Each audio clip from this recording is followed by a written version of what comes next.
خدا حضرت عمر رحمت کنه. برادرای عزیز، به خدا قسم من حکایه های ایشان وقتی که در نزد کتابخانه خودم میخوانم، به خدا قسم گفت همون صاحب کتاب که تواضعی که حضرت عمر داشت عقل بشریت نمیگیرد، عقل ما نمیگیرد که این عملهایی که عمر انجام میدهد انسان وی انجام داده تواند.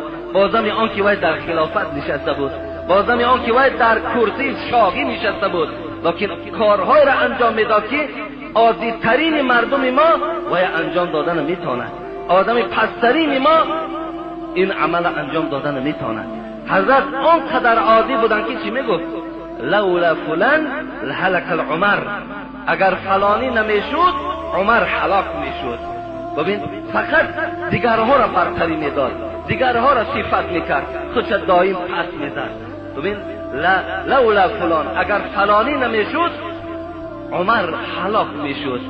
ببین حتی حضرت آنقدر خاکسار بودن که میگفتن کسی که میخواهد که از علم قرآن تماس گیرد به ابی ابن کعب مراجعت کند، وی قرآن خوب میداند. کسی که میخواهد حلال از حرام فهمد به معاذ ابن جبل مراجعت کند. کسی میخواهد که اگر علم میراث فهمد به زید ابن ثابت مراجعت کند. برای کسی مال از بیت المال در کار باشد به عمر ابن الخطاب مراجعت کند. ببین عمر خدا رحمتش کند علم قرآن نمیدانید، آیا علم میراث نمیدانید، آیا حلال از حرام جدا نمیکرد؟ میکرد، لیکن اونها را از خودش برتر میدانید، اونها را از خودش بالاتر میدانید. در یک سخنرانیش وقتی که یک لولا معاذ لهلك عمر ابن الخطاب گفت، در یک سخنرانیش بالای منبر برآمد حضرت. شاه بودن خدا رحمت جان کند، بازم شاه بودن، بازم منصب داشتن، بازم تمام حاکمیت در زیر دستش بودن، از خدا میترسید، 5 وقت نماز ادا میکرد، از مسجد بیرون نمیشد. حضرت برآمد بالای منبر و گفت اگر معاذ ابن جبل نمیشد عمر هر آینه هلاک میشد. گفتن چگونه ای عمر؟ گفتن این چه قصه باشد؟ گفت بار من زن زنا کرد، زن زنا کرد، ما حکم به سنگسار دادیم. حضرت عمر میگوید ببین زن زنا کرد، ما حکم به سنگسار او را صادر کردیم. حضرت عمر در حکم کردن عدل داشتن، عدالت داشتن. چیزی که خداوند در راست زناکار میگفت حکمش میکرد، چیزی در راست عرقنوش میگفت حکم میکرد، چیزی که در راست جنایت در نزد خدا باشد حتمی حضرت عمر از روی عدل، از روی قرآن، از روی احادیث رسول اکرم حکم میکردند. در حکم کردن تقبازی نمیکردند، در حکم کردن مبلغ نمیگرفتند، در حکم کردن نمیگفت این بچه دادرم هست، این بچه عمکیم است، این بچه تقایم است، این همسیفم است، این همسایم است. نه والله که در قصه هاش میگذرد تماما خاطر یگان بنده خدا را نمیدید، فقط قانون بالای او جاری میکرد. پاره را برای خود والله که از پاره میترسید، زیرا که رسول اکرم حدیثش حضرت عمر نمیگذاشت که به پاره نزدیک شود. الراشی و المرتشی فی النار، پاره گیرنده و پاره دهنده هر دو در آتش دوزخند. این سخن پیغمبر خدا عمر تماما نمیگذاشت که به سوی کیش و تباربازی و به سوی گویم پاره‌گیری نزدیک شود. هیچ وقت این سخن خدا و پیغمبر او را نمیگذاشت که به این نزدیک شود. حتی در قصه ها می آید که باره ابو موسی اشعری رضی الله عنه صحابه جلیل القدر پیغمبر بودند. شما تماشا کنید وقتی که بار حضرت عمر خانهش می آید، به خانه خود داخل می شود، نگاه می کند عاتیکه زنش، نام زنش عاتیکه بودن، عاتیکه زنش بالا یک جای نمازی نو نماز می خواند. حیرت دمان گفت، عاتیکه گفت این جای نماز از کجا در خانه ما مهمان شد؟ در خانه ما این مالی نو است، اینو کی آورد؟ آیلش تبسم کنان گفت عمر گفت این ابو موسی اشعری آورد، گفت هدیه برای خانه ما و شما آورد. حضرت عمر جای نماز را پیچاندند و در سر زنش زدند. گفتند ابو موسی اشعری را حاضر کنید. ابو موسی اشعری آن زمان وزیر دفاع بود، میدانید مینیستر ابران بود، در مصر در بصره بود، لشکری کلان داشت. وقتی وی گفتن عمر تو را فریاد دارد، به خدا قسم کلی جسمش می جنبید، می ترسید عمر برای من چیکار داشته باشد. گفت وقتی که ابو موسی اشعری را حاضر کردن، گفت این چی بود در خانه من آوردی؟ گفت هدیه بود، جای نماز است، هدیه آوردم بالای او، شما خدا را عبادت کنید. گفت و چی خاطر خانه عمر آوردی؟ چرا اینقدر مسلمان فقیر و نادار وجود دارد خانه اون نبردی لیکن خانه عمر آوردی؟ و چی خاطر آوردی؟ من هدیه تو را قبول ندارم. و جای نماز میگرد در سر ابو موسی اشعری زد، گفت قسم به خدا، گفت از همین روز اعتبارا تو در این وظیفت کار نمیکنی، تو از وظیفت آزاد. گفت برای خانه عمر گفت جای نیافتی که هدیه را بیاری، گفت خانه عمر آوردی. ببین آیسته آیسته وی میدانید که از هدیه آدم آیسته آیسته وقتی شفته مال می شود، وقتی وجودش به مال عاشق می شود، عاقبت وی ملک خراب می کند. این سیر و سودا را حضرت عمر می دانستند. به این خاطر در حکمرانی نه هدیه قبول می کردند، عدالت داشتند، تماما پروای هیچ کس نداشتند. والله که قانون خدا را بالای فرزندای خودش جاری کرده بود. بیایید من برای شما، برای آنکه شما باوری حاصل کنید که عمر حکمرانیش از روی خط کشیده خدا و پیغمبر بود، ابو شحمه فرزندش. او عبدالرحمن نام داشت، لقب داشت به نام ابو شحمه. این ابو شحمه در مصر زندگی میکرد، در مصر حیات به سر میبرد. وقتی ابو شحمه همراه برادرزاده عمر، ببینید برادرزادهش ابن مزعون، خدامه ابن مزعون، وقتی که عرق نوشی کردن، والی مصر عمرو ابن العاص بود. وقتی آوازه آمد که بچه امیر المؤمنین عمر عرق نوشیده، والی مصر بود، میر شهر بود، فریاد زد بچه حضرت عمر. گفت این کار با برادرزاده خودت کردی؟ گفت بله کردم و آمدم به خاطر که حد شراب نوشی را بالای من جاری کنی. عمرو ابن العاص خاطر پدر این دیده، خاطر عمر را دیده، در داخل خانه در آورده، با طریق پنهانی بالای فرزند امیر المؤمنین حد شراب جاری کردن، او را حد زدن تا که مردم نبینند. این خبر آهسته آهسته به گوش عمر آمد رسید.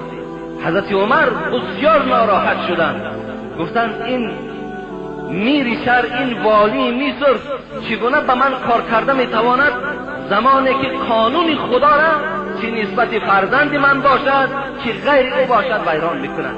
در حال یک نامه نویسان به عمرو ابن العاص که زمانی که این مکتوب به تو میرسد، فرزند من را همراه برادرزادم به مدینه ارسال کن، روانشان کن. وقتی مکتوب عمرو ابن العاص گرفت، البته مکتوب های حضرت عمر بسیار به سیاست نویسانده میشد. وقتی گرفت سیاست عمر او را فرا گرفت. در حال فرزند حضرت عمر فریاد زد همراه برادرزاده‌اش خدامه ابن مسعود، گفت پدر تو مکتوب روان کرده که من شما را به نزد پدر روان کنم. ابو شحمه میگوید آن چنان گریه کرده پیش والی مصر ده. گفتن به خدا قسم، گفتن به غیر جزا دادن دیگر هیچ کار ندارد عمر. من میدانم که او بالای من باز حد جاری میکند، این از دل من گواهی میدهد. وقتی فرزندش آمد نزد حجره پدرش، نزد جای کاری پدرش، جایی که پدرش می نشست و حکومت مسلمان ها را پیشبری میکرد، در نزد دروازه عمر 3 روز می ایستد قبولش نمی سازد. 3 روز. این عدالت رو ببینید. باور کنید فرزند ما و شما بیرون میبرد، کمتر هوا سرد باشد دویده از دنبال اون میرویم که در اون خانه در آقی یک مهربانی میکردید. مقصد فقط غمخواری دنیاشان نمیکنیم، غمخواری آخرتشان نمیکنیم. حضرت عمر 3 روز فرزندش پشت دست قبول نمیسازد. 3 روز. در اصل حقیقت داشت. باری میگه حسن و حسین، ولی من این قصه را اینجا گذارم، یک قصه یادم آمد. حسین و حسین نبیره های پیغمبر خدا بار می آیند برای چیکار نزد حضرت عمر می آیند که عبدالله بچه حضرت عمر، عبدالله ابن عمر نزد دروازه پدرش ایستادگی در نوبت ایستاده است. کی پدرش را قبول میکند؟ عدالت ببینید برادرای عزیز، با یک چشم نگاه کردن تمام مردم ببینید. نابسته فرزندش است، بچه همسایش است، خیش و تبار فرقی ندارد، در نوبت می ایستاده. حسن حسین آمدن که عمر، حضرت عبدالله ابن عمر در نوبت ایستاده است. در حال میگن از اونجا پس گشتن به خانهشان می آمدن. حضرت عمر که یک اتاق عادی داشتن، میگن از تریزه نگاه کردن که حسن و حسین این نور چشمان پیغمبر خدا به سوی خانه رفته ایستادن. فریاد شدند نزد من بیایید. گفت کجا می روید؟ گفت آمدیم که اینجا عمر عبدالله فرزند شما در نوبت است. ما فکر کردیم که شما یگان مشغولیت مهم دارین که بچه شما در نوبت است، از این خاطر گفتیم فردا می آییم. گفت حسن یا حسین، خدا شما را رحمت و مغفرت کند، آیا عبدالله بچه من گفت در قدر و قیمت به شما برابر است؟ اوی در قدر و قیمت به شما برابر نیست. برای شما گفت نبیره های پیغمبر نوبت وجود ندارد. شما نبیره های پیغمبر هستید. برای بچه من گفت نوبت لازم است، برای بچه برادر دادن نوبت لازم است، برای کیش و تبار من در نوبت ایستادن ضرور است، لیکن برای شما اولاد پیغمبر نوبت ایستادن ضرورت ندارد. شما در درجه و قدر از اولاد اجداد من بالاتر هستید. ببین این سخن حضرت عمر نزد حضرت امام حسین و نزد حضرت امام حسن بود. حتی که معاش معین کرد، حضرت عمر معاش معین میکند. ببین معاش میدهد برای امام حسن 1000 دینار، برای امام حسین 1000 دینار، برای بچه خودش عبدالله 500 دینار جدا کردن. حضرت عبدالله گفتن پدر، گفتن من که حق گپ زدن در پیش تو ندارم، لیکن وقتی که من جهاد میرفتم در دوره های رسول اکرم، آخی حسین و حسین خرد بودن، اینا در یگان جهاد اشتراک نکردن، برای چی اونها را 1000 دینار میدهی، مرا 500 دینار میدهی؟ گفت بچم خاموش بود. قسم به خدا تو گفت در این جمله گناهکار شدی. آیا تو گفت مثل امام حسن و امام حسین پدر داری؟ ببین علی را در نظر داشتن، علی را از خودش افضل داشتن. گفتن آیا تو مثل امام حسن و امام حسین پدر داری؟ تو میدانی پدری او علی است، میدانی و داماد پیغمبر خدا هست. آیا پدری تو در شرف قدر به علی برابر میشه؟ آیا گفت تو مثل امام حسن و امام حسین مادر داری؟ وای فاطمه است، تو وای دختر پیغمبر بود، پیغمبر وای دوست نداشت. تو مثل گفت خدیجه کبرا که برای این نویره های پیغمبر هم تو یک مامه می شوند، آیا تو مثل وای مامه داری؟ از همه اولاتر و بالاتر میدانی امام حسن و امام حسین بابا دارن، نام اون محمد صلی الله علیه و سلم. آیا تو گفت به اینا افتخار نمیکنی؟ تو میدانی تو در شأنی که گپ زده ایستاده؟ حضرت از فرزندهای خود اولاد پیغمبر خدا را بالا میدانستند. از این خاطر بچه ابو شحمه 3 روز نزد دروازه پدر در نوبت می ایستاید. وقتی که او را قبول کرد، حضرت عمر تماما تبسم بالای فرزندش نداشت. قهر و غضب او را فرا گرفت. گفت چیکار کردی؟ عرق نوشیدی؟ گفت بله عرق نوشیدم، لیکن عمرو ابن العاص بالای ما حد جاری کرد. گفت چگونه حد جاری کرد؟ برای چی موی سری تو تراشیده نشده است؟ برای چی مردم ندید که تو حد شراب میزنن بر تو؟ چرا مردم ندید؟ از این خاطر عبدالرحمن ابن عوف میگوید من نزد حضرت عمر بودم، گفتم عمر خدا تو را مغفرت کند، خدا عدالت تو را بالاتر کند و یک بار حد شراب خورده، یک بار دره را دیده، تو این بار بالای او دره را گفت جاری نکن. گفت اگر این جنایت فرزند خودم من پوشیده نگه دارم، این سنت می شود برای تمام رهبریت و این خاطر من این گفت در بین مردم دره میزنم. خود حضرت میگوید آستینا را بالا کردند، تمام مردم فریاد زدند، همراه برادر داده خود فرزند خود دره میزدن. فرزندش میگفت پدر میگفت قسم به خدا سلامتیم خوب نیست، برای من مهلت ده تا کمی سلامتیم درست شود. حضرت گفتم برای عرق نوشیدن سلامتی داشتی؟ برای عرق نوشیدن از خدا نترسیدی؟ اینجا عذر خودت بیان میکنی. وقتی دره را میگه بالای فرزندش جاری کردن، از درد این دره زدن یک ماه بعد فرزندش از دنیا گذشتن. لیکن قانون خدا را نشکستن، قانون اسلام را نشکستن، عدالت را جاری کردن. ببینید این زمان کیسه ما در زن بود. لولا معاذ لهلك عمر ابن الخطاب. اگر معاذ ابن جبل نمیشد عمر هلاک میشد. زنی را حکم کردن. تواضع را ببینید برادرای عزیز، این از تواضع حضرت عمر است، این از خاکساری های حضرت عمر است. وقتی که زنی را حکم به سنگسار داد، زنا کرده بود، حضرت معاذ دوان آمد و عمر گفت این حکم تا بیکاره کن. و چرا؟ گفت این زن حامله دار است. تو میدانی که اگر زنی که حامله دار باشد تا اگر وضع حمل نشود، تا اگر فرزند تولد نشود، بالای او سنگسار کردن ممکن نیست، زیرا که ضرر در فرزند او میشود. کی جواب میگوید؟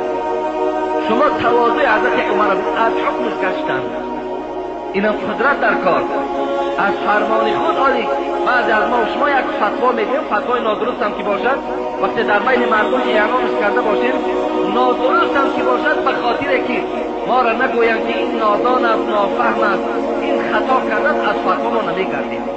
بگذارای ضرری در جامعه هم که رساند و که ما قدر خود ما پرت میکنیم. حضرت عمر از فتوای خود چکار کرد؟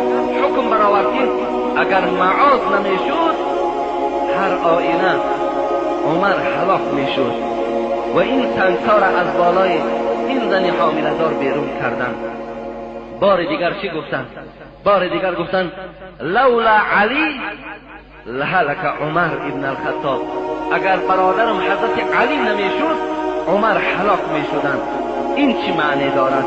بار زنی را میگوید باز ویم دستی به زنا زد. حضرت حکم کردن که باید سنگسار کنید در پیش چشم مردم. وقتی که حکم صادر شد زن حاضر کردن. حضرت علی میگه دوان به نزد حضرت عمر آمدن، گفتن عمر گفتن این زنی که تو حکم به سنگسار کردی، این اول این که وی عقل ندارد، وی دیوانه هست. گفتن اگر زنی که دیوانه باشد بالای او حکم جاری کردن این عین بی عدالتی است و ایده شما گناهکار میشوید. حضرت عمر درو از حکمش گشتن، درو از حکمش گشتن. گفتن اگر عمر نمیشد هر آینه حضرت عمر چیکار میکردن؟ هلاک میشدن. برادرای عزیز و گرامی ببینید تواضع حضرت عمر را ببینید.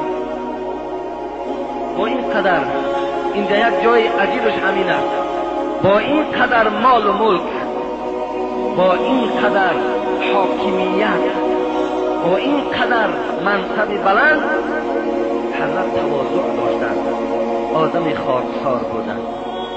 بیایید ما و شما در برابر بعضی از مردم خودمان یا مردم بیرون از خودمان عملهای حضرت عمر رضی الله عنه را مقایسه کنید.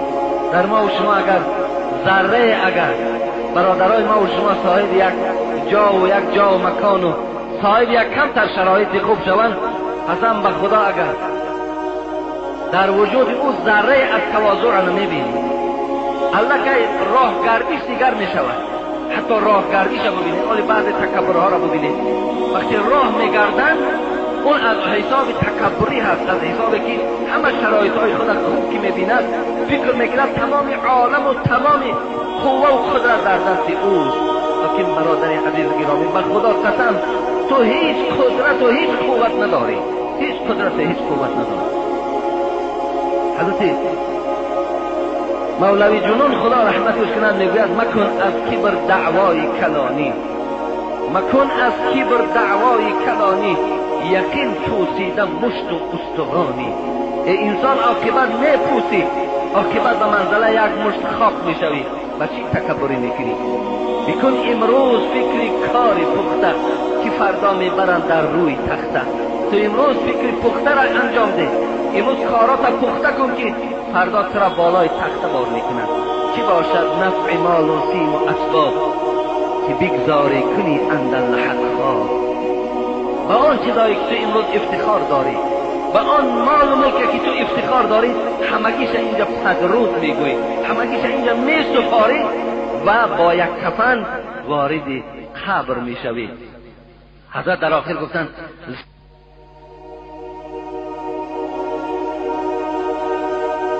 ز تو عاجزتر مظلومتر نیست، دریغا که تو را از خود خبر نیست. افسوس که تو خبری خود نداری و خدا میگوید از تو در عاجزتر، از تو در مظلومتر نیست. برادرای عزیز و گرامی، خداوند در قرآن در سوره اسراء میگوید ولا تمشی فی الارض مرحا.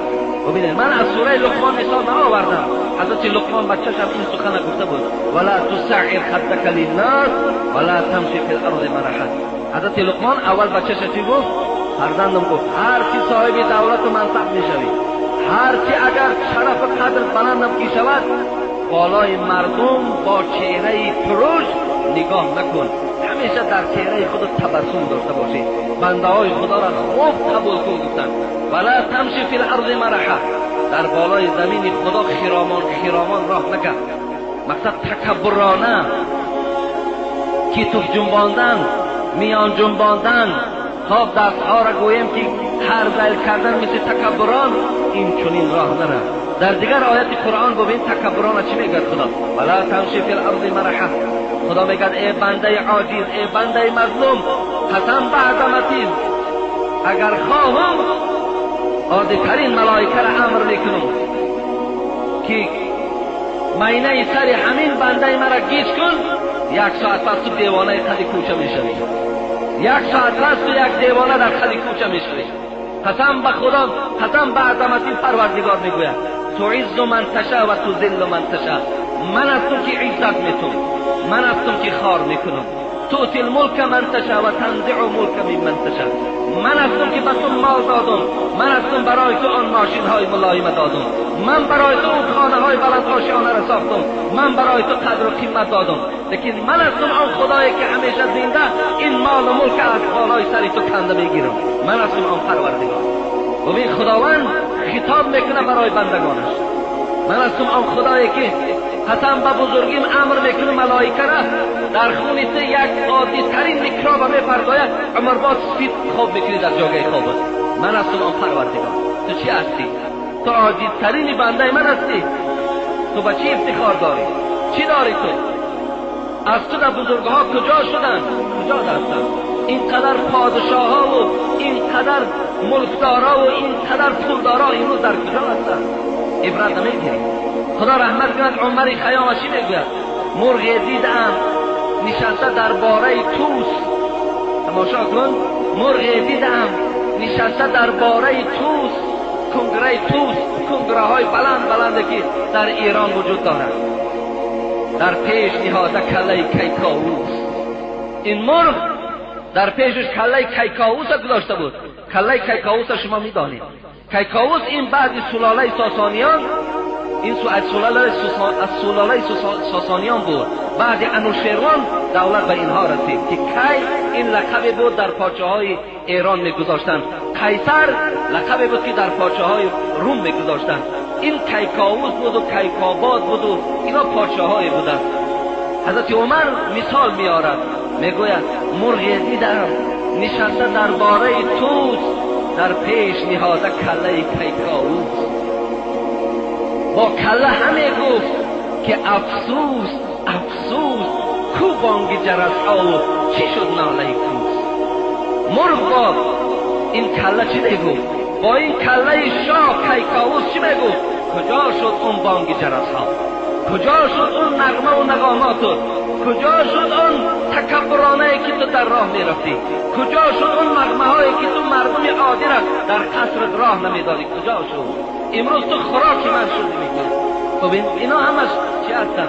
اینا همگی اینا برای عبرت هم. برادرای عزیز و گرامی، خدا رحمت کند عمر خیام شما برادرای عزیز و عمر خیام بسیار توجه داشته باشید. عمر خیام بسیار مصرع‌های عبرت آمیز برای همه طایفه میگوید. آن قصر که بهرام در او جام گرفت، بهرام میدانیم این هم یکی از پادشاه‌های هستند، اینقدر که از به خدا گذشتند، خدا را نشناختند. آن قصر که بهرام در او جام گرفت، میگن آن قصر بهرام من برای شما در مصرع‌های شیرین منجایش نمیدهد که وقتی اون چگونه قصر داشت. در اون داخل او جام میبرداشت، اون می مینوشید، اون نغمه و نغامات میکرد. آن قصر که بهرام در او جام گرفت، آهو بچه کرد و روبه آرام گرفت. اون قصر میگوید از سر بهرام چی شد؟ دور شد. این قصر که بهرام در اونجا افتخار میکرد، اونجا در نغمه و نغامات میکرد، عاقبت خانه آهو شد. عاقبت روبه ها در اون داخل رفته چیکار کردن؟ الچه میگذاشتن، بچه میکردن. اینم برای ما و شما چی هست؟ این مصرع‌های حضرت همگیش عبرت هستند. برادرای عزیز و گرامی، حضرت عمر تواضعش من برای شما بیان دارم که ماها عبرت گیریم. ماها گوییم که آدم خاکسار باشیم، عادی باشیم، هر چی داده است شکر به سوی خدا کنیم. در برابر این تکبری را ما و شما برای خود هیچ وقت اختیار نکنیم. خدا چی گفت در سوره اسراء؟ ولا تمشی فی الارض مرحا، هر چی داری نداری بالای زمین خدا ده، بالا زیر آسمان خدا ده، اینقدر تکبرانه راه نگر. ببین در دوامش چی گفت لن تخرق الارض ولن تبلغ الجبال طولا. ای بنده خدا گفت، ای بنده عاجز، تو با این راهگردی های تکبرانه که در روی زمین داری، لن تخرق الارض، قسم به عظمت این زمین مرا تو شکاف کردن نمیتوانی. ولن تبلغ الجبال طولا، هرچی اگر گردن تا بلندم که کنی، خدا میگه برابر این کوههای بلند من تو برابر شدن نمیتوانی. نه تو از کوه بزرگی، نه از زمین در سخت‌تر هستی. در بالای زمین مثل حضرت عمر راه بگرد، مثل حضرت عمر خاکسار باش.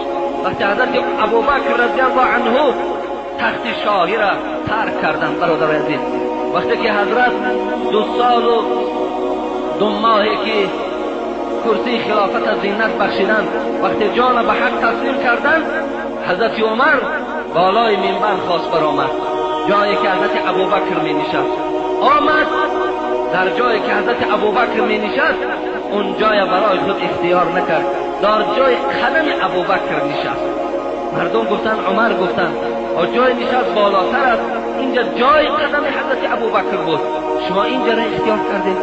گفت برادرای عزیز، گفت اگر گفت شرف و برکات پای حضرت عمر، پای حضرت ابوبکر برای عمر رسد، همینش برای من کفایت میکند. گفت من لایق نیستم که در جای ابوبکر نشستم، من برای خود اونجا را اختیار کنم. این از خاکساری حضرت عمر رضی الله عنه بود. بار شب حضرت عادت داشتن شبها در کوچه ها میگشتند، کوچه ها را تا سحر هر یک کوچه را نظر میکردند، از هر خانه نظر میکردند کنی در کوچه ها در شهر چه آوازه ها باشد، کدام بنده های خدا بی‌ضابطه هستند، ناراحت هستند، ناچیز هستند، نادار هستند. از کوچه ها سیر و سیاحت میکرد، میگشت، نگاه میکرد. باری میگوید نزد یک خیمه آمدن، نزد خیمه آمدن، نگاه کردن یک مرد عرب نزد خیمه نشسته است، خیلی غمگین است. حضرت عمر آمدن در پهلوی این مرد عرب نشستن، در حال احوال پرسی کردن گرفتن.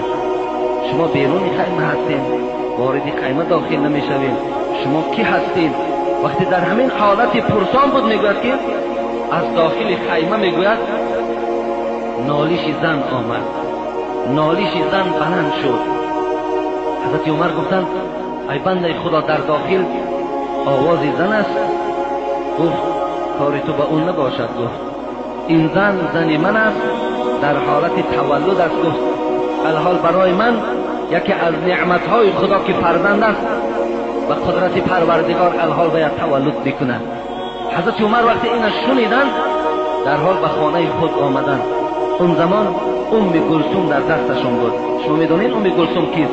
دختر حضرت علی بودند. دختر حضرت علی در دست حضرت عمر بودند. حضرت عمر با زمیان که خسور پیغمبر خدا بود، حفصه دخترشان در دست رسول اکرم بود، با زمین داماد حضرت علی بودند. ام کلثوم در دست حضرت عمر بودند. عجیب بود، یک وقتی که خواستگاری رفتن به خانه حضرت علی، ام کلثوم خواست که در نکاح خود درآرد. ام کلثوم گفت که من در نکاح عمر نمی درآیم. گفتن چرا نمی درآیی؟ گفت خوراکی که عمر میخورد من خوردن نمیتوانم. در حالت خلافت حضرت نان میخورد که باید روغن نداشته باشد.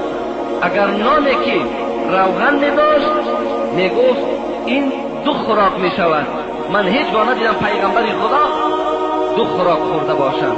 ولی امروز در مردم ما و شما آنقدر اسراف بسیار شده است که دو خوراک یک طرف، سه خوراک و چهار خوراک و پنج خوراک میپزیم. اینم از جمله سنت های پیغمبر خدا نیست. حضرت عمر گفتن من ندیدم پیغمبر خدا را وقتی دو خوراک در پیش می آوردن یک خوراک میخورد، خوراک دیگر را به کمبغل ها میداد، خودش هیچ وقت تناول نمیکرد. حضرت عمر هم نانی که روغن میداشت میگفت این از دو خوراک عبارت است، هم آرد است هم روغن است، باید تناول نمیکرد. ام کلثوم به خاطر که خوراک عمر خوراک سخت است، خوراک هستی خوردن وی قین است، گفت در نکاح او نمیدارد. لیکن آیسته آیسته خلاصه گویم در نکاح حضرت عمر در آمد دست زنی خود گرفت. و ببینید که ها این کار انجام داده میتواند. در یک قسم شب آیلش گرفت وارد خیمه کرد. آمد گفت این زن من است، ممکن است که وارد همین خیمه شما شود تا که یک کمک برای عائله تو رساند. گفتن میلش، گفتن ما راضی هستیم. وقتی که زن در آمد بعد یک مدت میگوید صدای کودک، صدای طفل از داخل خیمه بلند شد. ام کلثوم از داخل خیمه صدا داد یا امیر المؤمنین، صدا داد ای امیر المؤمنین. با این رفیق پهلوی خود مژده که زن او بچه تولد کردن. این مرد وقتی صدای امیر المؤمنین شنید دیگر ناراحت شد، ترس وجودی او را فرا گرفت که این شخص در پهلوی من نشسته امیر المؤمنین عمر هست، تا حال باید نمیشناسم. حضرت عمر گفتند برادر عزیز، گفتند هیچ ترس و وهمی شما را گفت فرا نگیرد، بلکه من برای شما چنان نصیحت میکنم وقتی سحر روز شد به نزد حجره من بیا، من برای این فرزند تو گهواره پولی، کمک پولی جدا میکنم و برای خودت هم یگان مبلغ جدا میکنم. این از تواضعهای حضرت عمر است. حضرت عباس میگوید خدا رحمت کنه رضی الله عنهما، ابن عباس میگوید، عبدالله میگوید قال رسول الله صلی الله علیه و سلم یقول الله جل و علا، خدا چی گفته بوده؟ خداوند چی میگوید؟ الکبریاء ردائه والعظمة ازاره فمن نازعني واحدا منهما القیته فی النار. ببین پروردگار گفته بوده است کبر کردن ردای من است، رویمال من است، بزرگی ایزار من است. اگر کدام از بندگان من نابسته های نباشد، اگر کبر را، شرف و بزرگی را برای خود اختیار کردند، در بین بندگان خدا خاکسار و عادی نشدند، القیته فی النار. خدا گفت در روز قیامت این گونه بنده هست که از بلندترین آتش دوزخ او را به قعرترین دوزخ میپرتاند. اگر کدام بنده که در دنیا برای خود تکبری می‌ورزد، برای خود شرف و بزرگی می‌ورزد و بنده های خدا را حقیر و بنده های خدا را ناچیز می‌شمارد، اصلا از قطر منی لایق تو نیست منی. حضرت مولانا میگن اصلا از قطر منی لایق تو نیست منی. ببین منی ها پیشه شیطان بود، هر کی خود را کم زند مرد آن بود. چاکسا میگوید، حضرت مولانا میگوید آخر اصل تو منی بود، از این خاطر تو را منی نمیزیبد. اصلا از قطر منی لایق تو نیست منی، از راه بول شدی کبر و منی ها چی کنی؟ ببین از راه باول شدی، کبر و منی ها چی کنی؟ در دیگر شاعرهای ما و شما در باره تکبرانم عجیب مصرع‌های زیبای ایجاد کردند.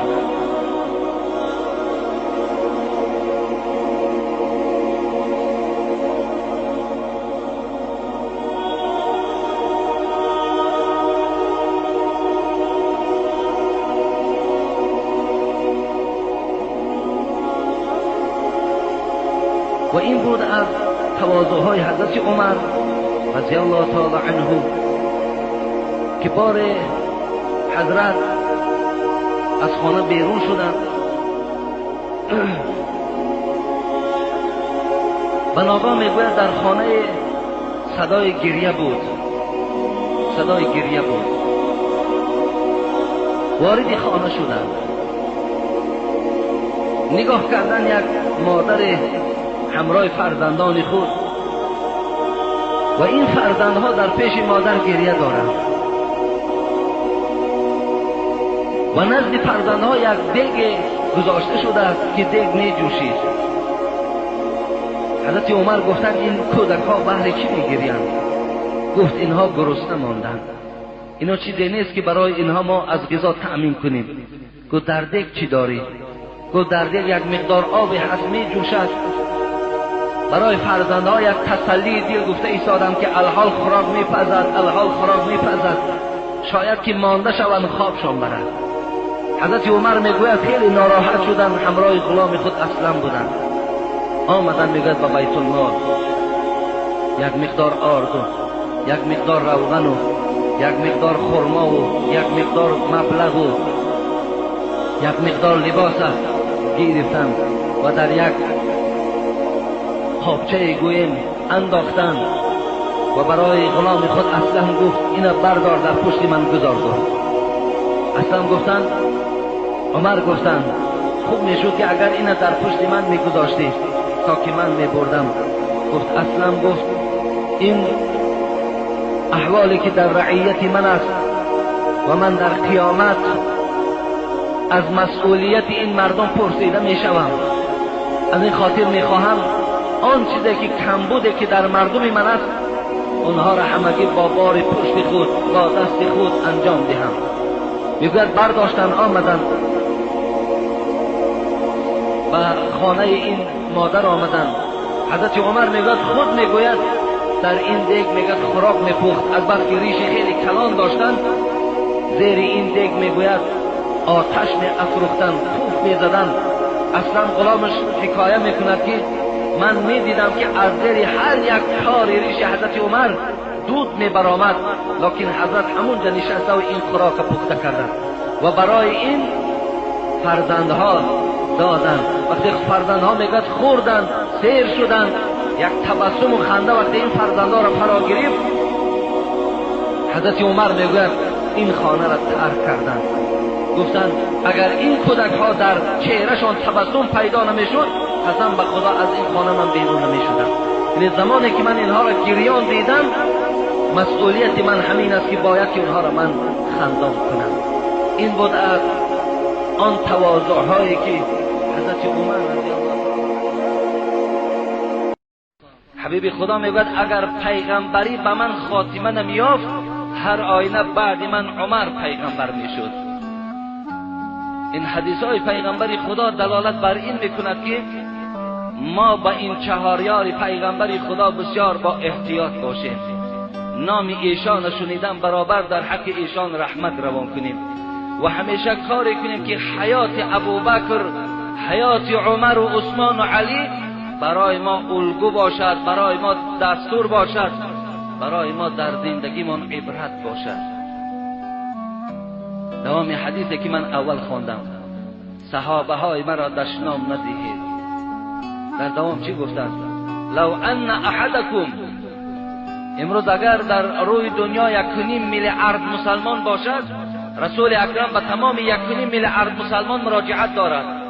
اگر ای مردم مسلمان، اگر شما مثل کوی احد، یک کوی خیلی برجسته و بزرگ، از طلا اگر در راه خدا صدقه کنید ما بلغ مد احدهم ولا نصیفه، شما در ثواب و پاداش برابر نیم تنگه‌ای که صحابه های من در روی خدا خیر کردن برابر شدن نمیتوانید.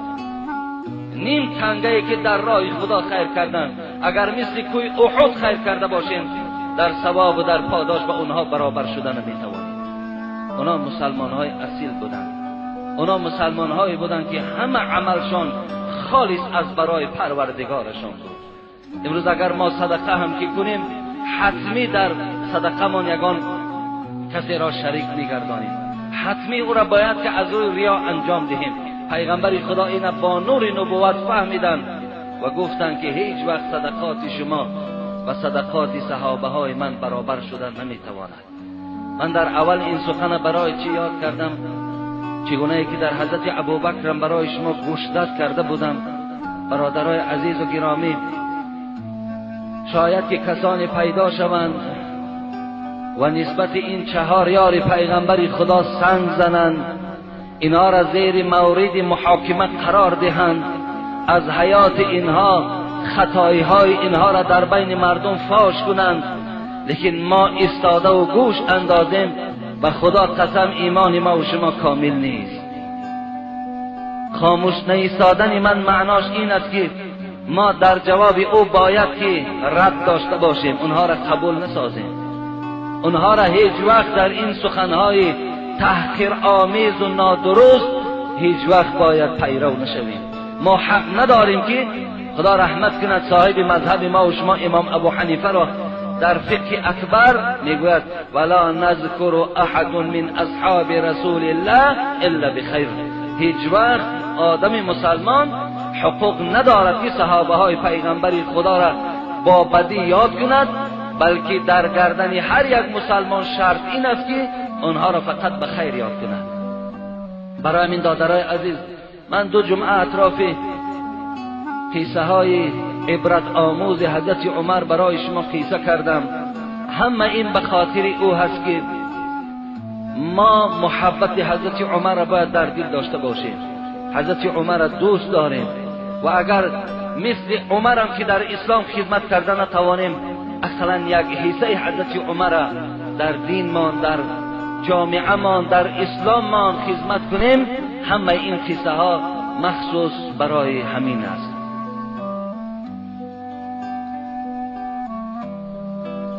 رسول اکرم صلی الله علیه و سلم بار همراه صحابه ها نشسته بود و به سخنرانی آغاز کرد. گفت حبب الی من الدنیا ثلاث من دنیاکم ثلاث. امتان من، پیروان قرآن، من از همین دنیایی که حیات دارم، همراه شما زندگی دارم، 3 چیز از این دنیا را دوست می دارم. حضرت آغاز کردن الطیب و جعلت قرة عین فی الصلاة و النساء. یکم خوشبویی را دوست می دارم، همیشه می خواهم چه شب باشد چه روز باشد، چه در حالت بیداری چه در حالت خواب، خوشبویی بدن من بوی خوش کند. حتی ببین خدا رحمت کند فقهای ما و شما را، حتی مرده ها ما نمیگویند خوشبویی کنید مرده ها را. این سنت رسول اکرم صلی الله علیه و آله و سلم است که ما برادرای عزیز و گرامی همیشه بوی خوش کنید، همیشه از بدنهای ما و شما بوی عطر، بوی مشک همیشه می برآمدگی باشد. این حبیب خدا دوست می داشتند، چیزی را رسول اکرم دوست داشتند ما نیز باید که دوست داریم. الحمدلله امروز اینقدر خوشبویی ها زیاد هستند. استفاده بر این زنده کردن سنت پیغمبر است. شما در پیشگاه خداوند اجر پاداش میگیرید. نگوید من مستفید هستم، نگوید که من کمپیر هستم، نگوید که من جوان هستم. مثلا همه شما باید که بوی خوش کنید. دویم حبیب خدا گفتن نماز دوست می‌دارم، عبادت دوست می‌دارم. سوم چیزی که رسول اکرم گفتن این بود که زن را دوست می‌دارم. مقصد از زن آن زنهایی که در نکاح داشت مطلب این نیست، بلکه زن را دوست می‌دارم. مقصد زن چی مادر باشد، زن چی خواهر باشد، زن چی زن مسلمان باشد، به خاطر خدا اینها را دوست می‌دارم. ما نیز باید برادرای عزیز، چند روزه که به من سوال می آید، الحال در خانه منتظر جوابند، همگی شکایت است و شکایت است و شکایت. چه زنها از مردها شکایت دارند، چه مردها از زنها شکایت دارند. برادرای عزیز و گرامی، فرمان الله هست، فرمان پیغمبر خدا هست، با زنهاتان نیکویی کنید، با زنهاتان معامله خوب کنید، زنهاتان را دوست دارید. رسول اکرم ولنسائکم علیکم حقا میگوید، یقین دانید که انا همین زنهایی که امروز در نکاح شما هستند به گردن شما حقها دارند. چه حق دارند؟ حقهن علیکم ان تحسنوا الیهن فی کسوتهن و طعامهن ولا تضرب الوجه ولا تقبح ولا تهجر الا فی البیت. رسول اکرم صلی الله علیه و سلم میگوید وقتی بیهوده نزنید، زنها را سیاه و کبود نسازید. دوم اینکه زنها را دشنامهای قبیح ندهید. این فرمان پیغمبر خدا است، اجرا نکنید برادرای عزیز، در پیشگاه خدا گناهکار میشوید. سوم اگر زنها به خاطر که مبادای شما را دلتانم که رنجاندن، به خاطر که اونها را درس دادن، اونها را تعلیم دادن، جایگاه خوابتم که از پهلوش جدا کردی، در همان خانه جدا کن که خود زن در همون خانه خواب است. دیگر اینکه طعام زنها هم به گردن شما هست، زنها را از طعام آماده کنید. دیگر لباس گفتن پیغمبر خدا، لباس های زنها هم به ذمه شما هستند. ولی امروز عید است، من باور دارم، لیکن برای زنها نخریدن، برای دخترهاشان لباسی خوب نخریدن، برای مادرهاشان لباسی خوب نخریدن. اگر بعدش برای زن و دخترش خریده باشن، برای مادرش خریدگی. مرد نزد رسول اکرم آمد، ما احق الناس بحسن صحابتی، از همه در نزدیکترین نزدیک پیغمبر خدا به سوی من کیست؟ حبیب خدا چی گفتن؟ امک ثم من، امک ثم من، امک. مادرت گفتن، حبیب خدا یاد کردن. من نمیگویم که در زنهاتان خدمت نکنید، لیکن حق اول حق مادر است. مادر را خوشنود کنید، مادرهاتان یاری رسانید، مادرهاتان دعاشان در این روزهای خیلی پرقیمت گیرید.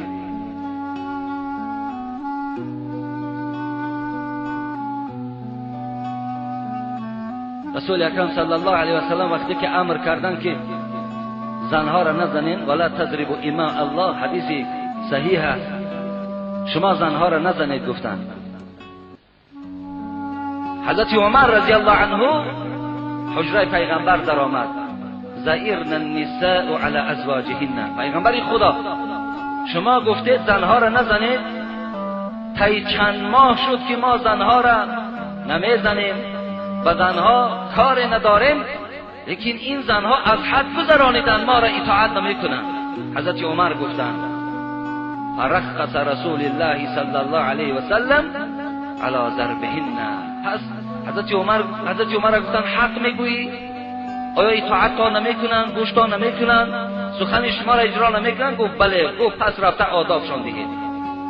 وقتی آمدن مردها، آدابی که پیغمبر خدا گفت ضربهن غیر مبرح بود، زنید آن مقداری که وجود اونها آثار کبوتی و سیاهی را نبینند. لیکن مردها از حد که گذرانیدن، زنها یک جمعیت جمع شدن و اطراف خانه پیغمبر خدا را فرا گرفتند، گرد همایی کردند. گفتند زن پیغمبر خدا، مردها ما را میزنند، مردها ما را عذاب میدهند. رسول الله در بین صحابه ها برآمد اعلام کرد کدام زنی که اگر از پشت شوهر خود شکایت میکند، شوهر او بهترین مؤمن به شمار نمی رود. اینم رسول اکرم صلی الله علیه و سلم گفتند. به این خاطر رسول اکرم زن دوست می داشتند به خاطر حرمتش، به خاطر شهوترانی نه. اگر پیغمبر خدا آدم شهوتران میشد همه زنهاش بیوه نمیشد. همه زنهای او بغیر یک عایشه کلا همش بیوه بودند، صاحب 5 فرزند و 2 فرزند و 3 فرزند بودند. اگر پیغمبر خدا شهوترانی میکرد هر زنی که میگرفت دختری باکره میگرفت، لیکن کلا همش بیوه بودند. از این خاطر رسول اکرم به خاطر مادر بودن، به خاطر زن بودن اونها را احترام میکردند. حضرت ابوبکر در این مجلس اشتراک داشتن، از جای خود خیستن، گفتن ای حبیب خدا منم 3 چیز را دوست می‌دارم. گوش اندازین که صحابای پیغمبر چی چیز را دوست می‌داشتند. دادرای عزیز، دوست داشتن اونها را امروز با دوست داشتن خودتان مقایسه کنید. شما چی را دوست می‌دارین امروز؟ اگر شما را پرسن چی را دوست می‌دارین، باور کنید من قسم می‌خورم به خدا که در فکر شما آنچه که در فکر این صحابه ها گذشته بود در فکر شما نمی‌گذرد. ببین ابوبکر صدیق چی گفت؟ النظر الی وجه رسول الله.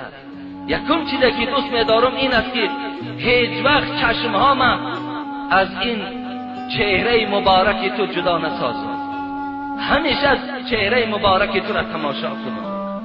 ببین دوم چی را دوست می‌داره ابوبکر؟ انفاق مال علی رسول الله. دوست می‌دارم که تمام دارایی که دارم، تمام بایگری که دارم در بغل تو ای حبیب خدا اونها را ریزم و این تو در راه اسلام صرف کنی. سوم چی را دوست می‌داری؟ ای یکون ابنت تحت رسول الله. دوست می‌دارم که یکی از دخترهای محبوب ترینم که عایشه در نکاح تو باشه. ببین 3 چیز ابوبکر صدیق دوست می‌داشتن. حضرت عمر رضی الله عنه از جای خود خیست. ببینه گفتن حبیب خدا منم 3 چیز را دوست می‌دارم. چی را دوست می‌داری؟ الامر بالمعروف و النهی عن المنکر و ثوب الخلوق. حضرت گفتن حبیب خدا من دوست می‌دارم. چی را دوست می‌داری؟ امر معروف دوست می‌دارم. باز چی را دوست می‌داری؟ نهی منکر دوست می‌دارم. باز چی را دوست می‌داری؟ دوست می‌دارم که لباسام همیشه از پارگی عبارت باشد. این 3 چیزی بود که حضرت عمر دوست می‌داشتند. ببین امروز بعض برادرای ما و شما باور کن تا جایی که امر معروف و گوش کند صدای را گوش می‌کند که این گوش‌ها همش مسئولیت در پیشگاه خدا دارند. اینا در پیشگاه خدا جواب می‌گویند. عمر امر معروف دوست می‌دارد، عمر نهی منکر دوست می‌دارد، عمر لباس پارگیدار دوست می‌دارد. چرا ما دوست نداریم؟ مالش امروز لباس پارگیدار را نمی‌پوشیم ما و شما، اکنون اون تقوایی را که خدا عمر داده بود هیچ وقت ما و شما ندادگی نیست. لیکن حد اقل امر معروف دوست داریم، نهی منکر دوست داریم. اگر دوست نداریم والله که حدیث پیغمبر خدا هست والذی نفسی بیده، قسم به خدا گفتن لتأمرون بالمعروف ولتنهون عن المنکر او لیوشکن الله ان یبعث علیکم عقابا منه ثم تدعونه فلا یستجاب لكم. رواه مسلم. این روایت مسلم است. حبیب خدا گفت در کدام خانه، در کدام محله، در کدام شهری که امر معروف و نهی منکر قطع شد، قسم به خدا که در اونجا عذاب پروردگار می آید. قسم به خدا گفتن عذاب پروردگار در اون خانه و در اون ناحیه و در اون مملکت می ریزد. حبیب خدا گفتن ثم تدعونه، اون حالت پشیمان می شویم، دستاتون می بردارین، دعا میکنین که خدایا این عذاب بردار فلا یستجاب لکم. خدا دیگر دعای شما را نمیشنود، خدا دعای شما را دیگر قبول نمیکند. این سخن پیغمبر خدا است. حضرت عمر این سخنها را میدانست و این خاطر موعظه را دوست می‌داشت، موعظه را احترام میکرد. خدا رحمت کند صوفی علیه را میگفت بهترین عمل که موصوف است نهی منکر و امر معروف است. بهترین عملی که در پیشگاه خدا پاداش دارد، اجر دارد چیست؟ شنیدن سخن خدا هست، شنیدن آن چیزی که خدا نهی کرده است اونها را شنیدن است. دادرای عزیز همیشه با امر معروف باشید، همیشه نهی منکر گوش اندازید. این برای شما به خدا قسم طبابت است. الا بذکر الله تطمئن القلوب. خدا در سوره رعد میگوید کدامت اگر میخواهید که به کسل دل مبتلا نشوید یا کدام تو امروز کسل دل دارین، بهترین طبابت برای شما این است که امر معروف و نهی منکر را گوش کنید. این دلهای شما را تبابت میکند، این جسمهای شما را تبابت میکند، این عصبهای شما را تبابت میکند. هر جینی که در وجود شما هست با شنیدن امر معروف جین از وجود شما دور میرود. با امر معروف باشین، با نهی منکر باشین. همین یک طبق نان کردی، 4 کس هم فیراد کردی، کاری کن که در بین همون یک اهل علم باشد، یک حدیث پیغمبر خدا را اقلا در گرد همون دیگه که تو کردی و در گرد همون طبقه که تو داری موعظه کند، انشاءالله اون پاداشش دیگر است، اون اجرش دیگر است. حضرت عمر امر معروف دوست می داشتند، نهی منکر دوست می داشتند. بار حضرت عمر می گوید نزد حبیب خدا آمدم و استأذنت للعمره. در مدینه بودیم، از پیغمبر خدا گفتم حبیب خدا اجازتم نمیدهی که حج عمره روم. حج عمره، حج فرضی نه، حج فرضی را حضرت کرده بودن، حج عمره روم. حج عمره هم سنت است. حج عمره در هر یک ماهی که رویم درست می شود. فقط سعی صفا و مروه دارد، فقط طواف دارد، مثلا عرفات ندارد چگونه که در حج فرضی فرض است. در تمام سال این سنت است. طی که روین انشاءالله شما ثواب میگیرین اگر شرایطاتون باشد. آمدم پیش حبیب خدا و گفتم ای حبیب خدا میخواهم که حج عمره روم. در حدیث بسیار با دقت باشین چی گفتن پیغمبر خدا حضرت عمر؟ لا تنسنا یا اخی من دعائک فقال کلمة ما یسرنی ان لی بها الدنیا. حضرت عمر گفتن وقتی که من اجازتی حج عمره را از پیغمبر خدا درخواست کردم، رسول اکرم چنان جواب گفت قسم به خدا اگر تمام دنیا را در عوض این کلمه برام میدادن من قبول نمیکردم. تمام دنیا را، با تمام قصرش، با تمام زیور و زیوراتش اگر میدادن من به این جمله که پیغمبر خدا گفت هیچ وقت عوضش نمیکنم. این چی جمله باشد؟ لا تنسنا یا اخی من دعائک. عمر گفتن راه سفید برای تو رو، گفتن حج عمره را بکن لیکن در دعا محمد فراموش نکن. ببین لیکن در دعا وقتی طواف کردی و در عبادت نشستی محمد که حبیب خداست در دعا و یاد کن، در حق محمد دعا کن. این از این خیلی بزرگی است برادر عزیز، این خیلی بشارت بلند، این خیلی بهای کلام برای عمر رضی الله تعالی عنه هست. در دعات محمد یاد کن، محمدی که اگر دعای عمر هم نمیشد و در پیشگاه پروردگار محبوب ترین بنده هست، لیکن شرف عمر برای تمام امت اسلام اعلام کرد که ببین از عمر دعا میخواهد رسول اکرم صلی الله علیه و سلم. شب معراج بود، رسول اکرم صلی الله علیه و سلم هر یک طبقه آسمان در یک پیغمبری را زیارت میکرد. عاقبت پروردگارش زیارت کرد، با پروردگارش هم صحبت شد. بعد هم صحبت شدن اجازت گرفتن که با همراهی جبرائیل جنت و دوزخ سیرش دهد.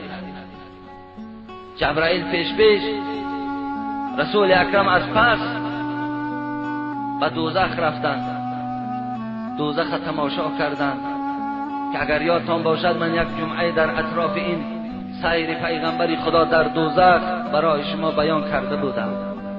دیدن رسول اکرم صلی الله علیه و سلم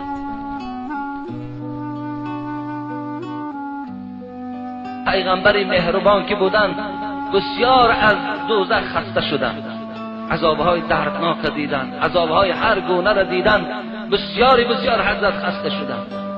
بعد از آن جبرائیل دید که حال خستگی و غم و دقت رسول اکرم فرا گرفته است، حضرت جنت آوردند.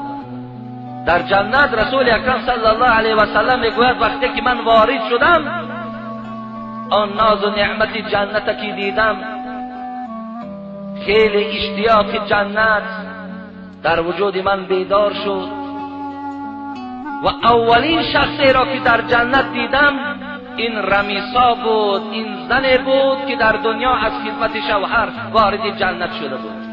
این رمیسا بود میگوید، زن ابو طلحه خدمت شوهر کردن در دنیا، دعای نیک شوهر گرفتن. رسول اکرم اولین شخصی را که وا خوردم انا همون رمیسای زن ابو طلحه بودن.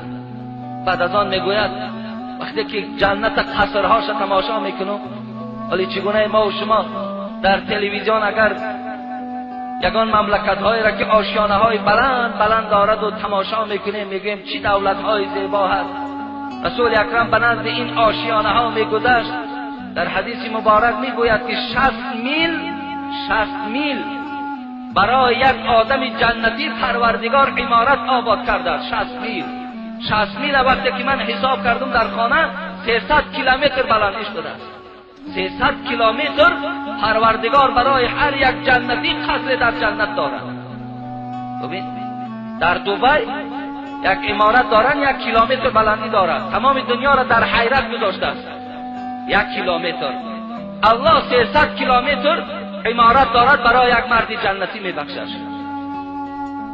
رسول اکرم وقتی این عمارت ها را تماشا میکرد لذت میبرد. خیلی وقتش خوش شد که امت من وارد این قصرهای زیبا میشوند. بعد از آن میگوید یک قصر را دیدم که در بین همه قصرها فرق کننده بود. این قصر تماما قصر دیگر بود، ساختش دیگر بود. آن چیزی که در اونجا استفاده شده بود اون هم از مصالح های خیلی قیمت استفاده شده بود. فابصرت، نگاه کردم، فقلت لمن هذا، پرسیدم گفتم این قصر زیبایی که فرق کننده است این قصری کی باشد؟ فقال لعمر ابن الخطاب. ببین جواب از جنت می آید. این قصری که می بینی خیلی دیگرگونه است، این قصر عمر فرزند خطاب است. رسول اکرم صلی الله علیه و سلم وقتی که از شب معراج گشتند این حکایه را در زمین در پیش عمر حکایت دارند، در نزد مردم حکایت دارند، سیر جنت حکایت دارند. حضرت عمر گوش میکرد. وقتی که این سخن حضرت رسول اکرم صلی الله علیه و سلم گفتند فاردت ان ادخله، وقتی گفتند این از عمر ابن الخطاب است اراده کردم اینکه وارد شوم، خواستم درونی باید تماشا کنم. فذکرت غیرتک، میگد به سوی عمر نگاه کرد و گفت، عمر میگد پرسید رسول اکرم آیا واردی اون خانه شدی یا نشدی؟ رسول الله گفت که غیرتی تو مرا نگذاشت که وارد خانه تو شوم، غیرتی تو نگذاشت که من وارد خانه تو شوم. رسول اکرم فبکا عمر مثل کودک میگریست در پیش پیغمبر خدا میگفت علیک اغار، ای حبیب خدا پدر و مادرم فدای تو باد، نخواه که من از تو دیده با غیرت تر باشم، نخواه که من از تو دیده جسارتی بلند داشته باشم. رسول اکرم میگوید نگذاشت که غیرتی تو نگذاشت که من وارد قصر تو شوم. این انا همان عمر هست که شاید بعض ناخلفها نسبت عمر تأخیر داشته باشد، بعض انسانهای ناپاک و افلاس حضرت عمر مورد محاکمه قرار دهند. انا همون عمر هست که من از زبان پیغمبر ترجمه حال او را، فعالیت او را، بزرگی او را به زبان شما گفته ایستادم، به گوش شما رسانیده ایستادم. حضرت عمر آدمی با غیرت بودند، البته غیرت داشتند. بار رسول اکرم صلی الله علیه و سلم از جهاد برگشتند، با غنیمت بسیار و با غلبه برگشتند. به ناگاه میگوید یک زن سیاه‌پوست در دستش یک دایره داشت، آمد پیش پیغمبر خدا را گرفت و گفت حبیب خدا پیش از آن که تو جهاد رفتی من نظر کردم که رسول اکرم اگر صحت و سلامت برگردد، با غلبه برگردد، من در پیش او دست میزنم، دایره میزنم. حبیب خدا این من نظر کردم. حبیب خدا گفتن بگذار مادر، گفتن دایره بزن، گفتن این سیاه‌پوست میگه دایره میزد در خانه پیغمبر خدا. این هنگام میگه علی در آمدن، این زن دایره را میزد. حضرت ابوبکر در آمدن، این زن همون دایره زنی را دوام داشت.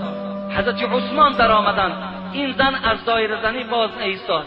وقتی عمر در آمد زن درها دفش را جمع کرد و در یک پیش خانه نشست. از عمر ترسید. رسول اکرم صلی الله علیه و سلم خنده کردند، تبسم کردند، گفتند ای عمر، گفتند قسم به خدا، گفتند که از سایه تو شیطان میترسد، شیطان از سایه تو میترسد، گفتند حتی شیطان گفتند از تو میگریزد. ببین شیطان از عمر میگریخت. شیطان سایه عمر دیدن قوت نداشت برادر عزیز. لیکن امروز امت اسلام ببینید، امروز شیطان از بعد شخصیتان میگریزن. به خاطر چی؟ به خاطر که اینا از شیطان گذرانیدن. بله شیطان میگریزد به خاطر که دیگر شیطان لازم نیست برای جسم او، وجود او، زیرا وی آن عملهای را انجام میدهد که شیطان در حیرت گذرانیده است. خدا رحمت کند حضرت جنید قصه معدن حال میزند. مولوی حضرت جنونی چنین نقلت اندر ساعتی روز، جنید اندر ره میرفت با سوز. دوستای خدا با سوز میرفتن در قضای راه، هر طرف این زنای بیگانه و زنای هر گونه را تماشا کردن میرفتن. هر خانه در مثل گاوی بیشاخمن نمی در آمدن، در راه ها سوخته سوخته میرفتن، در فکر خدا بودن. به ناگاه دید اون ملعون شیطان به مکاری شده چو طفل عریان، جهت در گردنی هر کس سواره، جنید انداخت سوی اون نظاره. نگاه کرد شیطان هم میشناختن، آز شیطان دیگر شناخته نمیشود. اونا شیطان هم میشناختن. دید که شیطان خودش را به منزله کودک کرده و کودک چیل است. هر یک آدم کودک که بیند حتمی یک سری وی دستمال میکند، یک دوستداری میکند. شیطان میدانست که خودش به کی مبدل کند و هر یک شخص می آمد این طفل می برداشت. میدانست که این شیطان است. بوسه میزد، به او پیسه میداد، به او غذا میداد. جنید که وی شناخت به او نظاره کرد، گفت عیب نمیدانی، عیب نمیدانی، گفت که در گردن این مردم سوار بشوی، عیب نمیدانی که این مردم با تو اینقدر معامله خوب دارن، عیب نمیدانی، از خدا نمیترسی. لیکن ابلیس چی جواب گفت؟ جواب ابلیس ببینه، بسیار جواب قابل قبول به جنید گفتن. جواب گفتن که جنید دیگر عاجز آمدن. بگفت ابلیس مردم نیست اینها چو گاو و خرچران در روی دنیا. اینایی که میبینی من سوارشان میشوم، اینا را تو گفت آدم نگو، اینا را مردم نگو. اینا کسانی هستند که چو گاو و خرچران در روی دنیا. بود مردم همان قومی جگر ریش که رای حق پرستی کرده در پیش. آجا تو مردم گفت جنید تو هستی، هر یک دم میسوزی، هر یک دم در یاد خدایی، هر یک دم در فکر قیامتی. اینا پروای قیامت هم ندارن، پروای گور هم ندارن. بعدش آنقدر به انصاف است که زنده شدن در قبر باور ندارد، اگرچه نماز هم که خواند. ولی این حقیقت دارد. باور کنید بعدش نماز هم میخواند، قیامت باور ندارد. زنده شدن در قبر و عذاب و راحت قبر باور ندارد. شیطان گفت، جنید گفت هیچ وقت نگویم خیر. اون مردمی که با تقوا هست، خدا ترس هست، با اونا من چقدر نمیشوم، من قوتم ندارم با اونا نزدیک شوم. لیکن اینهایش که از من گذرانیدن، اینا همش گاو و خری من هستن، من اینا را سوار میشوم. اینا معدن حال میگوید، یکی از من نرنجد یکان کس. هرچی میگویم سخن عزیزها هست، سخن خدا و پیغمبر است. به خدا قسم هیچ کدامش سخن من خودم نیست. حضرت عمر غیرت داشتن. رسول اکرم گفتن شیطان از تو میگریزد ای عمر. عمر غیرت داشتن که وقتی عمر عمرو ابن العاص ببینید میری شهری میسر شد، در میسر میری شهر بود. حضرت عمر در خلافت بودن، سردار بودن، رئیس بودن، کلان بودن، همه اونها در زیر اطاعت حضرت عمر بودن. بار عمرو ابن العاص بچه داشت به نام محمد. این حکایه را، این قصه را انس ابن مالک میکنند. میگوید بار در پیش حضرت عمر نشسته بودم. انس ابن مالک میگوید این صحابه پیغمبر خدا هست. به ناگاه میگوید یک شخص دروازه حضرت عمر کشاد، همون کابینتی که حضرت عمر اتاقی کاریش بود و خودش را میگه در زمین پرتافت و داد و وای گفته عمر به دادم برس، عمر جان مرا خلاص کن. گفتن حضرت عمر این حالت در این مسلمان دیدن، حیرتی شدن، گفتن که از جان بنده خدا از کجا هستی؟ گفت از مصر هستم، مصری هستم. گفت چی معامله داری؟ جای آمدی که هر کسی که به تو ظلم کرده باشد قسم به خدا گفت ظلم او را، انتقام او را من از تو میگیرم. سخن بران گفت کی به تو ظلم کرده است؟ گفت در مصر والی داری، میری شهر داری به نام عمرو ابن العاص، بچه دارد به نام محمد، اسب دوانی تشکیل کردند. در این اسب دوانی اسب من پیش رفت. لیکن این بچه که بچه میری شهر بود، بچه سردار که بود، چند قمچینه در پشت من زد و مرا قفا انداخت تا که من جای اول اشغال نکنم. بعد که مسابقه انجام یافت او میدانست که من این شکایت به تو میرسانم، برده مرا در زندان انداختند. من از زندان گرفته به پیش شما آمدم، عمر به دادم برس. حضرت عمر را ببینید چی کار میکنند. حضرت عمر ناراحت شدن. انس ابن مالک میگه بسیار غضب آلود شدن، در او مکتوب نویساندن به عمرو ابن العاص. زمانی که مکتوب را میگیری در حال همراه فرزندت محمد به اتاق کاری من حاضر شد. مکتوب عمرو ابن العاص گرفت، وجود او در لرزه فرار گرفت، میدانید چیزی سر زده باشد. وقتی آمد میگوید چند روز عمر او را قبول نکرد، چند روز قبولش نکرد، خوب عذاب کشید. بعد از آن قبولش کرد. اول عمرو ابن العاص در آمد، فرزند شنید، کمی توقف کرد، نگاه کرد که بچه‌شم در آمد. انس ابن مالک میگوید من نزد حضرت عمر بودم. گفت ای عمرو، گفت این مردمی که آزاد از مادر تولد شدن برای چه همه اینا برای خود غلام گردانیدی؟ چیکار کردیم حضرت؟ گفت مصری را در آورد نزد من. مصری در آمد. گفت اینا دیدی؟ گفت بله دیدم. حکایه کن. حکایه کرد. همچین در دست آدم مصری حضرت عمر دادن. محمد بچه را در تنه خرما ببند. بستن. بگیر قصاصت را از بچه آن کسی که افتخاری به پدر و مادرش کردن. بگیر. گفت این افتخاری با همین تکیه بر همین کرده بود و الا این کی دارد؟ گفت در پیش پدرش گفت قصاص را بگیر. گفت این میگوید انس ابن مالک میگوید یک چند ضربه زدن. اول میگوید انس میگوید من بسیار طلبکار بودم که عمر بسیار خوب کرد، قصاص از این مرد گرفت. لیکن وقتی دیدم که بسیار به شدت میزد، حضرت عمر را گفتم که باز دار ویم، بس است برای او. حضرت عمر امر کرد، باز ایست. گفت همچین نگو در تنه عمرو ابن العاص بزن، پدری او را بزن. گفت که این آدم مصری آدم عادی بودن. گفتن حضرت گفتن من از شما راضی شدم. گفت این کس به من جبر کرده بود، من حقی خود من از پشت این آدم گرفتم، لیکن من به پدر این کس گفت کاری ندارم. ببین این غیرت نیست؟ این غیرت حضرت عمر بودن، هم غیرت بودن، هم چی بودن؟ هم عدالت حضرت عمر بودن. خدا رحمت کند حضرت عمر رضی الله عنه را.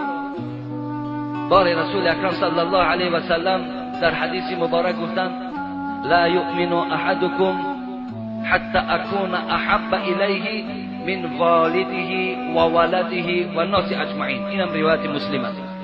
ایمان شما کامل نیست ای بندگان خدا تا زمانی که شما خدا و رسول او را از پدرتان، از مادرتان، از تمام یار رفیق، از تمام نزدیکترین انسان اگر شما دوست ندارید، خدا و رسول او را اگر از پدر و مادر و از یار و رفیق و از مال و چیز دنیا اگر دوست ندارید، ایمان شما کامل نیست. گفتند پیش از آنکه من دوام اینه که با عمر وابستگی دارد بیان کنم، اینجا یک چیز یادم آمد. ببین رسول اکرم میگوید اگر شما خدا و پیغمبر را از پدر و مادرتان، از فرزندهایتان، از تمام مردم، از آن چیزی که در خزینه داری دوست نداری، ایمان تو ایمان کامل نیست. ایمان تو ایمان کامل نیست. برادرای عزیز و گرامی، حق هست این حق است. زیرا رسول اکرم در دیگر حدیث مبارک میگوید که تا زمانی که اگر ما خدا و پیغمبر از اینها دیده بالاتر دوست نداریم، ما حلاوت ایمان چشیده نمیتوانیم، شیرینی ایمان ما حس کرده نمیتوانیم. دیگر این که برادرای عزیز و گرامی، چرا ما الله را دوست نداریم؟ اللهی که به بندگانش مهربان است، اللهی که بندگانش نوازش میکند، اللهی که در قرآن سوره رعد میگوید له معقبات من بین یدیه و من خلفه یحفظونه من امر الله. ببین پروردگار میگوید من شما را ای بندگان خدا، ای مخلوقات دوست می‌دارم، به خاطر دوست داشتن برای شما 4 ملائکه را پاسبان پرتافتم. ببین 4 ملائکه شما را شب و روز محافظت میکنند، شب و روز. مفسرای قرآن میگن دو تا این کرامن کاتبین است که نیکی ها و بدی های شما را مینویسد، لکن دوی این از پیش و از پس تو همیشه تو را محافظت از ضرر جن ها میکنند تا که جن ها به شما ضرر نرسانند. برادرای عزیز گرامی، آیا این مهربانی نیست؟ یک پدر و مادر یا یک یار رفیقی که یا اگر یک پاسبان یا هم تلخیو که میگویم اگر در ما باشدن اونا شب خواب میکنن، لیکن اینا خواب نمیکنن، همه زمان اونا بیدار هستن، بندگانش چیکار میکنن؟ پاسبانی میکنن. ببین ما تا این اندازه در بعض مورد انصافان از ما دور است که برای همون پاسبان هایی که جدا کردیم 2 کت باشد 3 کت باشد شاید کمترین $100 جدا میکنیم. $100 هر یک سری پاسبانه برای که مرا محافظت میکند که یگان شخص بر من نزدیک نشود، برای اونا جدا میکنیم. لیکن همون انسان برای همین پاسبان هایی که خدا از ضرر جن نگاش میکنند اگر روی $100 در راه خدا تی نمیتد باور کن. $100 در راه خدا خیر کن برای خاطر همین پاسبان هایی که تو را از جن نگاه میکنند.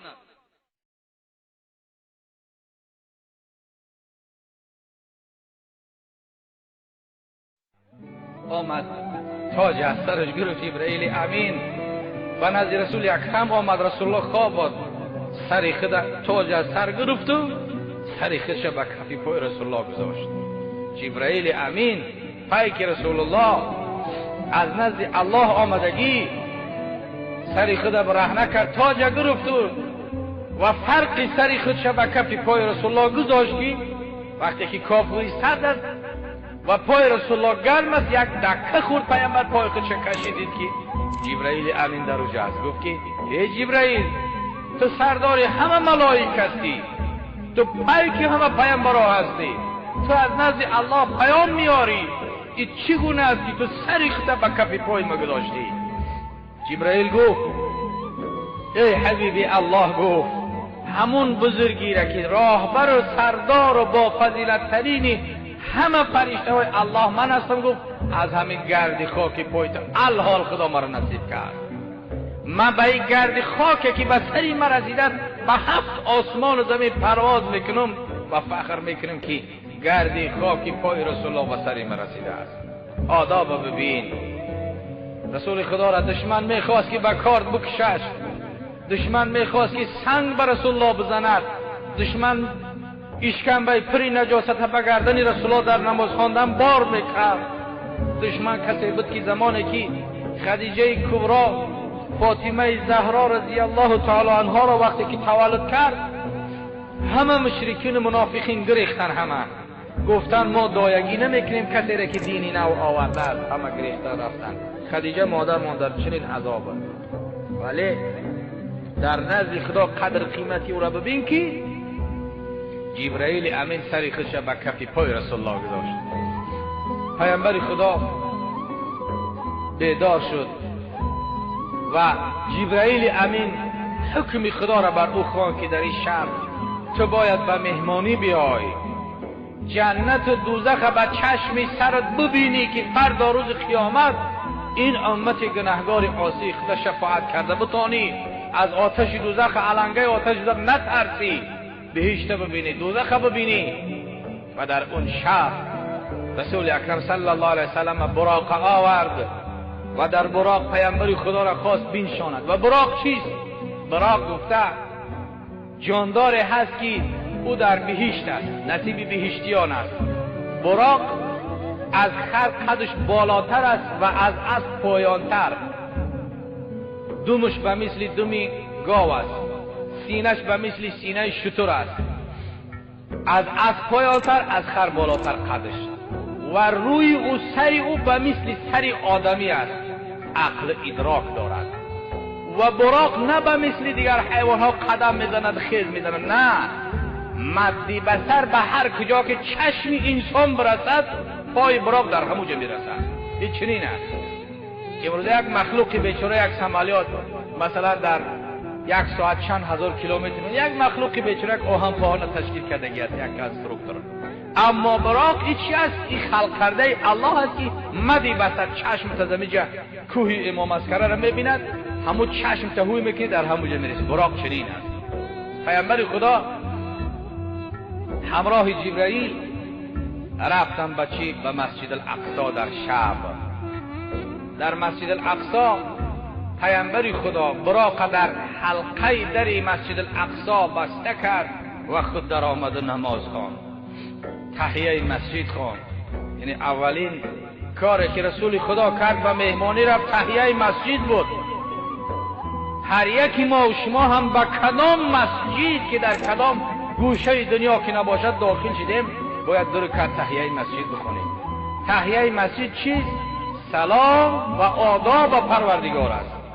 در تحیه مسجد بنده چگونه میخواند؟ رسول الله چگونه خواند؟ وقتی که بنده تحریم میبندد، در تحریم بستن همه افعال دنیا را به خود حرام میگرداند، دنیا را پشت دست میکند. هر چیزی که برای آدم زنده حلال است در نماز او حرام است. خوردن نادرست، پوشیدن نادرست، گپ زدن نادرست، خندیدن نادرست، خوابیدن نادرست، رهگشتن نادرست، نشستن نادرست، نگاه کردن نادرست، پوشیدن نادرست، بدر کردن نادرست. هر چیزی که آدم زنده میکند در نماز او نادرست است. تحریمه را که وقتی بسی الله اکبر گفتی در نماز درآمدی، تو در دنیا نیستی.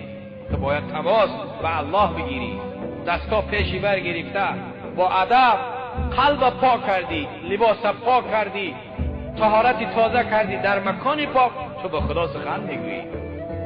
رسول الله 2 رکعت نماز خواند تحیه مسجد. قیام حالت است که بنده دستا پیشی بر میگیرد، با سر کشال جای سجده را نگاه میکند و پروردگار خود راز نیاز میگوید الحمدلله رب العالمین. حمد و سپاس و ستایش و همه نیکویی ها مر پروردگار را هست که او رب عالمین است، تربیت کننده همه عالم هاست الی آخره. بنده در قیام عاجزی خودش به پروردگار نشان میدهد، ترک دنیا همه کردگی و خدا راز نیاز میگه. وقتی که رکوع کرد، در رکوع چیکار میکند؟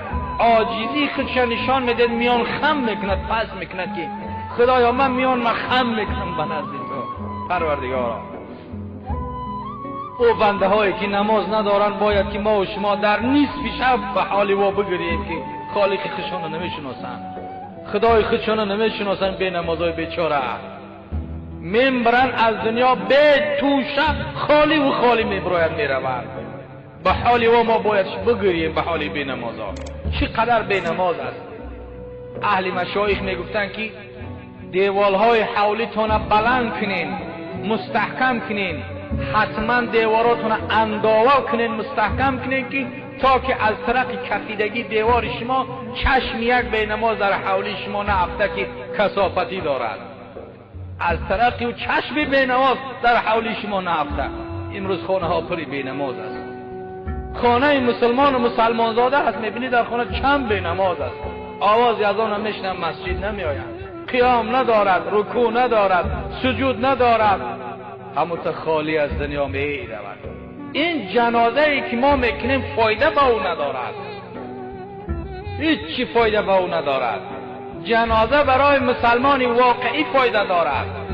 عمرش که نماز نخوانده باشد جنازه با او چی فایده دارد؟ هیچ چی فایده ندارد.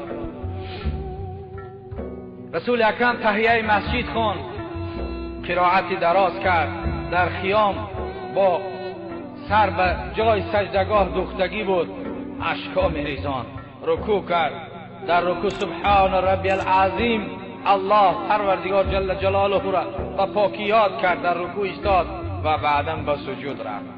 و سجده چی است؟ مغز نماز است، مغز عبادت است، مغز نماز سجود است که با وجودی که همه کائنات خدا به خاطر او خلق کردگی بود.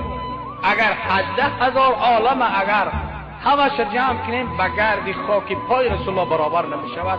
به همین بزرگی و شرافت قیام ده ایستاد، رکوع کرد، در سجده خدا را به پاکی یاد میکرد.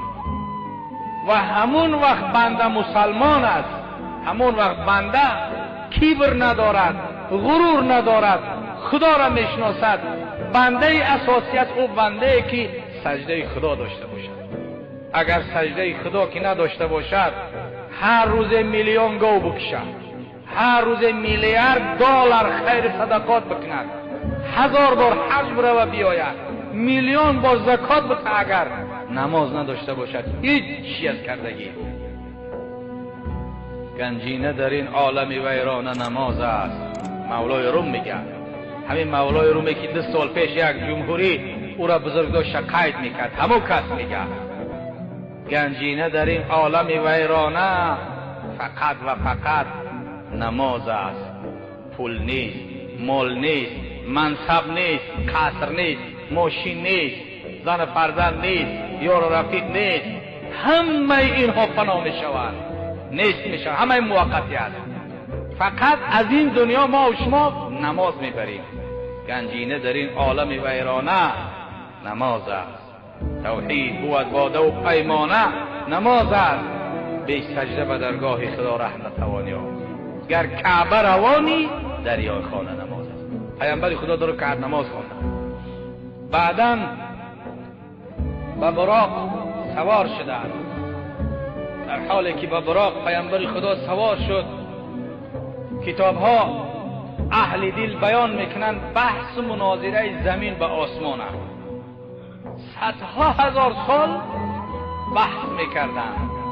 آسمان میگفت که خدا در ستاره را خلق کرده است، آفتاب ماه خلق کرده است، روح همه انبیا در من است، بهشت در من است، عرش کرسی و لوح و قلم در من است، فرشته ها در من هستند، لوح المحفوظ در من است. میگفت زمین چی میگفت؟ زمین میگفت که خدا در من شهرها خلق کرده است، دریاها خلق کرده است، اقیانوس و کوه و دیگر خلق کرده است و عاقبت الامر زمین بر آسمان غلبه کرد. تو گفت اگر همه را هم که داشته باشی، من گفت کسی را که دارم که تو نداری. بود کیست؟ گفت حبیبی الله است. اون محمد صلی الله علیه و سلم است که خدا همه کائنات به خاطر خلق کرده است. جسمی معطر منوری گفت در دل محض در زمین است، در مدینه منوره است و آسمان مات شد، محو شد ما. و برای خرسند شدن آسمان باز رسول اکرم چی از زمین به آسمان رفت. ولی زمین زمانی که به آسمان پیامبر خدا میرفت، در صخره پیامبر خدا برآمد و در صخره پیامبر خدا پای خودش بالای سنگ گذاشت. در براق وقتی که سوار شد، او سنگ در ناله آمدگی بود، سنگ به ناله آمدگی بود. ای رسول خدا گفت امر کن که من از زمین بالاتر برم. رسول خدا گفت بیا بالاتر رفت. گفت امر که من در جای خود بیستم. گفت به چه خاطر؟ گفت به خاطر که پای تو بر بالای من رسیده است، غیر از پای تو نمیخوام که پای دیگر کس به بالای من رسید. این سنگ معلق که الحال معلق هم نیست، بلکه از طرفش دیوار کردن. قبلا معلق بود و معلق هست، اما به خاطر که مردم عوام بیسواد او را همچون پرستش میکردن، همچون شفا و میکندن و میبردن و در کسلی و بیماریاشون میخوردن، پلاو پکان میکردن، از دو طرفش دیوال کردن که معلقش نماند، تا که مردم با او بسیاری بد فریفته نشوند. رسول اکرم در براق سوار شدگی بود که زمین به ناله آمد، زمین به گریه آمد، زمین به ناله آمد و از هر یک حجر و مادر و سنگ و کلوخی که در زمین بود ناله می برآمد. جبرائیل امین جلودار بود. جبرائیل امین اون نقطه و اون بند براق در دست داشتگی بود. تاج فرشته ها بندی او را داشتگی بود. براق پیامبر خدا بر براق سوار بود. مست بگذشتی و از خلوتیان ملکوت، حضرت لسان الغیب حافظ میگه، مست بگذشتی و از خلوتیان ملکوت و تماشای تو آشوب قیامت برخاست. ای رسول الله، حافظ میگه تو وقتی که دعوت الله که به تو رسید تو مست شدی در عشق خدا، مست بگذشتی و از خلوتیان ملکوت و تماشای تو آشوب قیامت برخاست که همه حجر و مدر همه از عشق رسول الله از زمین دور شدن اشک میریزوندن. حضرت شیخ سعدی بزرگوار گریه زمینه و ساربان که جبرائیل بود شتربان بندی او براق داشتگی، میگه زمین به ناله آمد و به جبرائیل ناله میکرد و میگفت. حضرت شیخ سعدی را بنظم آورد: ای ساربان آهستران آرام جانم میرود. ای شتربان، ای ساربان آهستران آهسته برید، آرام جانم میرود. آرامی که در جان من بود اون میرود، من نیست میشم، هلاک میشم. زمین ناله میکرد این نظم ها را میگفت به جبرائیل: ای ساربان آهستران آرام جانم میرود، آن دل که با خود داشتم با دل ستانم میرود. محمل بدار ای ساربان تندی مکن با کاروان، که از عشق آن سر و روان گویا که جانم میرود. زمین ناله میکرد: کو میرود دامن کشان که از دل نشانم میرود. کو میرود دامن کشان من زهر تنهایی چشان، دیگر مپرس از دل نشان که از دل نشانم میرود. باز آی بر چشمم نشین ای دل ستانی نازنین. زمین ناله میکرد: باز آی بر چشمم نشین ای دل ستانی نازنین، کاشوب و فریاد از زمین بر آسمانم میرود. صبر از وصال یاری من، برگشتن از دلدار من، گرچه نباشد کار من هم کار از آنم میرود. در رفتن جان از بدن گویند هر نوع سخن، من خود به چشمی خویشتن دیدم که جانم میرود. سعدی فیغان از دست ما لایق نبود ای بی وفا. ای امتی بی وفا، ای امتی که زمین به خاطری او ناله میکرد، حجر و سنگ و کلوخ به خاطری او ناله میکرد، از جدایی و اشک میریزان. ای امتی بی وفا تو چی پروایی نداری؟ بار پیامبر به یاد نمیاری؟ صلواتی بر روح او نمیگویی؟ ای امت، کسی که امتی گفت و از دنیا رفت. سعدی فیغان از دست ما لایق نبود ای بی وفا، طاقت نمی آرم جفا کار از فیغانم میرود. چون شدی موجود در عالم بگفتی امتی، در نماز و روزت هر دم بگفتی امتی. در شب معراج نزدی حق بگفتی امتی، جان بلب آخر شد و آنگه بگفتی امتی. ما باید چنین ناله بکنیم نه زمین. زمین مسئول نیست، زمین پرسشی ندارد، اما ما و شما امتی او هستیم. ما و شما از محبت او دور ماندیم. حالا که به یک صلوات گفتن یک مراتب ما و شما اللهم صل علی محمد و علی آل محمد بگیم، خدا برای ما و شما 10 سلام میفرستند، رسول الله برای ما و شما 10 سلام میفرستند. در مکانی که صلواتی بر پیامبر گفته شود از اون مکان بوی خوش به آسمان میبراید. در هر مسجد، در هر معرکه و هر کجا که باشیم صلی الله علیه و سلم همه بگوید همه اللهم صل علی محمد و علی آل محمد بگوید، از اون مکان بوی خوش از طبق زمین و آسمان پخش میکند. فرشته ها وقتی که بوی خوش به مشام اونها میرسند و یکدیگر میگویند این بوی خوش از جای میآید که در اوج یاد رسول الله کردند. این بوی خوش از جای میآید که در اون مکان اون مسلمان ها بر روی پیامبر صلوات فرستاده ایستادند. بگذار تا بگیریم چون ابر در بهاران، بگذار تا بگیریم چون ابر در بهاران، از سنگ ناله خیزد روزی وداع یاران. یعنی بیان میکند که همه در رفتن رسول الله اشکبار بودن، بغیر از انسان که پروایی نداشته در خواب. رسول معظم اسلام خودی معراج گفته، اسرا گفته سفر شب میگن، معراج گفته نردبان میگوید. وقتی که پیامبر خدا به همراهی جبرائیل در براق سوار به آسمان اول که رسیدن، صدا زد جبرائیل امین که در را بگشا. در اون رضوان اون کسی که آسمان اول در اوجا نزد دروازه بود گفت کیستی؟ گفت جبرائیل امینم، همراهی سرور کائنات، معلم بشریت، دوست داشته الله، حبیبی الله محمد صلی الله علیه وسلم هستند. رسول خدا را خدا دعوت کرده است. وقتی که در کشاده کردم گفت پیامبر خدا در اون آسمان اول گفت حضرت آدم علیه السلام دیدم.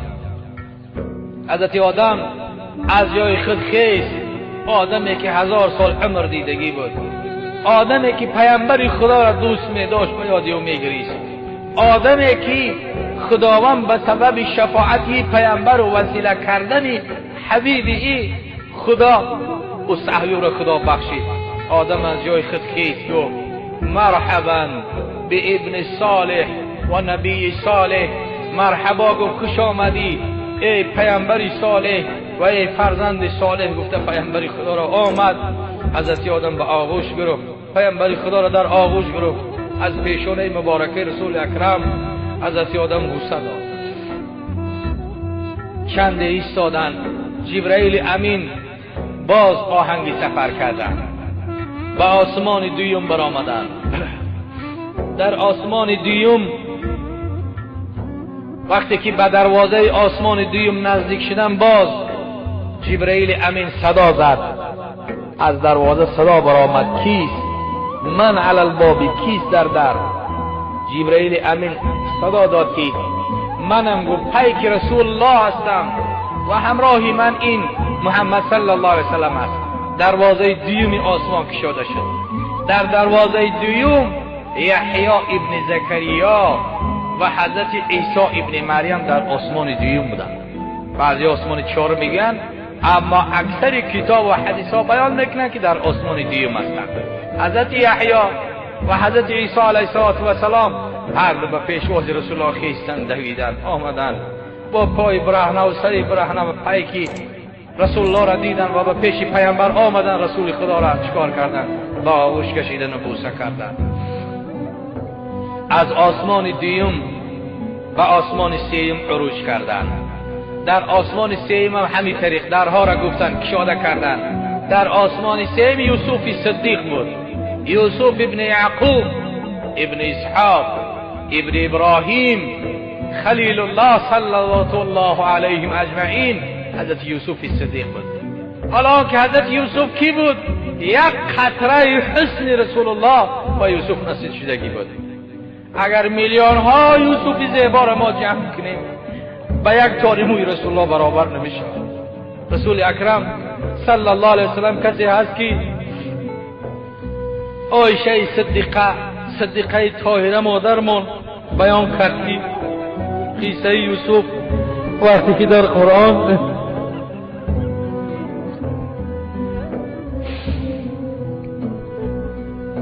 خدا بیان میکند که زنها وقتی که ملامت کردن زلیخا را که تو به یک غلام خود عاشق شده ای، ملامتش کردن، طعنش دادن، سخنهای ناجا گفتن.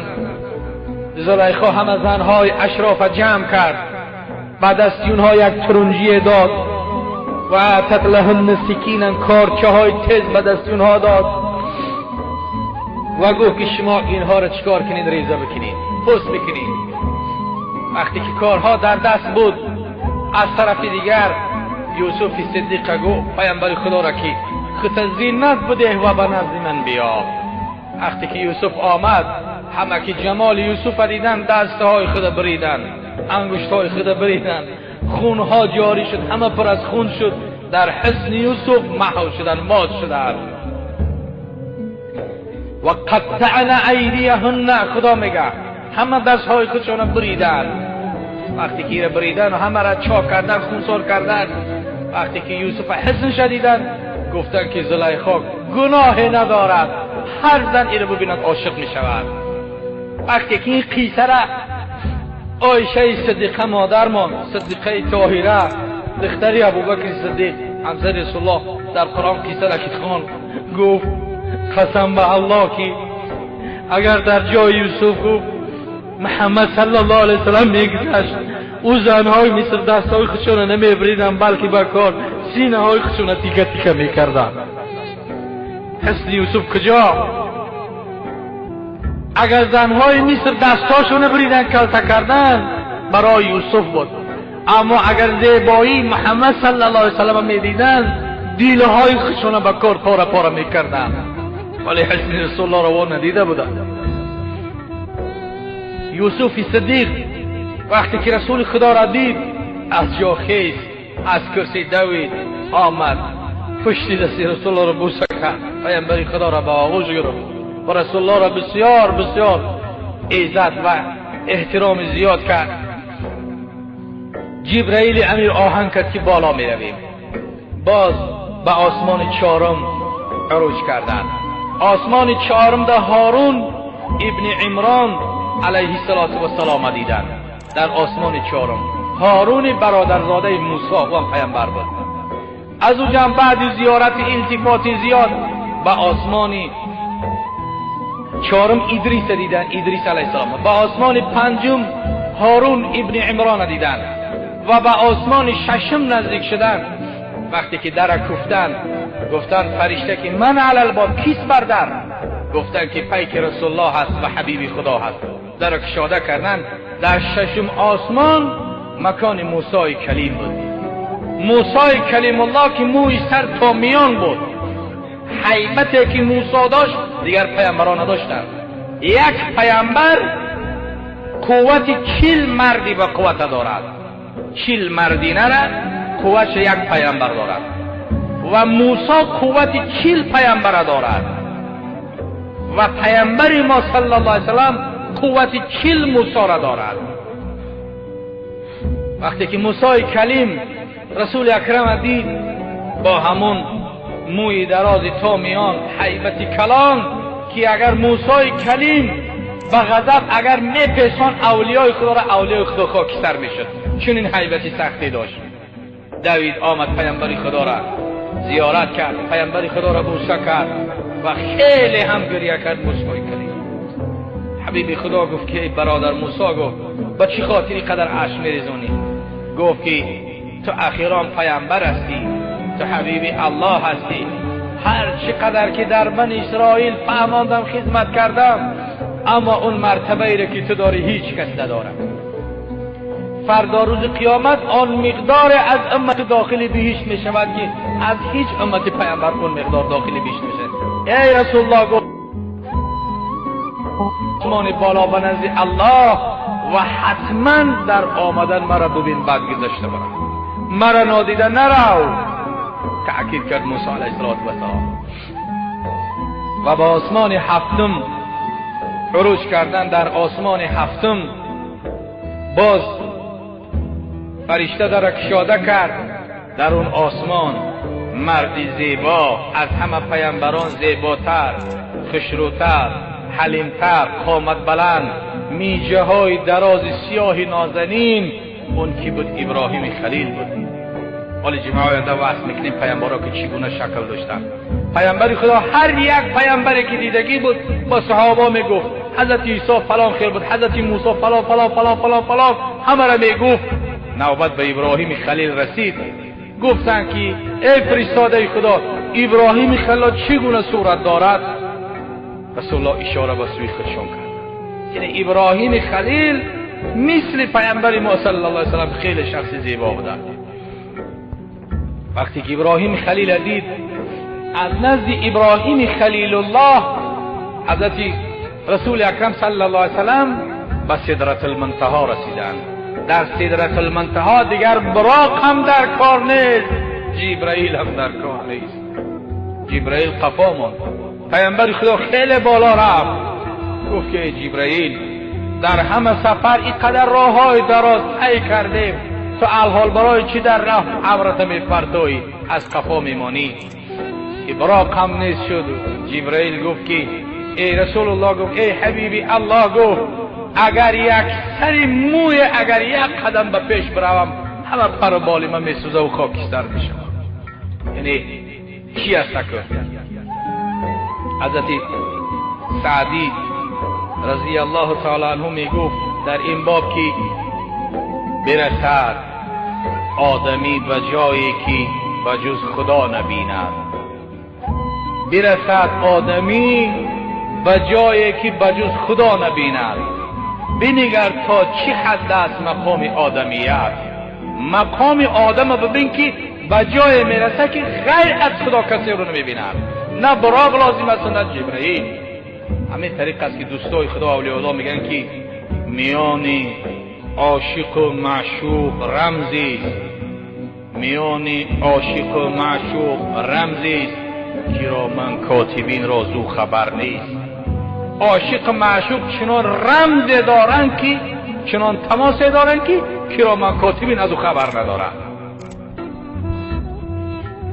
و به آسمان هفتم از سدرة المنتهی جبرائیل ماند و براق هم ماند و رسول اکرم چیکار کرد؟ به بالا عروج میکرد و بالا میرفت. و در بالا رفتن او حضرت مولوی جنون میگفت جان باد فدای قد زیبای محمد صلی الله علیه و سلم، جان باد فدای قد زیبای محمد، با گیسوی مشکین سمن آسای محمد. جبریل جلودار براق شب معراج، حوران صفی در صف به تماشای محمد.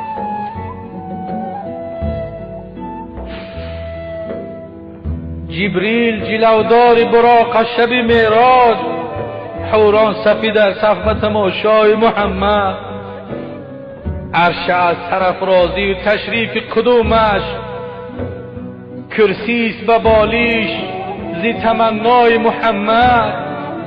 خورشید گرفت توشه از خیرمن حسنش، مهروی کنام بوسه زد از پای محمد.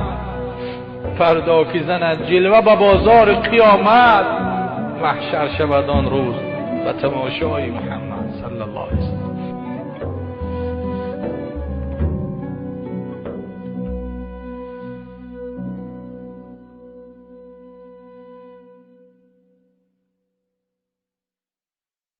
در کشاده کردن در ششم آسمان مکان موسی کلیم بود.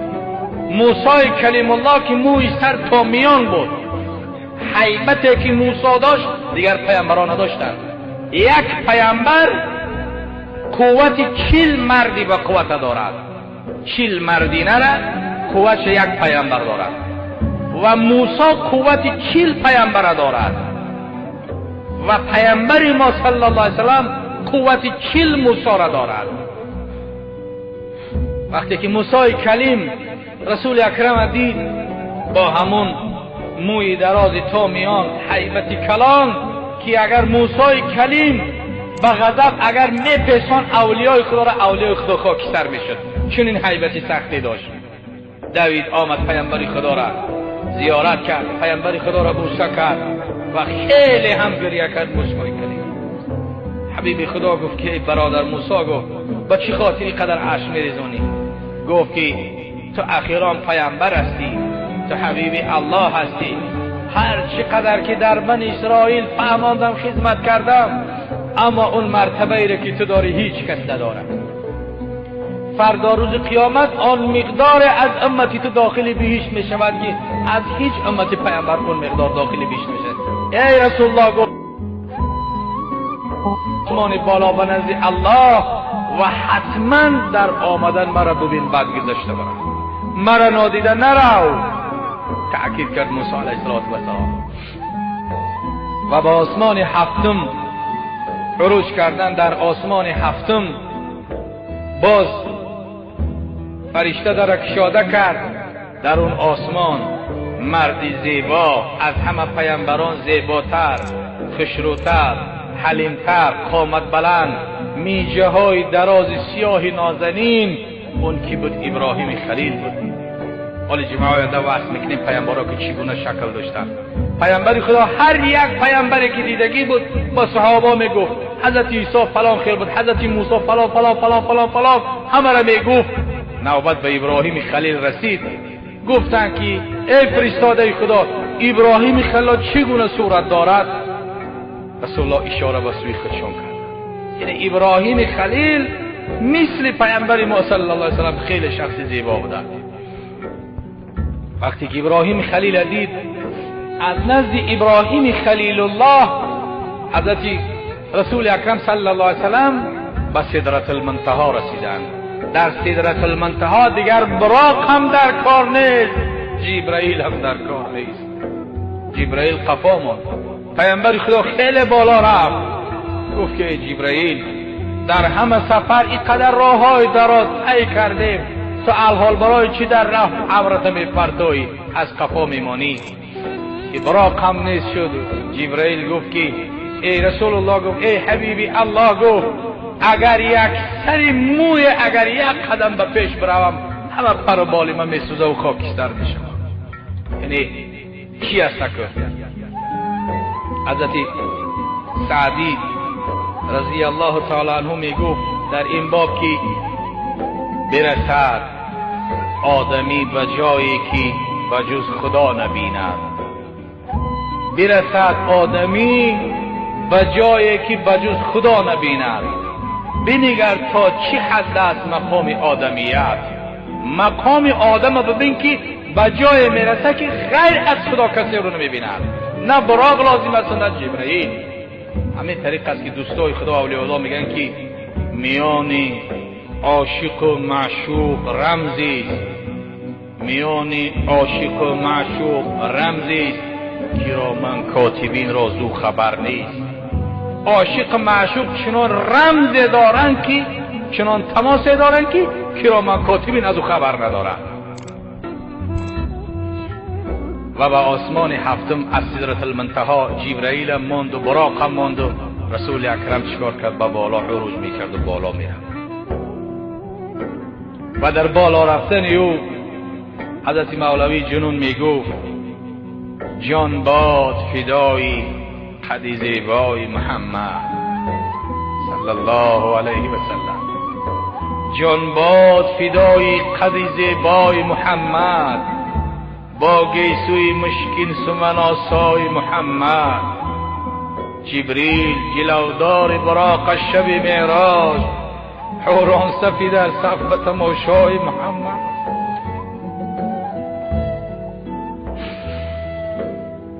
جبریل جلودار براق شب معراج، حوران صفی در صف به تماشای محمد. عرش از طرف راضی و تشریف قدومش، کرسیست و بالیش زی تمنای محمد. خورشید گرفت توشه از خیرمن حسنش، مهروی کنام بوسه زد از پای محمد. فردا که زند جلوه به بازار قیامت، محشر شود آن روز به تماشای محمد صلی الله علیه وسلم.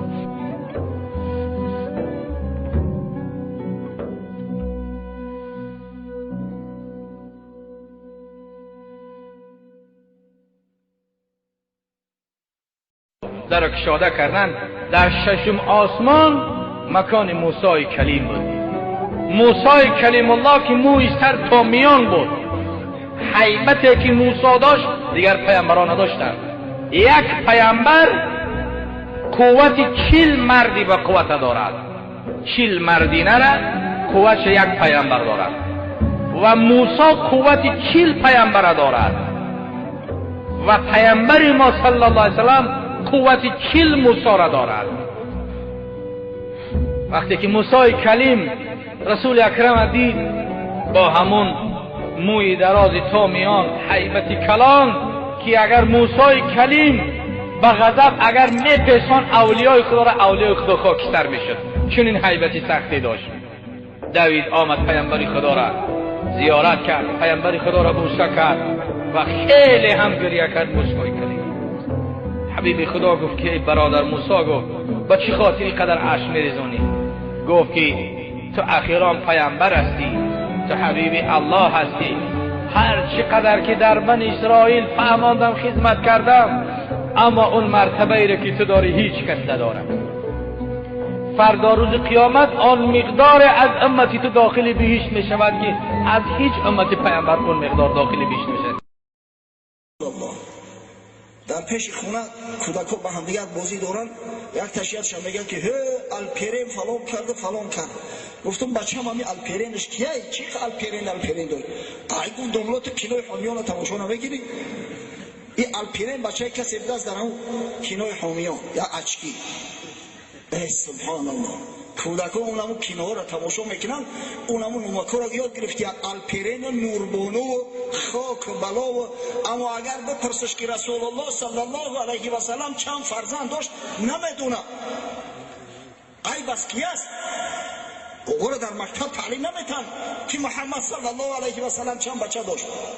در تلویزیون گپ نمیگن. ای بس ما نیست؟ همون فرزند ما و شما است از برای خدا.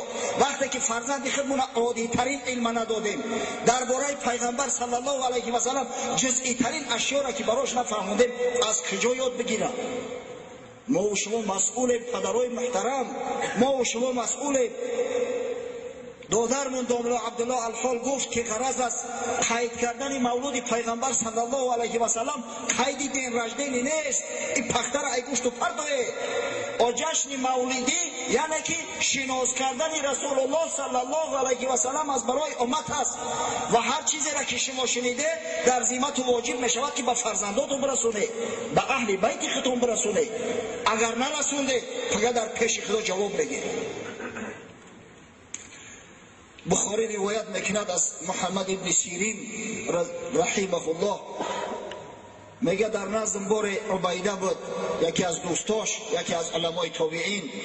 میگه نزدش گفتم که عندنا من شعر رسول الله صلی الله علیه و سلم اصبناه من قبل انس او من قبل اهل انس. با عبیده میگه مراجعت کردم، گفتم یا عبیده تو میدونی که در خانه من چند موی از پیغمبر صلی الله علیه و سلم میراث است؟ چند موهای سر حضرت صلی الله علیه و سلم وقتی در حجت الوداع سر تراشید بین اصحاب گرامیش تقسیم شده بود. میگه از دست انس ابن مالک یا از فرزندای انس ابن مالک همون موها به من رسیده است. عبیده میگه گریان شد. این همی شکله که ما و شما وقتی که ایشان قاری میخواند که تمام امتانت صدقه یک تارگی سویت گریان شده، حضرت عبیده گریان شد. گفت لأن تكون عندي شعرة منه لكانت أحب إلي من الدنيا وما فيها. قسم به خدا گفت یا ابن سیرین، اگر از همون موی سری پیغمبر صلی الله علیه و سلم یک تارش در دست من میشد، از دنیا و تمام نوش نعمت دنیا، از تمام این خانه و در، از تمام این چارگاه ها برای من اولاتر و بالاتر بود. این است محمد صلی الله علیه و سلم. ولی بپرسم تو که همه حضرت رسول الله صلی الله علیه و سلم یک نسبش ذکر کنه چند نفرش گفته میتونه؟ شاید اکثریت خود تا عبدالمطلب بدونه بود اصدق شد. تاریخ پیغمبر خود مونه نمیدونه. همین نشانه چی است؟ نشانه به محبتی، نشانه به مروتی، نشانه به اندیشگی و به پرواگی.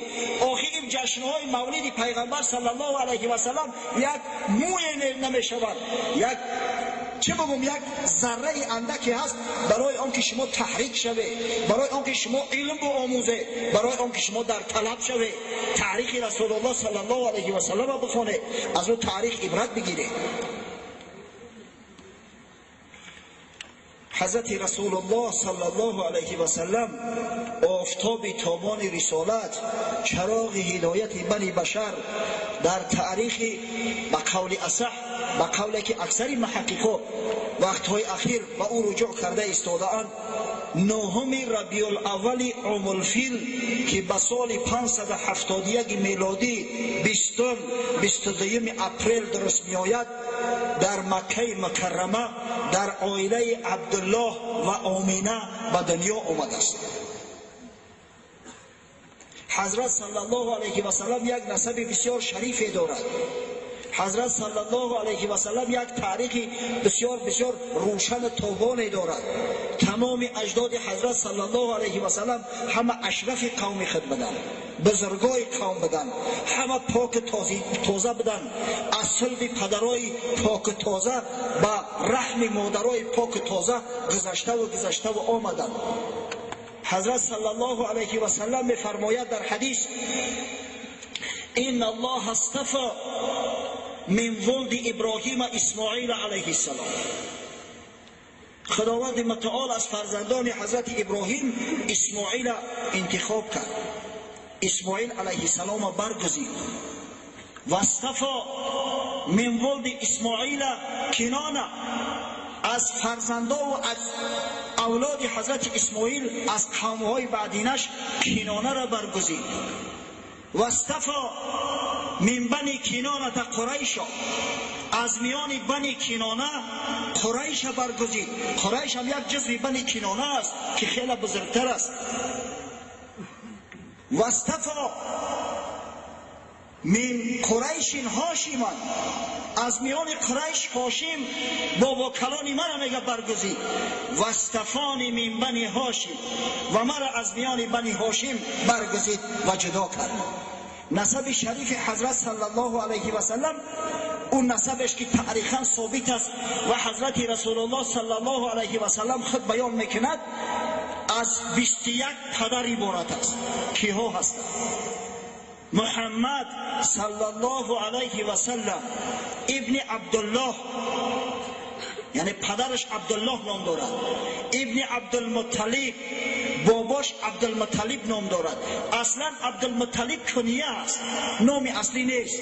نام باباش شیبه بود، از بس که وقتی از مادر تولد شد یک چند موی سفید داشت، از این خاطر مادرش او را شیبه نام کرد. اما از بس که مطلب امکش به جستجویش آمد، پسرک از مدینه منوره به مکه آورد، مردم قریش گمان بردند که شاید مطلب از مدینه منوره یک غلام بچه خریده باشد، از این خاطر عبدالمطلبش گفتند و به همین تخلص یعنی به عبدالمطلب در تاریخ مانده است. اکثر ما و شما را اگر بپرسند که نام بابای پیغمبر صلی الله علیه و سلم چیست، میگیم عبدالمطلب، اگر چه تخلص است. ببینید ما هم گفتیم که ابن عبدالله ابن عبدالمطلب. ابن هاشم، هاشم هم نامش عمرو است، نام اصلی هاشم عمرو است. چرا هاشمش گفتن؟ زیرا هاشم اول شخصی است از قریش که همه شوربای توقعی را جاری کرد. شوربای توقعی که امروز میگیم رسم و رسوم تاجیکی است، الحمدلله و المنه این رسم و رسوم کهنه است. پیغمبر صلی الله علیه و سلم همه شوربای توقعی ما را تعریف و توصیف کرده است. حضرت میگه فضل عایشه علی سایر نساء کفضل ثرید علی سایر طعام. فضیلت عایشه رضی الله عنها نسبت دیگر زنها مثل فضیلت ثرید است نسبت دیگر طعام ها. ثرید چی است؟ ثرید نمی شوربای توقعی، هر چیزی که نامش پاره میکنن بعد اوقات گوشتار را در بالاش چپه میکنن در نزد مردم پیشنهاد میکنن، همو با نام ثرید یاد میشود. این کلمه به شکل ترید در زبان ما هست، اما متاسفانه فقط در مقابل طعام گاو استفادهش میکنیم. ترید گاو تیار کن، اما معنی اصلیش همین ثرید. هر طعامی را میگن که در طبق ریزه کنن و این هاشم از بس که همین را پاره میکرد در طبق نان و برای حاجی هایی که به مال و اموال و به ثروت بدن طعام درست میکرد، با همین تخلص هاشم معروف و مشهور شد. خب ابن هاشم ابن عبدمناف ابن قصی ابن کلاب، لا اقل تا همیشه ما باید بدانیم برادرای عزیز، قصی ابن کلاب شخصی است که قریش به سر قدرت و حاکمیت آورد.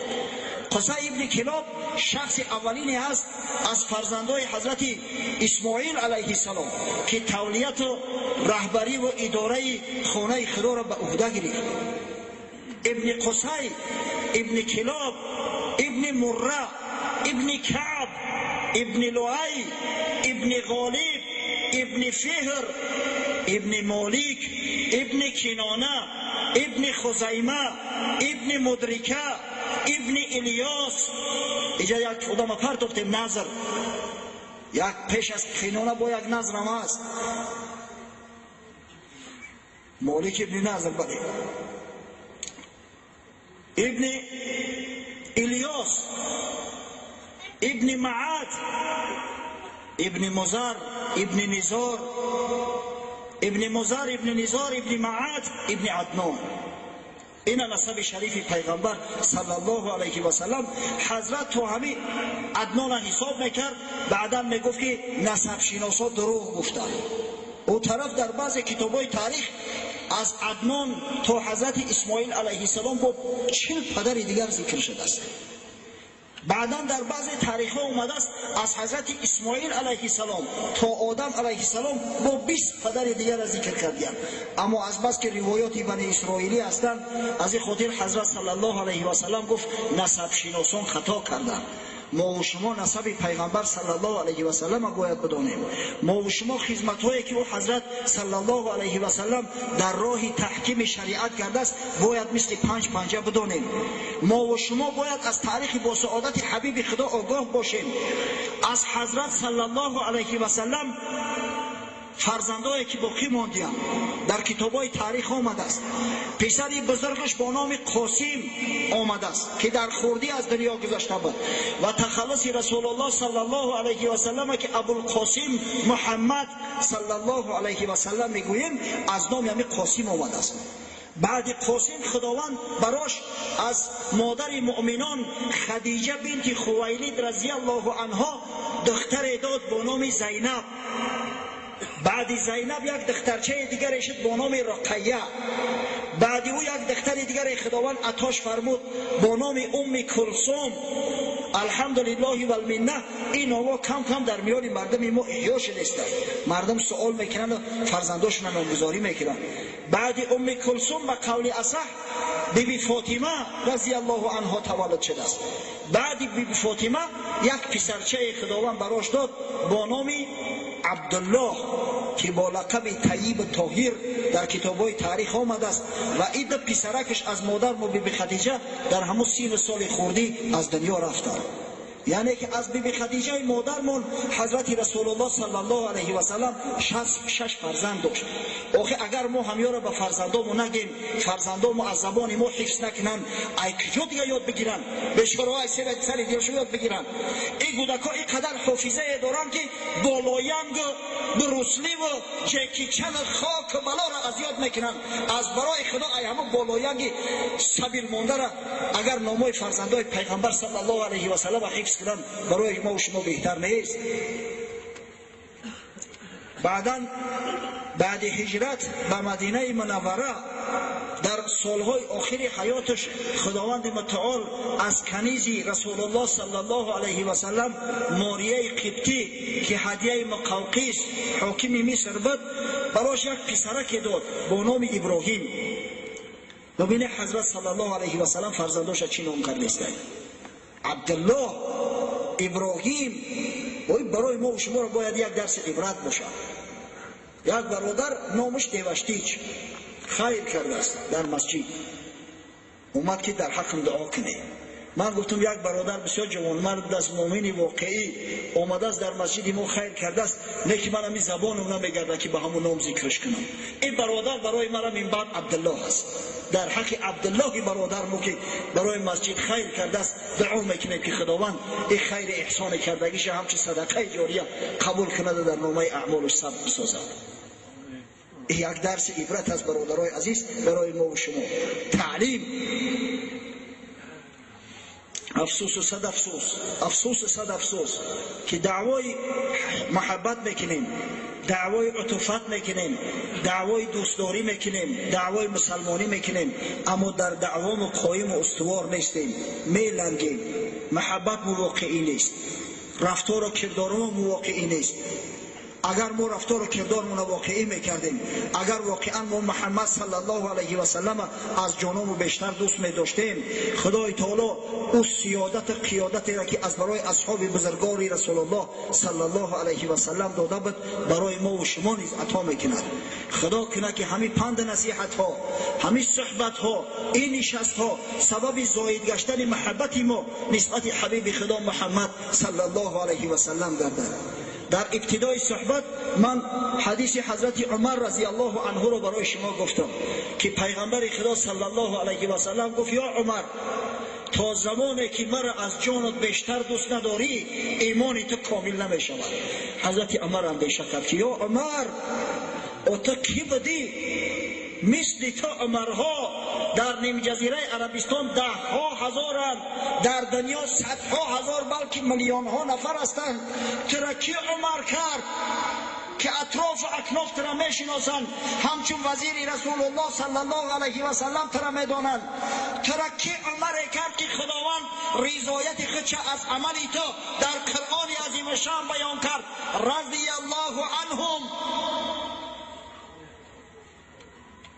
محمد رسول الله والذین معه. آخه مگر همه یعنی به شرافت محمد صلی الله علیه و سلم نبود؟ تو چه خیلی همون جان نیم طوله خدا از این بزرگ مرد، از این آفتابی تابان، از بزرگترین مخلوق خدا بالا میدونی؟ حضرت خداوندی که هدایتش کرد، حضرت بلابا اومد گفت فانه الان یا رسول الله والله لانت احب الی من نفسی. الحال گفت ای رسول الله، قسم به خدایی که جانم عمر در قبضه قدرتی اوست، از جانم بیشتر دوستت می‌دارم. فرمان که جانم فدای پاک میکنم، جان حالی در پیش بسیار میکنم. حضرت صلی الله علیه و سلم گفت الان یا عمر. یا عمر گفت انا که ایمانت کامل شد. اما اگر ما و شما خوب اندیشه کنیم که بدن این حضرت در مد نظر داشته باشیم، خدمت‌های حضرت در مد نظر داشته باشیم، شاید که به هدایت خداوند همو کمال ایمانی را که خدای تعالی برای بندگان بزرگش عطا کرده است و رسول الله صلی الله علیه و سلم برای بعضش وعدش کرد و صراحتا گفت، خدای تعالی برای ما و شما را ببخشد. اما افسوس و صد افسوس، آلی محبت مطفلانه است، آلی ما قدم‌های اول میگذاریم، گام‌های اولینمون است. یک چیز را درست اندیشه کنید برادران، انما الاعمال بالنیات. همین گریه‌ای که ما میکنیم به نیت وابسته است. اگر گریه را بر ریا کردیم، وای به حال ما که فردا روز قیامت در او چشما چنگک میزنن، آویزان میکنن. اما به خاطر خدا اگر کردیم، خداوند آتش جهنم بر بدن کسی که از ترس خدا یا از محبت خدا اشک دیده میریزاند حرام گردانده است. هرچی با عمل به نیت ما وابسته است. فردا روز قیامت هر چیزی که در قلب دست آشکار میشود، رو میزنه، با چی شکل و صورتی که باشی به همون شکل خداوند حشرت میکنه.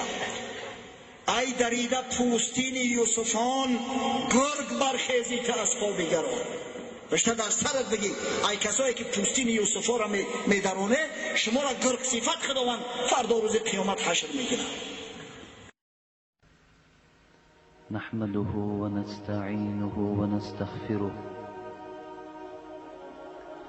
ونعوذ بالله من شرور أنفسنا ومن سيئات أعمالنا.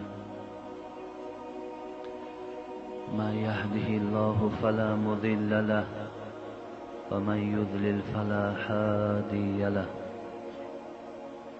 أشهد أن لا إله إلا الله وحده لا شريك له وأشهد أن محمدا عبده ورسوله. أعوذ بالله من الشيطان الرجيم.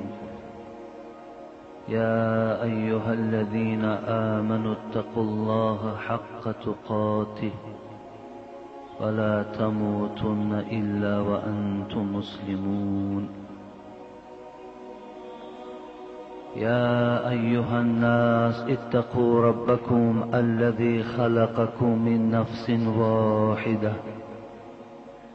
وخلق منها زوجها وبث منهما رجالا كثيرا ونساء واتقوا الله الذي تساءلون به والأرحام إن الله كان عليكم رقيبا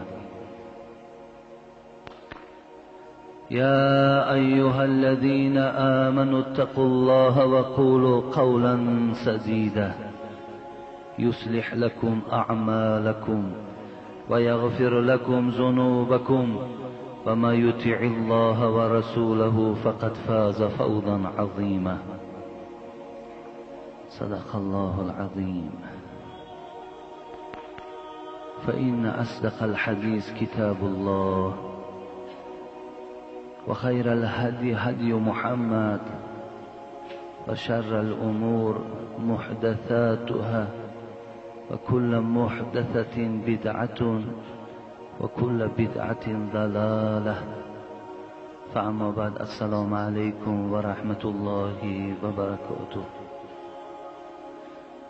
همه شما بنده های خدا را به این روز سعید، به این روز عید تبریک و تهنیت میگویم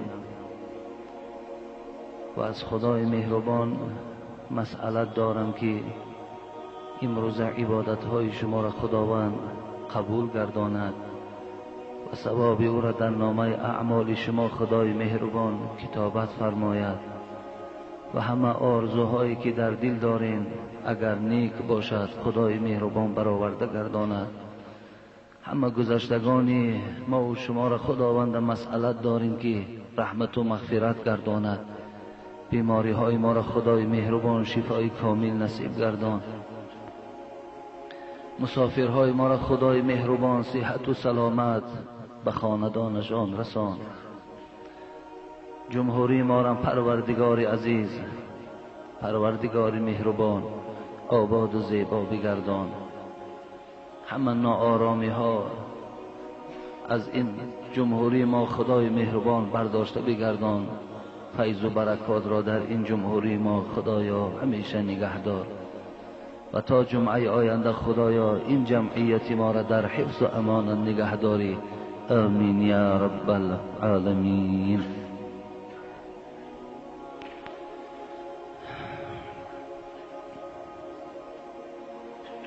جمعه گذشته الحمدلله ما و شما اطراف حیات و حیات خیلی پرسعادت حضرت عثمان رضی الله عنه صحبت داشتیم و وعده دادیم که این جمعه هم انشاءالله برنامه ما، موعظه ما اطراف حیات این حضرت، کارنمایی های او، چقدر فتوحات، چقدر پیشروی ها در دوره های حضرت عثمان شد و اگر وقت گنجایش دهد انشاءالله از طریق مظلومانه به قتل رسیدن حضرت عثمان برای شما حکایه میکنم. قبلا چگونه ای که در جمعه ها اعلان کردم آغاز صحبت از خود سخنهای حضرت عثمان آغاز میکنم. چگونه جمعه های گذشته هم سخنهای گرانبهای این حضرت من برای شما شرح دادم و امروزم باشد آغاز صحبت از سخن خود حضرت عثمان آغاز می شود. همان حکایه‌ای که ابن حجر عسقلانی که یکی از محدث، حافظ، فقیه، خیلی عالم دانا در کتاب خود سخنهای این حضرت را جمع کرده است. میگوید که من این حکایه را در قصه های ابوبکر و عمر رضی الله تعالی عنهم برای شما رسانیده بودم، لیکن سخن عثمان برای شما در این اطراف حبیب خدا شهر نداده بودم. حکایه این چنین بود که حبیب خدا آن چیزی که از این دنیای ما دوست می داشت برای اصحاب خود اعلان کرد تا که امت او تا روز قیامت محبوب این سه چیزی که حبیب خدا دوست می داشتند بر این سه چیز محبت داشته باشند، که این حرمت زن بود، این همیشه پایبند در نماز بود و خوشبویی بود. وقتی حضرت ابوبکر رضی الله عنه این سخن حبیب خدا را شنیدند ویم گفتند منم سه چیز را از این دنیا دوست می‌دارم. قسم به خدا اگر به حیات این حضرت ها نظر می افکنی به خدا قسم پروای دنیا نداشتند، هیچ وقت تکیه به دنیا هم نکرده بودند. لیکن در برابر سخن پیغمبر خدا حضرت هم گفتند ابوبکر صدیق منم سه چیز را دوست می‌دارم. افسوس که آن چیزی که اونها دوست می‌داشتند امروز آن محبت آن چیزها را خدا در دل ما و شما جای نکرده است. حضرت ابوبکر گفتند اولین چیزی که دوست می‌دارم نظر به چهره تو هست ای حبیب خدا، که هیچ وقت نمیخواهم که چشمهای من از نگاه تو کنده باشد. دوم چیزی که دوست می‌دارم این است که عایشه دختری من در نکاح تو باشد.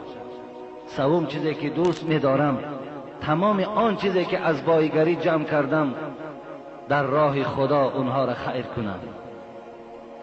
حضرت عمر رضی الله عنه هم گفتن راست گفتی ای ابوبکر منم سه چیز را دوست می‌دارم. دوست داشتن عمر چی بود؟ امر معروف را دوست می‌دارم. اولین چیزی که دوست می‌دارم این امر معروف است، این سخن خدا را شنیدن است یا سخن خدا را به گوش بنده های خدا رسانیدن است. دوم چیزی که دوست می‌دارم این نهی منکر است، آن چیزی را که خدا ما را نهی کرده است از خوردن او، از پیرو شدن به او به گوش مردم رسانیدن. سوم چیزی که عمر گفتن دوست می‌دارم این بود که لباس های داشته باشم که تازه باشن لکن پارگی داشته باشن. حضرت عثمان رضی الله عنه هم که من اینها را برای شما شرح داده بودم در قصه های حضرت ابوبکر و حضرت عمر. حضرت عثمان هم رحمت الله علیه گفتن ای عمر راست گفتی منم سه چیز را دوست می‌دارم. برادرای عزیز و گرامی، عثمان ثروتمند بود، عثمان مالدار بود، عثمان دولتدار بود، عثمان پولدار بود. لیکن آن چیزی که عثمان دوست می داشت باور کنید برادر عزیز امروز اگر با ثروتمندهای ما مقایسه کنیم محبت عثمان با محبت آن چیزی که ثروتمندهای ما دوست می دارند برابر شدن نمی تواند. آدم ثروتمند، آدم با نفوذ میگوید من دوست می‌دارم حب الی من الدنیا ثلاث، منم از دنیا سه چیز را دوست می‌دارم. چرا دوست می‌داشت؟ کاش که خداوند آن چیزی را که عثمان دوست می‌داشت امروز همون محبت در دل ثروتمندهای ما خداوند جای گرداند. حضرت گفتن اشباع الجعان و کسوة العریان و تلاوة القرآن. سه چیز حضرت گفتن دوست می‌دارم. یکم این که هیچ وقت نمیخواهم که در مدینه منوره، هیچ وقت نمیخواهم که در همسایه داری های من شخص گرسنه باشد. میلم همین است، خواهشم همین است که این مبلغی که خدا برای من نصیب کرده است برای آدمای گرسنه و صرف کنم. محبت ببینید، محبت حضرت عثمان، محبت آدم ثروتمند، اون محبتش به عملش راست بود.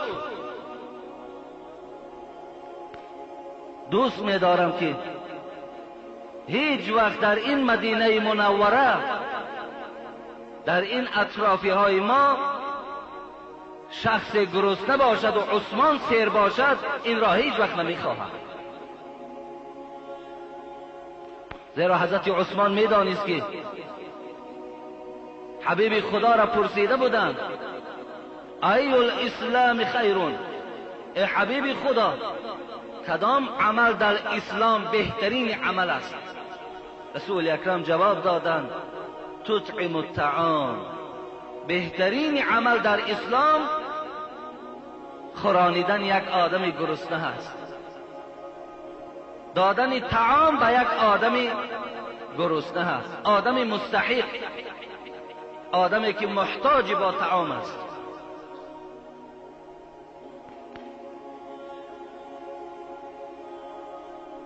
دوم چیزی که حضرت دوست می داشتند کسوت العریان. دوست می دارم که هیچ وقت نفر یافت نشود که بدن او عریان باشد، بدن او بی لباس باشد. برای من پسند نمی آید که بنده های خدا از عذاب لباس داشته باشند. دوست می دارم که این مال و ملک خدا برای پوشانیدن آدمان کمبغل، آدمان نادار این صرف کنید. محبت ببینید. سوم چیزی که حضرت عثمان ثروتمند دوست می داشت تلاوت القرآن، تلاوت قرآن دوست می دارد. هیچ وقت حضرت عثمان میگوید از خواندن قرآن سیر نکردم. راویای تاریخ میگوید خدا رحمت کند حضرت عثمان هر هفته یک بار در 2 رکعت قرآن ختم میکرد. اینقدر محبتی به قرآن داشت. نائله عائلش بودن، میگفتن هر شب میگفتم عثمان اینقدر زحمت، قرآن جمع کن، یک اندک راحت کن. حضرت عثمان به عائلش میگفت قسم به خدا چشم از قرآن کنده نمیتونه. اینقدر محبتی به قرآن داشتن، قرآن دوست میداشتن.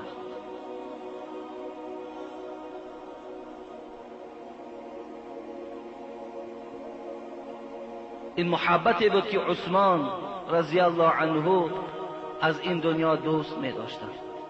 برادرای عزیز، هموطنان مهربان، ما نیز باید که آن چیزی که عثمان دوست می داشت دوست داریم. وای برای سیر کردن، وای برای پوشانیدن یک آدمی کم بغل و نادار بسیار کوشش کننده بود. و وای میدانست که خداوند گفته بود انفق یا ابن آدم ینفق علیک، ای فرزند آدم تو آدمای نادار و به شرایط دستگیری کن، من که خدای تو هستم مبلغ تو را باز زیاد میکنم. از اینا حضرت درکدار بودند.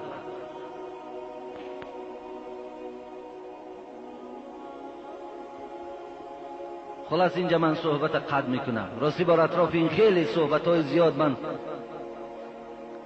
اطراف خیر و احسان ها صحبت کردگی هستم. فقط کاری کنیم که حسرتی نشویم. خواهیم نخواهیم قصه قرآن است که انسانی که ثروت دارد، مال دارد، لیکن در راه درست وقتی وی صرف نمی کند، حالتی که در حالت محتضر، حالتی که این زمان یا زمان دیگر جان او را خدا قبض می کند، وی حسرت می خورد که کاش که خداوند برای من مهلت نصیب گرداند تا که من از جمله آدمای صالح شوم، کاش که از جمله آن کسانی شوم که مبلغ خود برای آدمای گرسنه و آدمای نادار صرف کنم. حسرتی می شود.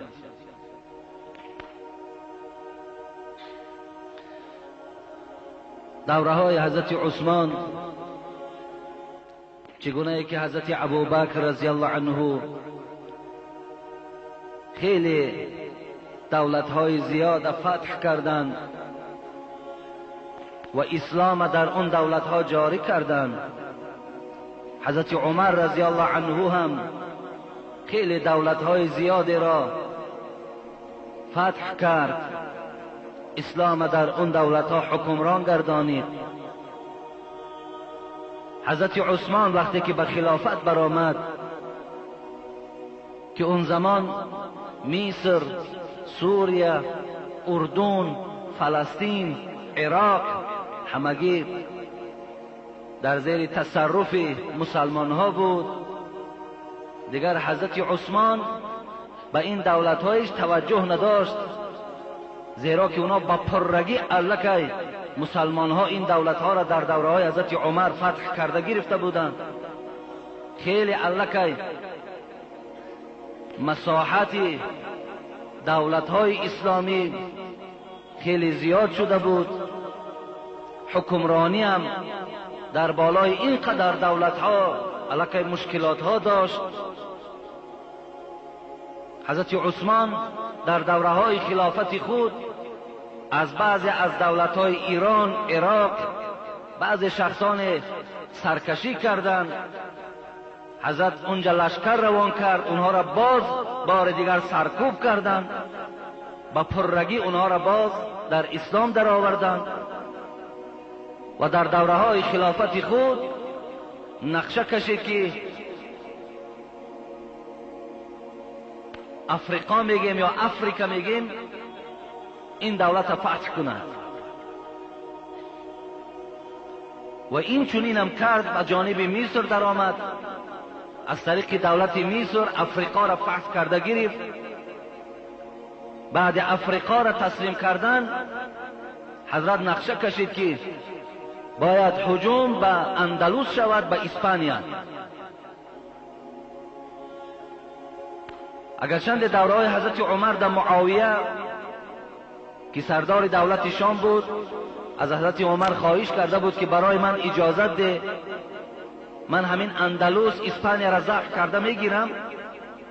حضرت اجازت نداد که اونجا طریق بحر هست، البته ما آماده جنگ بحری در خوب تیار نیستیم. لیکن دوره حضرت عثمان در باز همین معاویه ابو سفیان از حضرت عثمان خواهش کردند که برای من اجازت ده تا که من همین اسپانیایی که امروز است فتح کرده گیرم. حضرت اول ناراضگی دادند، بعداً معاویه که باوری کنند او را که از دست من می آید انشاءالله این خواست خدا بود، اجازت داد. با طریق دولت مصر اسپانیا را هم ضبط کرده گرفتند. خیلی فتوحات کلان بود. یکی افریقا را در زیر تصرف اسلام در آوردن، یکی اسپانیا را فتح کرده گرفتن، اینا کاری آسان نبود.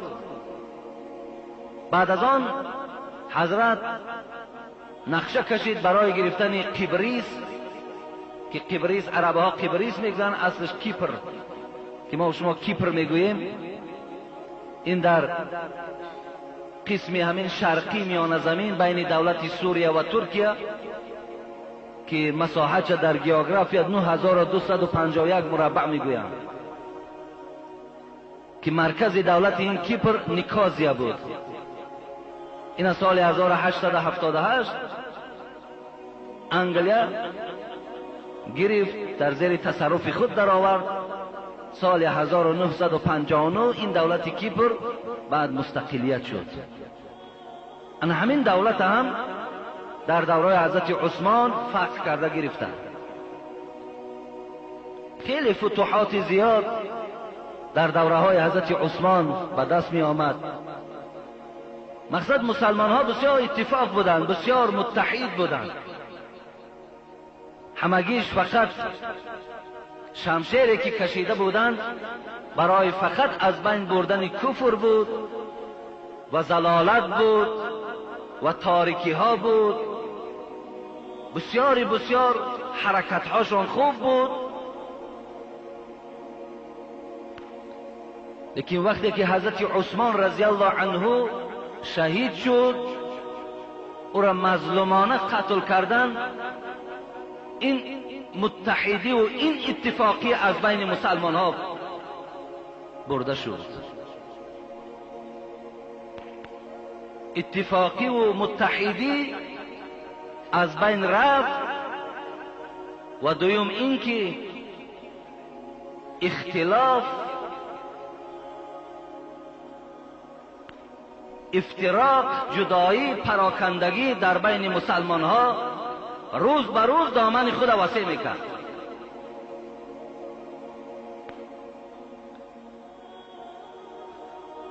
زیرا مردم مسلمان از این دسیسه های یهود بیدرک بودند. عبدالله ابن سبا که یکی از نفرهای یهود در لباس مسلمان در آمده بود، از دوره های حضرت عمر این بدبینی و این پراکندگی را در دل مسلمان ها روز به روز زنده میکرد.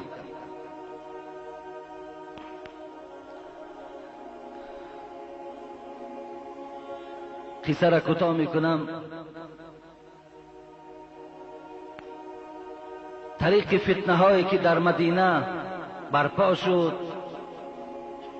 از کجا سر زد؟ چی سبب شد که حضرت عثمان از دست مسلمان ها مظلومانه به قتل رسید؟ چی سبب شد؟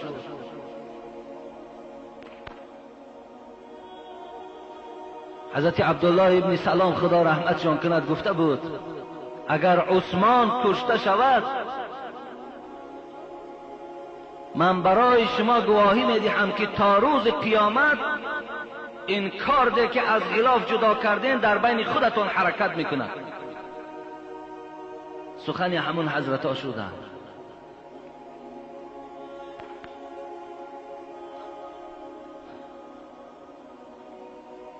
سرچشمه این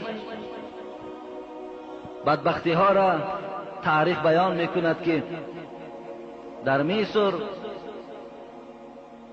حاکمی بود به نام عبدالله ابن ابی سرح. در دوره حضرت عثمان اونجا حکمرانی مصر به ذمه او بود. 700 نفر مردها از مصر به نزد حضرت عثمان به مدینه آمدند و نزد حضرت عثمان شکایت کردند که عثمان عبدالله ابن ابی سرح که حاکم مصر هست مردم را بسیار ظلم میکند. خواهش ما از تو این است که او را از کار برطرف کن. حضرت عثمان در حال صحابه های بزرگ اونجا حضور داشتند. حضرت ابو طلحه بود، طلحه ابن زبیر بود، حضرت سعد ابن ابی وقاص بود، حضرت علی بود، حضرت عایشه مادرمان بود. صحبت کردند و حضرت عثمان فرمان برآورد که عبدالله ابن ابی سرح از کار عزل کرده شود، جدا کرده شود. در جای او محمد فرزند ابوبکر انتخاب شود. من برای شما فقط همون جایش که در ذهن شما ایستد. خیلی روایت های زیاد است، هر گونه هر خیل روایت ها در کتاب ها هست. فقط من یک طریق ساده شو برای شما بیان میکنم.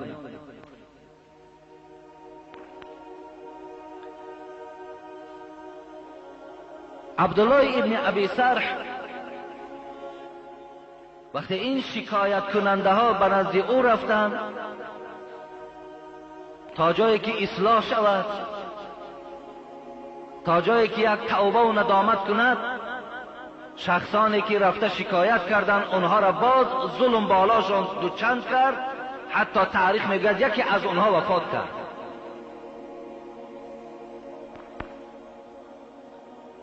حضرت عثمان خیلی در غضب شدند.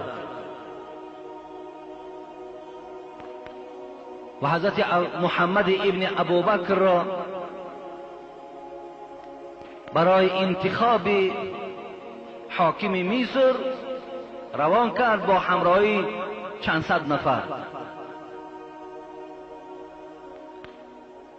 وقتی که اینها در راه می رفتند، حضرت محمد فرزند ابوبکر بود. وقتی در راه می رفتند میگوید یک موضع را گذشتند، دو موضع را گذشتند، سیوم موضع را هم گذشتند. قریب به مصر آمدند، یک غلام بالای اشتر به پیش آنها سراسیمه میگذشت و به طرف مصر میرفت. فرزند ابوبکر محمد پیش راهی وی گرفت،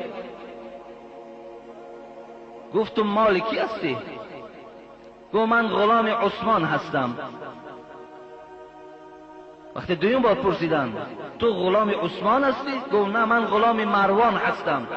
مروان ابن حکم این معاون حضرت عثمان بود، بچه عمکش بود. دیدن که بسیار آدمی در تشویش است، بسیار آدمی سراسیمه هست. گفت همراه خودت یگان مکتوب داری؟ محمد فرزند ابوبکر پرسید. گفت نه ندارم. گفت هیچ مکتوبی ندارم، فقط حضرت عثمان مرا نزد همان حاکم مصر روان دارد. نفرهای محمد فرزند ابوبکر گفتند آخر حاکم مصر اینجاست، محمد ابن ابوبکر هست. ویا الله که از کار گرفتند، وی دیگر حاکم نیست. چگونه تو ویا حاکم مصر میگویی؟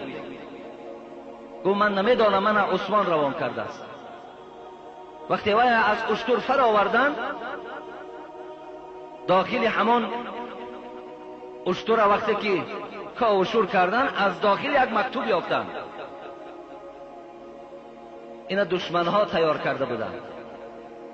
در مکتوب نویسنده شده بود من عثمان هستم و تو ای عبدالله ابن ابی سرح چنین بیان میکنم که وقتی که محمد فرزند ابوبکر به مصر رسید، همراه همون نفرهایی که میآید همگیش قتل کن.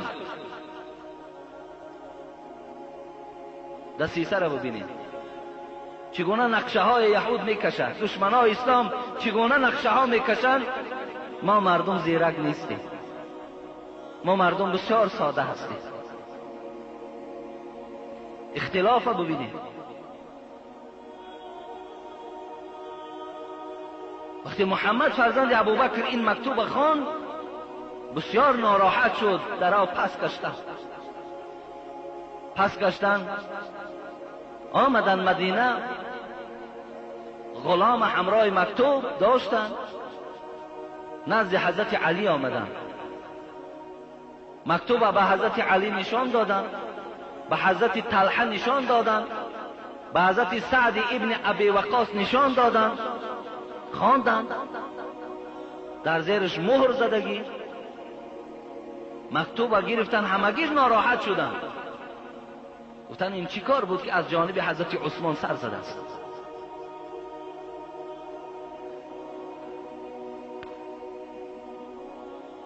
آمدن نزد حضرت عثمان در آمدن. گفتن عثمان همین مکتوب توست؟ حضرت عثمان گفتن قسم به خدا این مکتوب من نیست. وقتی حضرت عثمان قسم میخورد، همه اصحاب که از حال او درکدار بودند، از صادقی او درکدار که بودند، قسم حضرت عثمان در حال باور کردند. گفتن عثمان هیچ وقت دروغگوی نیست. گفتن نباشد این مکتوب از دست معاون تو مروان است.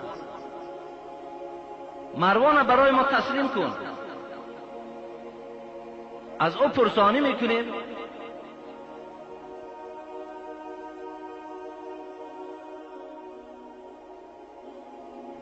اگر عیب داشته باشد او را در جزای عالی میکشیم. لیکن حضرت عثمان رضی الله عنه که یقین دانست که این دسیسه هست، این ساختکاری است، این تشکیل کردن است، مروان به اینها نداد. گفت اگر من مروان به شما دیهم، شما ویا به قتل میرسونید. شاید صله رحم حضرت عثمان بود و این نزدیکترین آدم عثمان بود، نخواست که ویا در دست اونا تسلیم کنه.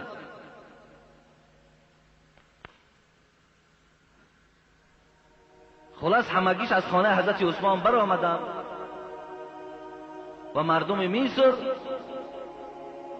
آمدن اطراف خانه حضرت عثمان احاطه کردند.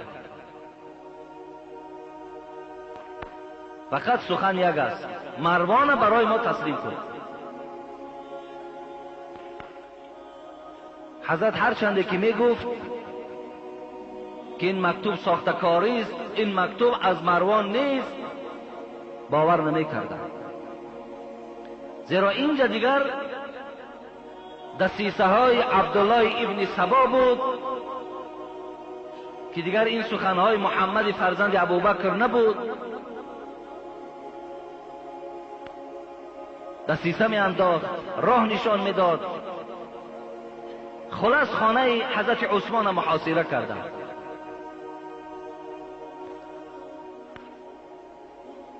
چیل روز اطراف خانه حضرت عثمان در محاصره بود. مردم زیاد، خیلی مردم زیاد جمع شده بودند. یک بار در این بین تیرباران هم خانه حضرت عثمان شد که حضرت علی هر دو فرزند خود، بعضی روایت‌ها حضرت امام حسن را برده نزد دروازه عثمان گذاشته بود که یکی مبادای عثمان یگان کسی آزار ندهد. حضرت طلحه و زبیر بچه های خود برده در اونجا گذاشته بودند. نفرهای حضرت عثمان هم اونجا بودند، محافظت میکردن حضرت عثمان. دیدن که کمی کمک ها از هر جانب به عثمان می شود، این دفعه قطعا اطراف خانه را با پررگی محکم کردند. صاحبای تاریخ می گویند 40 روز خاندان حضرت عثمان چیزی از بیرون کمک را نمیدید. حضرت در داخل همراه عائله خود فقط کار تلاوت قرآن بود. در باب کرامات حضرت عثمان میگوید این چنین آمده است که در همین 40 روزی که حضرت را آب ندادند، طعام ندادند، بار هم میگوید سخنی بد از زبانش نسبت همین مردم نآمد. بار چیزی نگفتند، صبر کردند، تحمل کردند. بار بالای بانگش برآمد، میگوید خیلی تشنگی او را غلبه کرد. برآمد و گفت ای مردم، گفت انصاف دارید یا ندارید؟ چای رومه که در مدینه در دست یهودی بود، من 35,000 درهم داده و یک خریدم، به خاطر او من واجب الجنت شدم. آیا حق یک مشت آب ندارد؟ کسی به سخن حضرت عثمان توجه نمیداد. ای مردم، اطراف مسجد حبیب خدا را من وسیع کردم. به خاطر وسیع کردن اطراف مسجد من واجب الجنت شدم. همه شما شدیدید، اجازت نمیدهید که رفتن نماز جماعت خانه. نمیماندم. اطراف خانه احاطه شدگی. حضرت پس گشتن، دیدن هیچ فایده ندارد. از بین چند روز باز گذشت. این دفعه هم بیقرار شدن و بالای بانکشان بر آمدن، صدا زدن. آیا علی هست؟ گفتن نیست. آیا طلحه و زبیر در بین شما هست؟ گفتن نیست. حضرت حیات گفتند اونا دیگر در این حالت، در این بلوا اشتراک کردن نمی توانستند. آنقدر بلوای بزرگ بود، آنقدر بلوای کلانی بود که دیگر این دوستای خدا، این صحابه های بزرگ پیغمبر به غیر کناره ایستادن دیگر هیچ چیز از دستشان نمی آمد.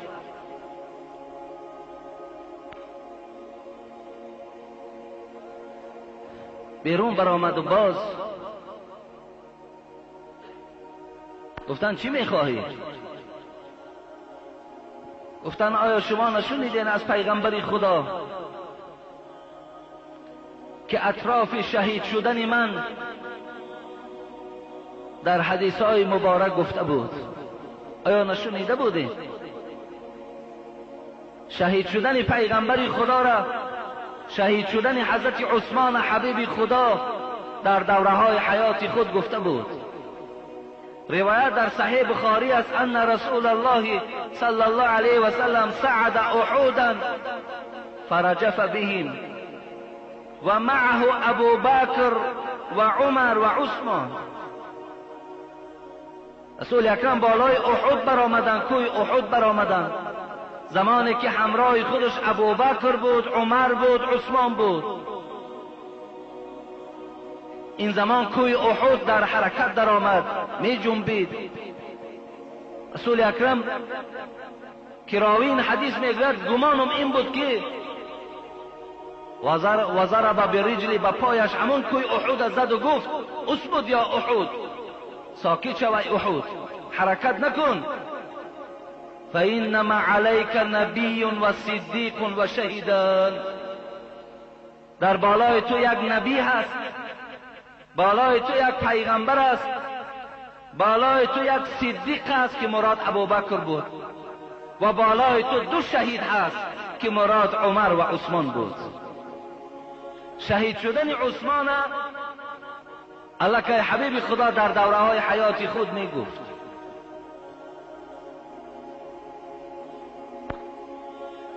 حضرت عایشه مادرمان که این در سنن ابن ماجه است روایت می آورد که قال رسول الله فی مرضه وددت ان عندي بعض اصحاب.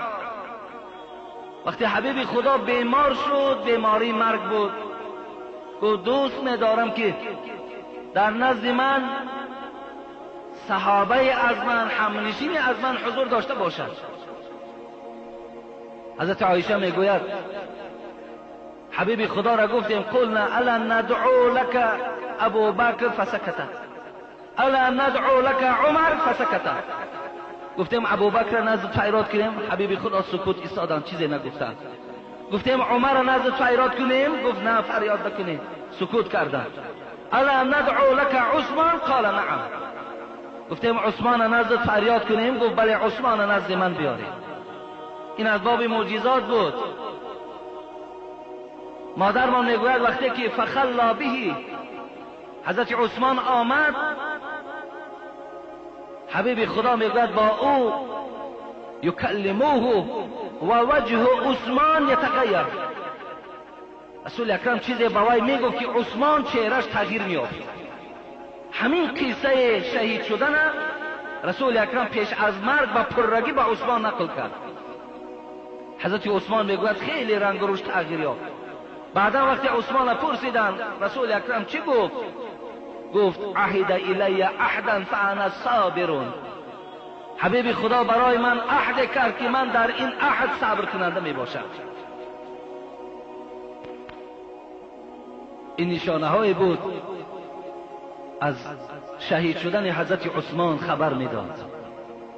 حتی از باب کرامات حضرت عثمان این بود که 8 کوکب گفتگیم یک موضعی بود است که حضرت عثمان پیش از محاصره خانهش گفته بود است که اینجا شخصی را میارن که بسیار آدم صالح است. وقتی حضرت از دنیا گذشتن در همون موضع خود حضرت عثمان برده گرانیدند. مسعود فریاد زد. جانبدارای حضرت عثمان گفتن اجازت میدهی که ای عثمان خون این اغواگرها را ما ریزانیم؟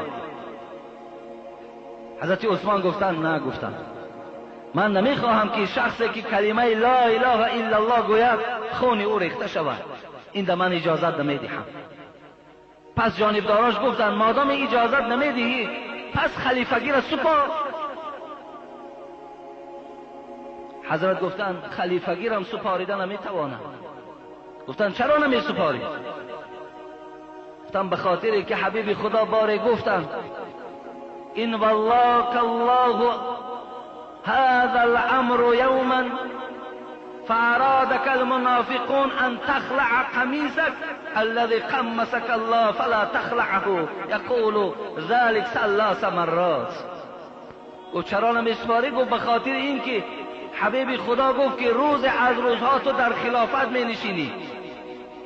انسانهای پیدا می شوند که می گویند که خلافت سپار، خلافت نسپار، و الا اگر سپاریدی بوی جنت به مشامت نمی رسد.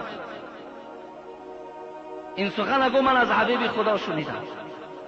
نمی توانم که خلافتم سپارم. نمی خواهم که از شفاعت حبیب خدا روز قیامت محروم مانم. پس گفتن چیکار کنیم؟ خیر اجازت نمیدهی که با آنها محاربه کنیم؟ خلافت نمی سپاری به خاطر که پیغمبر خدا این چی من گفته است؟ چیکار کنیم؟ گفتن آرام باشید، امشب همش حل می شود. گفتن چگونه امشب حل می شود؟ گفت سحر پیغمبر خدا را خواب دیده بودم. خواب دیدم که حبیب خدا در خوابم در آمد. یا عثمان حبسوک، یا عثمان خانه تو را محاصره کردن؟ قلت نعم یا رسول الله. گفتم بله ای حبیب خدا خانه من را محاصره کرد. عطشوک، عثمان تو را تشنه ماندن؟ قلت نعم. گفتم بله حبیب خدا 40 روز است که خاندان من آب نمیبینند. در خوابش حضرت عثمان میگوید و مردم حکایه دارد فعطانی دلوا من الماء. حضرت عثمان میگوید قسم به خدا حبیب خدا 100 تیلچه آب به من دراز کرد. از این آب نوشیدم، آنقدر لذت داشت قسم به خدا تا حال مزه او در دهان من است. بعد نوشیدن آب حبیب خدا گفتن یا عثمان ان شئت افطرت عندنا و ان شئت نصرت علیهم فاخترت عندكم. قال عثمان. حضرت رسول اکرم در خوابش چی گفته بود است؟ عثمان گفته است اگر خواهی روزت این شب در جنت نزد من بکشای و اگر خواهی بالای این بلواچیا، بالای این اغواگرها تو را نصرت میدهیم، کدامشو میخواهی؟ حضرت عثمان همان روزدار بودند. حضرت عثمان گفتند قلت فاخترت عندكم. حبیب خدا نصرت بالای اینها را نمیخواهم، فقط میخواهم این که افطار روز شکاییم نزد تو در جنت بگاهی شود. گفت این بگاه، گفت کار حل می شود. و همچنان هم شد. بگاه بود 35 هجری بود، 18 ماه ذوالحجه روز جمعه بود که این شخصانی که اطراف خانه را احاطه کرده بودند و جانب در آمدن نمی توانستند، به خاطر که اونجا فرزندهای اصحاب کرام، فرزندان حضرت علی، طلحه، زبیر حضور داشتند. اگر به جانب در می در آمدن اینها را حتمی قتل می کردن. و این خاطر اینا نخواستن، گفتن اگر اینها را قتل کنیم پس مردم قریش همگیش به بالای ما می خیزند. این نقشه های عبدالله ابن سبا تیار میکرد و به محمد فرزند ابوبکر میداد. خدا رحمت کند ابوبکر صدیق. شاید از این فرزندش خیلی ناراحت شده باشد. مصلحت کردند محمد فرزند ابوبکر همراه 2 نفر که بعض تاریخ ها میگن اون غافقی ابن حرب بود و دیگرش سواد بود. و دیگر میگوید کینانه بود. همراه این محمد از جانب پس رفته و به بالای خانه حضرت عثمان وارد خانه شده. وقتی وارد خانه در آمدن، نایله عائله عثمان فریاد زد، داد گفت، زیرا حالت اونها را دید، یقینا میدانست که اونها عثمان قتل میکنند. وقتی فریاد زد، یکی از اونها بدبخت دستش برداشت، یک چپات در بالای روی زن حضرت عثمان نایله زدند. حتی بعض روایت ها میگوید حضرت نایله زن حضرت عثمان کمی مقابلیت نشان داد و چند انگشت هم در اینجا از کار این دشمن ها از دست داد. عاقبت وقتی در آمدن که رسول حضرت عثمان سین مبارک 88 بودند. در پیش کتاب قرآن کشادگی حضرت قرآن میخوندند. همون باب معجزه پیغمبر خدا که یا عثمان انک ستقتل مظلوما و تقطر قطرة من دمک علا فسیکفیکهم الله و هو السمیع العلیم. از باب معجزات حبیب خدا و عثمان گفت تو مظلومانه به قتل میرسی و خون تو در بالای این آیت فسیکفیکهم الله و هو السمیع العلیم که در سوره بقره است بالای همین میچکد. همون آیت در آمدن که محمد فرزند ابوبکر از ریش حضرت عثمان می‌دارد. ریش خیلی کلان داشتند، ریش خیلی زیبا داشتند. حضرت عثمان وقتی محمد فرزند ابوبکر را می‌بیند ریش او را می‌دارد، بسیار ناراحت می‌شود. میگوید محمد به خدا قسم پدری تو این ریش مرا در حال حیاتش زیارت بکرد. اگر این احوال از تو ببیند در همین زمان قسم به خدا از تو فرزندش ناراحت می‌شود. محمد فرزند ابوبکر میگوید خفا میشد، لرزه در وجودش افتید، زیرا دیگر دستش پیش نمیرفت. لیکن غافقی و این سواد و کینانه‌ای که همراه او بود میگوید یک ضربه در سر حضرت عثمان زدن. برابر زدن همون خونه که از سر حضرت عثمان جدا شد بالای همون آیت فسیکفیکهم الله و هو السمیع العلیم چکید. و این قرآن الحال میگوید در مدینه منوره وجود دارد. همون خون حضرت عثمان بالای همین آیت قرار دارد. اینقدر میگوید بیرحمانه کردن، حتی وقتی او را غلطانیدن و همین هم قناعت نکردن. سواد میگوید در حال میگوید کار در گرفت و شکمی او را شکاف کردن گرفت. دیگری او کله آن مبارک بریدن. وقتی نایله این حالت دید داد زد، میگوید کسی آوازی او را نمیشنید. بالای بانگ برآمد گفت عثمان شهید شد. شما کجا را نگه دارید؟ اصحاب درها را کشادن، آمدن حال حضرت عثمان دیدن. حتی قوت و قدرتی نداشتن که جسد همون مبارک حضرت عثمان سروری کنن، جسد همون را جمع کنن، همین در قدرت نداشتن.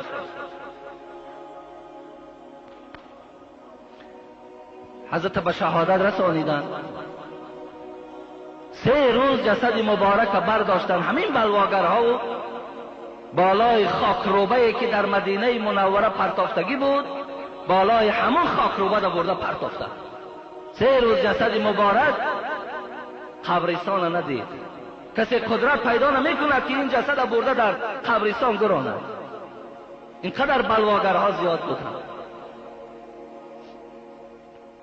عاقبت حضرت علی و این صحابه های بزرگ تشکیل کردند، جسد این مبارک حضرت گرفته بردند در جنت البقیع. وقتی که در آمدن حتی در همون جنت البقیع هم راهش دادند.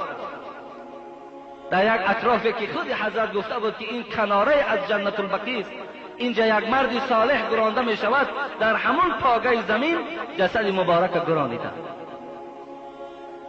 حضرت علی در جنگ جمل از او پرسیدند نسبت حضرت عثمان چی میگویی؟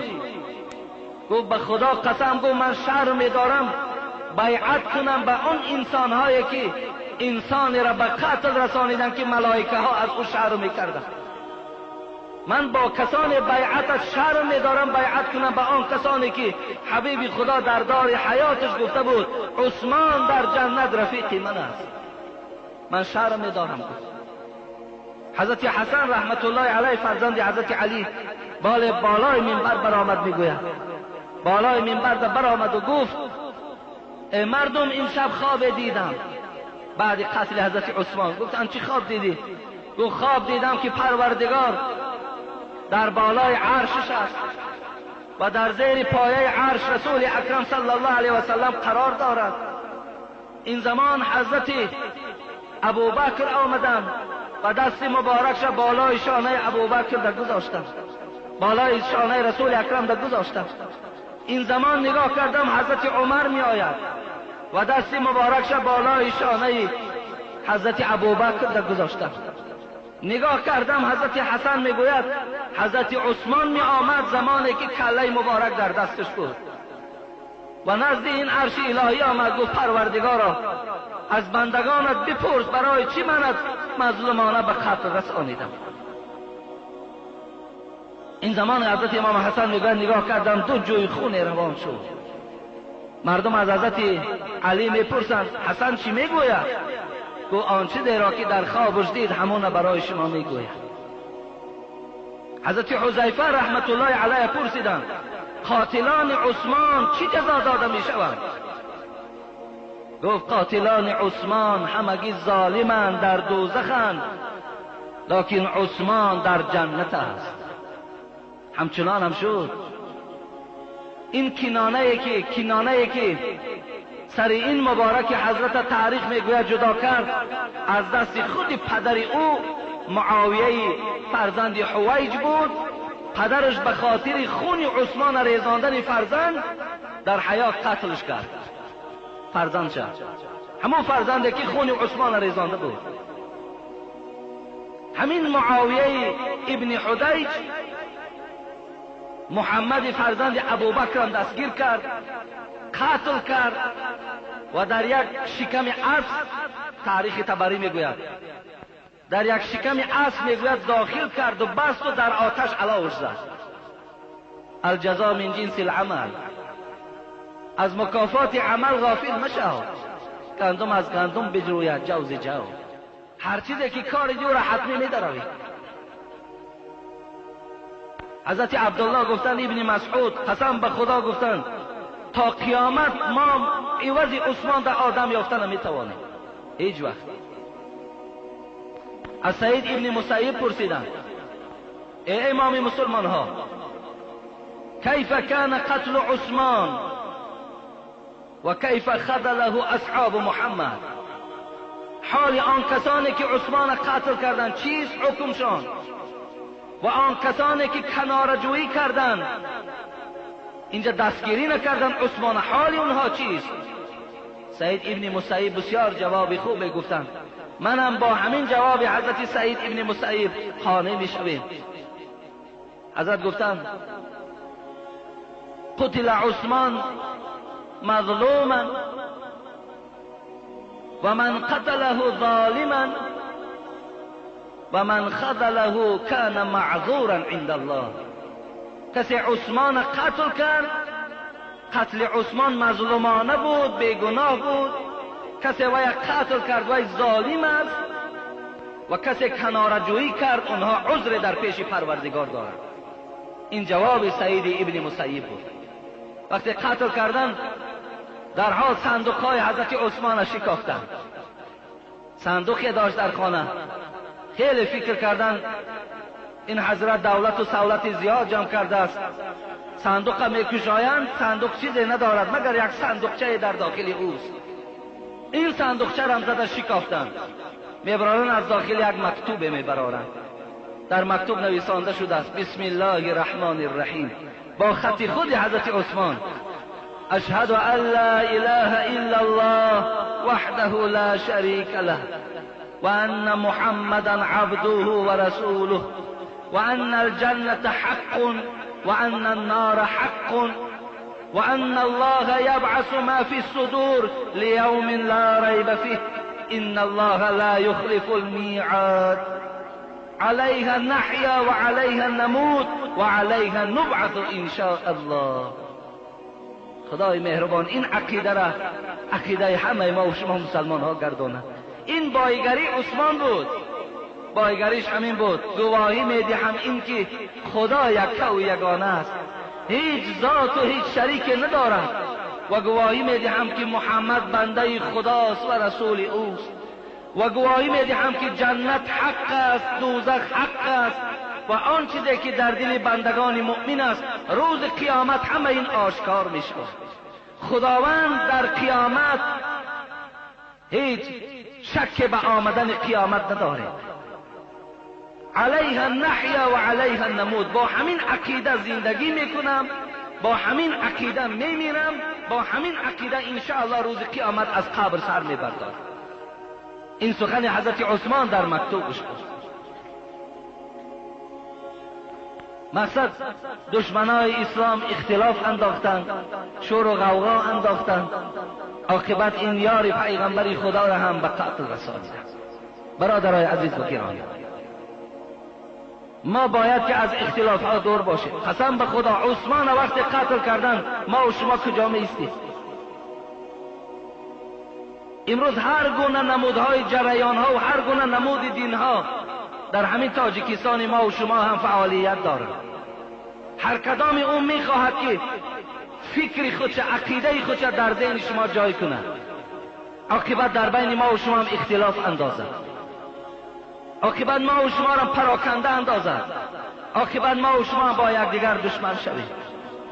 برادرای عزیز، به خدا قسم از قعر دل میگویم، از سوز دل میگویم، به الله قسم ما هم دلسوز هستیم، ما هم میخواهیم که شما جنت روید.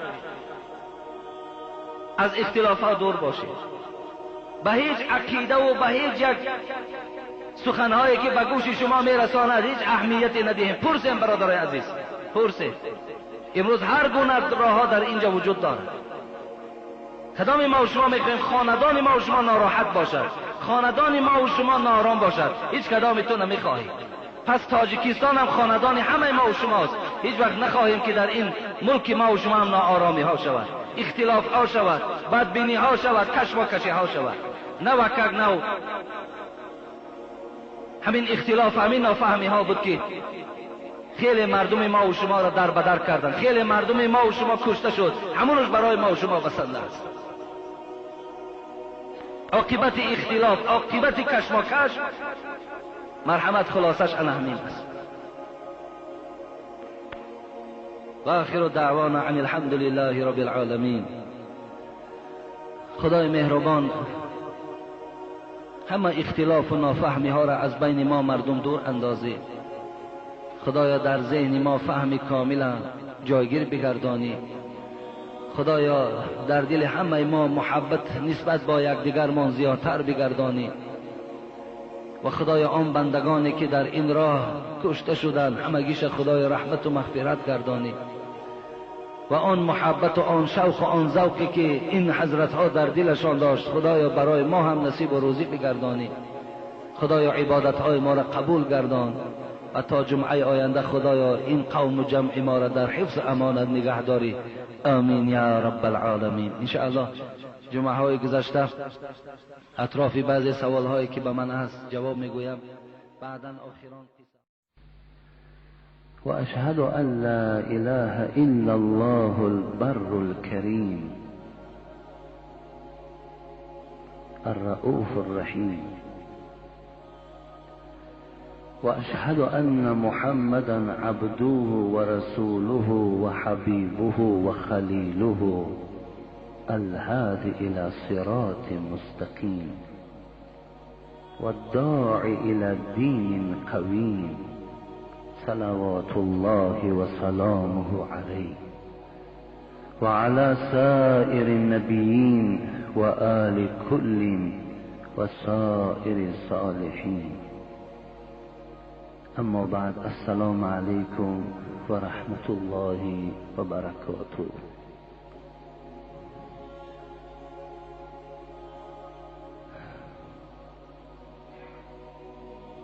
از پروردگار مسئلت دارند. خداوند این عبادت ما را قبول گرداند و خداوند آن آرزو و آن مرام، آن مقصودی که در دل ما بندگانش است او ذات می‌داند.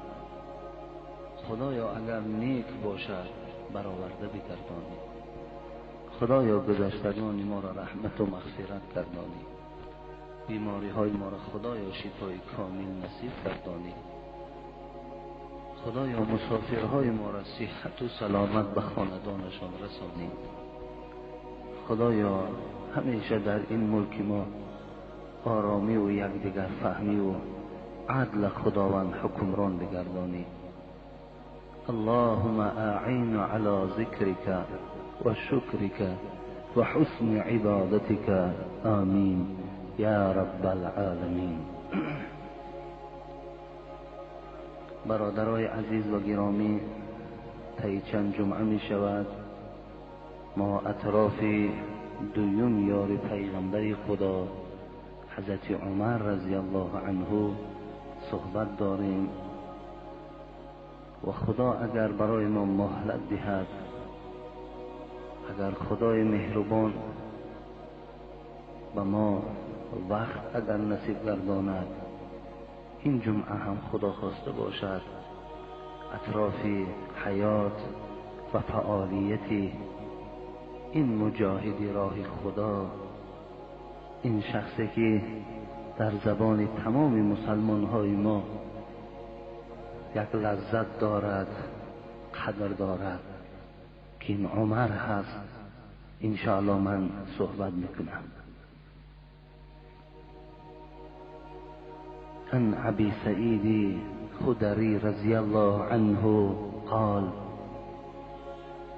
قال رسول الله صلى الله عليه وسلم بينما أنا نائم رأيت الناس يعرضون علي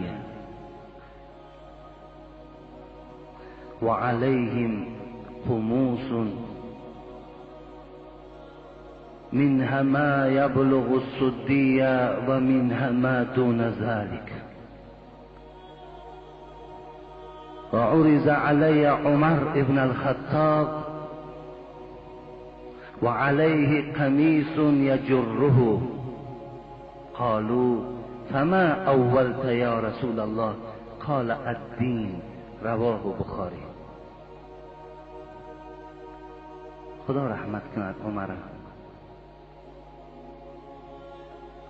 حبیب خدا دینداری عمر را بها می‌دهد، صفت عمر را می‌کند. شب خواب بودم، پیغمبر خدا میگوید در خوابم، خواب پیغمبر خدا حق بودند، در شب خوابم تمام مردم را بر من نمایش دادند و تمام امت را نظر میکردند و هر یک امت من کرته داشتند. بعضی از امت من نگاه میکنم کرته های ایشان درازیشان تا راست سینه هاشان هست. بعضی از امتم را نگاه میکنم درازی کرته هاشان از سینه هم بالاتر است. ناراحت شدم. پیغمبر خدا میگوید زیرا حد کرته باید که تا بجلک پا باشد. من این گونه کرته ها را در وجود امتم دیدم، خیلی ناراحت شدم. و عرض علی عمر ابن الخطاب. حبیب خدا میگوید همون شب خوابم بناگاه میگوید در بین این مردم عمر را دیدم، عمر ابن الخطاب را دیدم. این خواب را در بین پیش عمر و اصحاب حکایه دارد پیغمبر خدا. عمر را میبینم و علیه قمیص، ویم کرته داشت یجره، لکن با زمین کشیده میرفت، اینقدر کرته دراز داشتم. قالوا فما اولت یا رسول الله؟ پرسان کردیم ای حبیب خدا برای ما تعبیر خواب کن، این خواب چی معنی دارد؟ برای چی بعض انسان ها کرته های تا راست سینه دارند یا از او بالا دارند، لکن عمر کرته دارد که به زمین کشیده می رود؟ چی معنی دارد؟ جواب حبیب خدا این بود، فقال الدین. حبیب خدا گفت تعبیر این خواب این است که دین عمر دین مکمل است، ایمان عمر ایمان مکمل است. این درازه کرته دلالت به دینداری عمر میکند، این درازه کرته دلالت به ایمانداری عمر میکند. این هم بشارت بود از جانب پیغمبر خدا برای مکمل بودن ایمان او، دین او. حبیب خدا گواهی دادند، شهادت دادند در بین تمام مردم مسلمان. برادرای عزیز و گرامی، اگر ما مردم زمانی که خواب پیغمبر خدا را بیاید ما و شما سنجش میگذرانیم. البته این خواب پیغمبر خدا در حق عمر این حق بود، آن دین بود که عمر با این قدر شرایط، با این قدر حکمرانی تکبری نداشتند. ببین این قدر شرفی که عمر داشتند، این قدر مالکیت و این قدر حاکمیتی که در زیر تصرف عمر بود، لکن عمر آدمی با تواضع بود، آدمی خاکسار بود، آدمی عادی بودند، آدمی بودند که با این قدر بزرگی از خط کشیده پروردگار و حبیب او بیراه نمی رفتند. عمر رضی الله عنه سبب دینداری او بود، سبب ایمانداری او بود که میگفت، خود میگفت، این از سخنهای گوهربار حضرت عمر است، العبد اذا تواضع لله رفع الله حکمته. این سخن حضرت عمر بود که تمام مردم مسلمان امروز سخنرانی او را گوش می اندازند، سخنهای او را یکایک می سنجند که عمر چی می گوید. حضرت عمر گفتند هر وقتایی که بنده خدا تواضع می کند، وقتی بنده خدا خاکساری از برای خدا می کند، الله دانش او را بلند می گرداند، الله شرف او را بلند می گرداند. وقتی که بنده خدا اگر عادی باشد، خاکسار باشد، با تواضع باشد، تواضع زگردن فرازان نکوست، گدا گر تواضع کند خوی اوست. حضرت بیدل میگوید همین گویم که تواضع، خاکساری، عادی گشتن، عادی بودن، خاکسار بودن آدمی دولتدار میزیبد، آدمی منصبدار میزیبد، آدمی پولدار و آدمی حکومتدار میزیبد. اگر آدمی عادی بی پولی کمبغل اگر تواضع کند، این همیشه فعل او هست و همیشه با تواضع است. تواضع و خاکساری فقط خاصه آدمای منصبدار است، آدمای گویم که دولتدار است، آدمایی که نفوذ دارند، قدر دارند. اینها اگر تواضع کنند، اینها را تواضع میزیبد. سخنرانی حضرت بود که کسی که اگر تواضع از برای خدا میکند، خاکساری میکند، بازمی آن که همه شرایط او دارا هست، از همه شرایط وی تأمین است، خداوند دانش او را می افزاید، خداوند باز منزلت او را بالا می بردارد. خدا حضرت عمر رحمت کند. برادرای عزیز، و خدا قسم من حکایه های ایشان وقتی که در نزد کتابخانه خودم میخوانم، به خدا قسم گفتی همون صاحب کتاب که تواضعی که حضرت عمر داشت عقل بشریت نمیگیرد، عقل ما نمیگیرد که این عملهایی که عمر انجام میدهد انسان وی انجام داده تواند. بازم آن که وی در خلافت نشسته بود، بازم آن که وی در کرسی شاهی نشسته بود، لکن کارهای را انجام میداد که عادی ترین مردم ما وی انجام داده نمیتواند، آدم پسترین ما این عمل انجام داده نمیتواند. حضرت آنقدر عادی بودن که چی میگفت؟ لولا فلان لهلك العمر، اگر فلانی نمیشود عمر هلاک میشد. ببین فقط دیگرها را برتری میداد، دیگرها را صفت میکرد، خودش دائم پس میزد. ببین لولا فلان، اگر فلانی نمیشود عمر هلاک میشد. ببین حتی حضرت آنقدر خاکسار بودن که میگفتن کسی که میخواهد که از علم قرآن تماس گیرد به ابیه ابن کعب مراجعت کند، وی قرآن خوب میداند. کسی که میخواهد حلال از حرام فهمد به معاذ ابن جبل مراجعت کند. کسی میخواهد که اگر علم میراث فهمد به زید ابن ثابت مراجعت کند.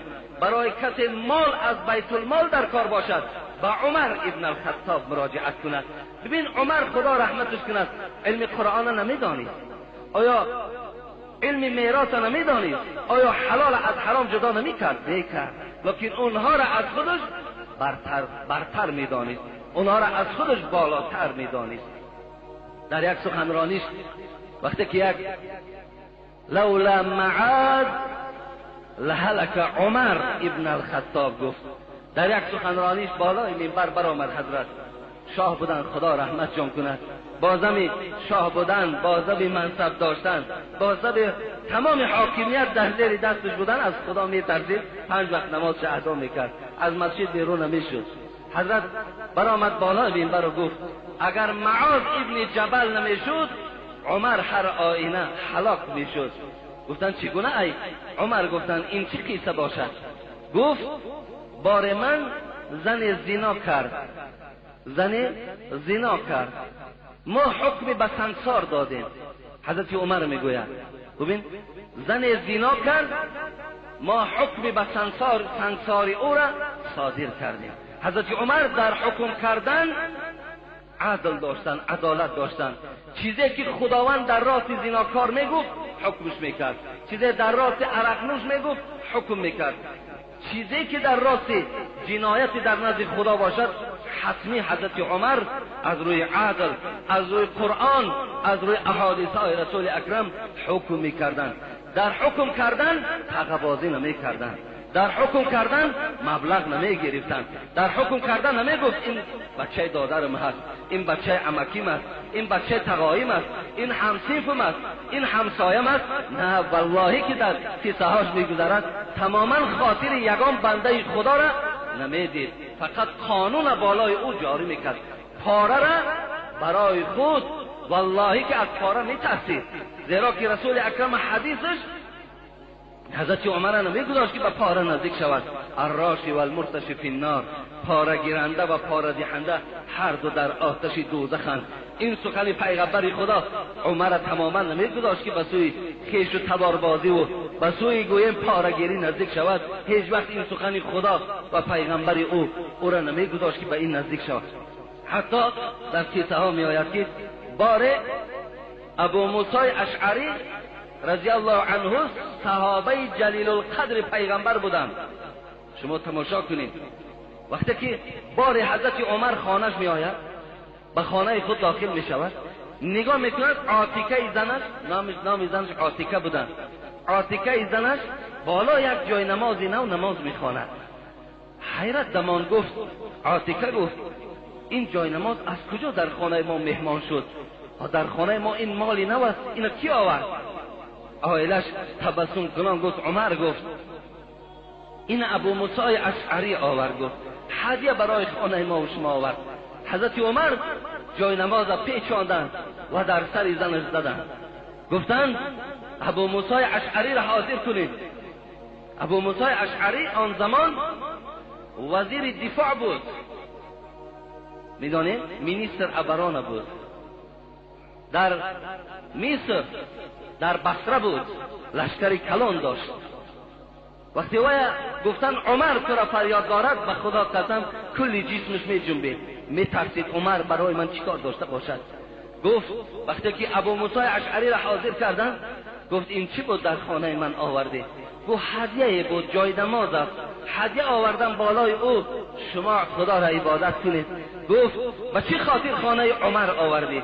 چرا اینقدر مسلمان فقیر و نادار وجود دارد خانه او نبردی لیکن خانه عمر آوردی؟ به چه خاطر آوردی؟ من هدیه تو را قبول ندارم.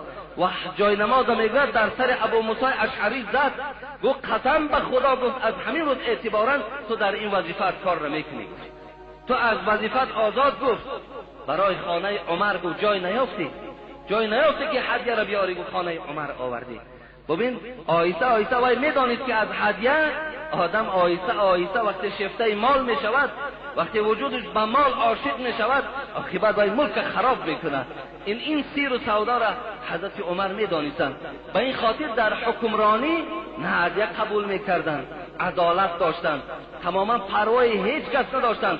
والله که قانون خدا را بالای فرزندای خودش جاری کرده بود. بیایید من برای شما، برای آنکه شما باوری حاصل کنید که عمر حکمرانیش از روی خط کشیده خدا و پیغمبر بود، ابو شحمه فرزندش. او عبدالرحمن نام داشت، لقب داشت به نام ابو شحمه. این ابو شحمه در مصر زندگی میکرد، در مصر حیات به سر میبرد. وقتی ابو شحمه همراه برادرزاده عمر، ببینید برادرزادهش ابن مزعون، خدامه ابن مزعون، وقتی که عرق نوشی کردن، والی مصر عمرو ابن العاص بود. وقتی آوازه آمد که بچه امیر المؤمنین عمر عرق نوشیده است، والی مصر بود، میر شهر بود، فریاد زد بچه حضرت عمر. گفت این کار با برادرزاده خودت کردی؟ گفت بله کردم و آمدم به خاطر که حد شراب نوشی را بالای من جاری کنی.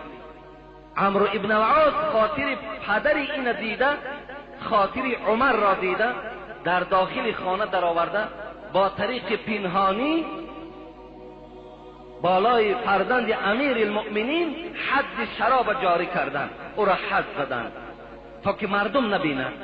این خبر آهسته آهسته به گوش عمر آمد رسید. حضرت عمر بسیار ناراحت شدند، گفتند این میر شهر، این والی مصر چگونه به من کار کرده میتواند زمانی که قانون خدا را چه نسبت فرزند من باشد چه غیر او باشد ویران میکند. در حال یک نامه نویسان به عمرو ابن العاص که زمانی که این مکتوب به تو میرسد، فرزند من را همراه برادرزاده‌ام به مدینه ارسال کن، روانشان کن. وقتی مکتوب عمرو ابن العاص گرفت، البته مکتوب‌های حضرت عمر بسیار به سیاست نویسانده میشد. وقتی گرفت سیاست عمر او را فرا گرفت. در حال فرزند حضرت عمر فریاد زد همراه برادرزاده‌اش خدامه ابن مزعون، گفت پدر تو مکتوب روان کرده که من شما را به نزد پدر روان کنم.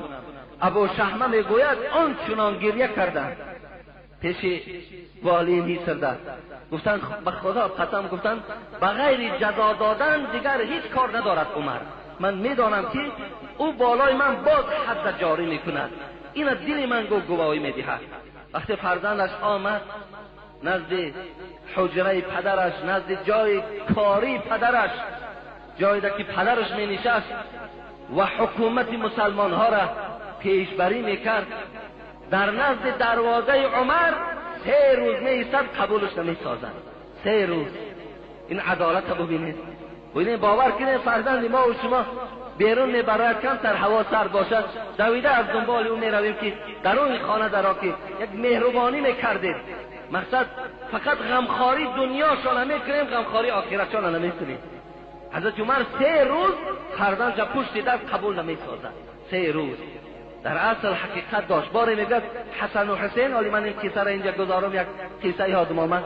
حسن و حسین نبیره های پیغمبری خدا باری میآیند برای چی کار نزد حضرت عمر میآیند که عبدالله بچه حضرت عمر، عبدالله ابن عمر نزد دروازه پدرش ایستادگی در نوبت ایستاده است. کی پدرش را قبول میکند؟ عدالت ببینیم برادرای عزیز، با یک چشم نگاه کردن تمام مردم ببینیم. نابسته فرزندش است، بچه همسایش است، خیش و تبار فرقی ندارد، در نوبت می ایستادند. حسن حسین آمدن که عمر، حضرت عبدالله ابن عمر در نوبت ایستاده است. در حال میگوید از اونجا پس گشتن به خانه شان می آمدن. حضرت عمر که یک اتاق عادی داشتن، میگوید از تریزه نگاه کردن که حسن و حسین این نور چشمان پیغمبری خدا به سوی خانه رفته ایستادم، فریاد شاندند نزد من بیایید. گفت کجا می روید؟ گفت آمدیم که اینجا عمر عبدالله فرزند شما در نوبت است. ما فکر کردیم که شما یگان مشغولیت مهم دارین که بچه شما در نوبت است، از این خاطر گفتیم فردا می آییم. گفت حسن یا حسین، خدا شما را رحمت و مغفرت کند. آیا عبدالله بچه من گفت در قدر و قیمت به شما برابر است؟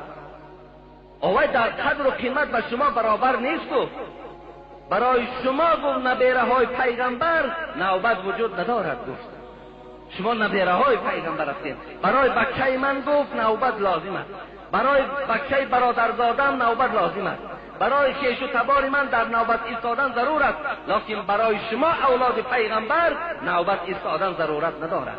شما در درجه و قدر از اولاد اجداد من بالاتر هستید. ببین این سخن حضرت عمر نزد حضرت امام حسین و نزد حضرت امام حسن بود. حتی که معاش معین کرد، حضرت عمر معاش معین میکند. ببین معاش میدهد برای امام حسن 1000 دینار، برای امام حسین 1000 دینار، برای بچه خودش عبدالله 500 دینار جدا کردند. حضرت عبدالله گفتند پدر، گفتند من که حق گپ زدن در پیش تو ندارم، لیکن وقتی که من جهاد میرفتم در دوره های رسول اکرم، آخه حسین و حسین خرد بودند، اینا در یگان جهاد اشتراک نکردند، برای چی اونها را 1000 دینار میدهی مرا 500 دینار میدهی؟ گفت بچم خاموش شو. گفت قسم به خدا تو گفت در این جمله گناهکار شدی. آیا تو گفت مثل امام حسن و امام حسین پدر داری؟ ببین علی را در نظر داشتن، علی را از خودش افضل داشتن. گفتن آیا تو مثل امام حسن و امام حسین پدر داری؟ تو میدانی پدری او علی است، میدانی و داماد پیغمبری خدا هست. آیا پدری تو در شرف قدر به علی برابر می شود؟ آیا گفت تو مثل امام حسن و امام حسین مادر داری؟ وای فاطمه هست، گفت وای دختری پیغمبر بود، پیغمبر وای دوست می داشت. تو مثل گفت خدیجه کبرا که برای این نویره های پیغمبر هم تو یک مامه می شوند، آیا تو مثل وای مامه داری؟ از همه اولاتر و بالاتر میدانی امام حسن و امام حسین بابا دارن، نام اون محمد است صلی الله علیه و سلم. آیا تو گفت به اینا افتخار نمیکنی؟ گفت تو میدانی تو در شأن کی گپ زده ایستاده ای؟ حضرت از فرزندهای خود اولاد پیغمبر خدا را بالا میدانستند. از این خاطر بچه ابو شحمه 3 روز نزد دروازه پدر در نوبت می ایستاید. وقتی که او را قبول کرد، حضرت عمر تماما تبسم بالای فرزندش نداشت، قهر و غضب او را فرا گرفت. گفت چیکار کردی؟ عرق نوشیدی؟ گفت بله عرق نوشیدم، لیکن عمرو ابن العاص بالای ما حد جاری کرد. گفت چگونه حد جاری کرد؟ برای چی موی سری تو تراشیده نشده است؟ برای چی مردم ندید که تو حد شراب میزنن بس تو؟ چرا مردم ندید؟ از این خاطر عبدالرحمن ابن عوف میگوید من نزد حضرت عمر بودم، گفتم عمر خدا تو را مغفرت کند، خدا عدالت تو را بالاتر کند. و یک بار حد شراب خورد است، یک بار دره را دید است، دویم بار بالای او دره را گفت جاری نکن. گفت اگر این جنایت فرزند خودم من پوشیده نگه دارم، این سنت می شود برای تمام رهبریت. به این خاطر من این گفت در بین مردم دره میزنم. خود حضرت میگوید آستینا را بالا کردند، تمام مردم فریاد زدند، همراه برادرزاده خود فرزند خود دره میزدند. فرزندش میگفت پدر میگفت قسم به خدا سلامتیم خوب نیست، برای من مهلت ده تا کمی سلامتیم درست شود. حضرت گفتم برای عرق نوشیدن سلامتی داشتی؟ برای عرق نوشیدن از خدا نترسیدی؟ اینجا عذر خودت بیان میکنی. وقتی دره را میگد بالای فرزندش جاری کردن، از درد این دره زدن 1 ماه بعد فرزندش از دنیا گذشتن. لیکن قانون خدا را نشکستن، قانون اسلام را نشکستن، عدالت را جاری کردن. ببینید این زنم کیسه ما در زن بود. لولا معاذ لهلك العمر ابن الخطاب، اگر معاذ ابن جبل نمیشد عمر هلاک میشد. زنی را حکم کردند. تواضع را ببینیم برادرای عزیز، این از تواضع حضرت عمر است، این از خاکساری های حضرت عمر است. وقتی که زن را حکمی به سنگسار داد، زنا کرده بود. حضرت معاذ دوان آمد و عمر گفت این حکم تا بیکاره کن. گفت چرا؟ گفت این زن حامله دار است. تو میدانی که اگر زنی که حامله دار باشد تا اگر وضع حمل نشود، تا اگر فرزند تولد نشود، بالای او سنگسار کردن ممکن نیست، زیرا که ضرر در فرزند او میشود. کی جواب میگوید؟ شما تواضع حضرت عمر از حکمش گشتند. اینم قدرت در کار، از فرمان خود. عالی بعضی از ما و شما یک فتوا میدیم، فتوای نادرست هم که باشد، وقتی در بین مردم اعلانش کرده باشیم، نادرست هم که باشد، به خاطر که ما را نگویند که این نادان است، نافهم است، این خطا کرده، از فتوا ما نمیگردیم. بگذارید ضرری در جامعه هم که رساند، لیکن ما قدر خودمان پس نمیکنیم. حضرت عمر از فتوای خود چکار کرد؟ حکم برآورد که اگر معاذ نمیشد، هر آینه عمر هلاک میشد و این سنگسار از بالای این زن حامله دار بیرون کردن. بار دیگر چی گفتن؟ بار دیگر گفتن لولا علی لهلك عمر ابن الخطاب. اگر برادرم حضرت علی نمیشد، عمر هلاک میشدند. این چی معنی دارد؟ بار زنی را میگوید باز ویم دستی به زنا زد. حضرت حکم کردند که وی سنگسار کنید در پیش چشم مردم. وقتی که حکم صادر شد، زن حاضر کردند. حضرت علی میگوید دوان به نزد حضرت عمر آمدند. گفتند عمر گفتند این زنی که تو حکم به سنگسار کردی، این اول این که وی عقل ندارد، وی دیوانه هست. گفتند اگر زنی که دیوانه باشد، بالای او حکم جاری کردن این عین بی عدالتی است، باید شما گناهکار میشوین. حضرت عمر درو از حکمش گشتند، درو از حکمش گشتند. گفتند اگر عمر نمیشد، هر آینه حضرت عمر چیکار میکردن؟ هلاک میشدند. برادرای عزیز و گرامی، ببینین تواضع حضرت عمر ببینین. با این قدر، اینجا یک جای عجیبش همین است، با این قدر مال و ملک، با این قدر حاکمیت، با این قدر منصب بلند، حضرت تواضع داشتند، آدم خاکسار بودند. بیایید ما و شما در برابر بعضی از مردم خودمان یا مردم بیرون از خودمان عملهای حضرت عمر رضی الله عنه را مقایسه کنیم. در ما و شما اگر ذره، اگر برادرای ما و شما صاحب یک جا و مکان و صاحب یک کمتر شرایط خوب شوند، قسم به خدا اگر در وجود او ذره از تواضع را نمیبینی، الله که راه گردیش دیگر میشود. حتی راه گردیش را ببینید، اولی بعض تکبرها را ببینید، وقتی راه میگردن اون از حساب تکبری هست، از حسابی که همه شرایطهای خود خوب که میبیند فکر میکند تمام عالم و تمام قوه و قدرت در دست اوست. لیکن برادر عزیز گرامی، به خدا قسم تو هیچ قدرت و هیچ قوت نداری، هیچ قدرت و هیچ قوت نداری. حضرت مولوی جنون خدا رحمتش کند میگوید مکن از کبر دعوای کلانی، مکن از کبر دعوای کلانی، یقین پوسیدم مشت و استغانی. ای انسان عاقبت نپوسی، عاقبت به منزله یک مشت خاک میشوی. با چی تکبری میکنی؟ بکن امروز فکری کاری پخته که فردا میبرند در روی تخته. تو امروز فکر پخته را انجام ده، امروز کارات پخته کن که فردا ترا بالای تخته بار میکنند. چی باشد نفع مال و سیم و اسباب که بگذاری کنی اندر لحد خواب. با آن چیزایی که تو امروز افتخار داری، با آن مال و ملکی که تو افتخار داری، همگیش اینجا پدرود میگویی، همگیش اینجا میسپاری و با یک کفن وارد قبر میشوی. حضرت در آخر گفتن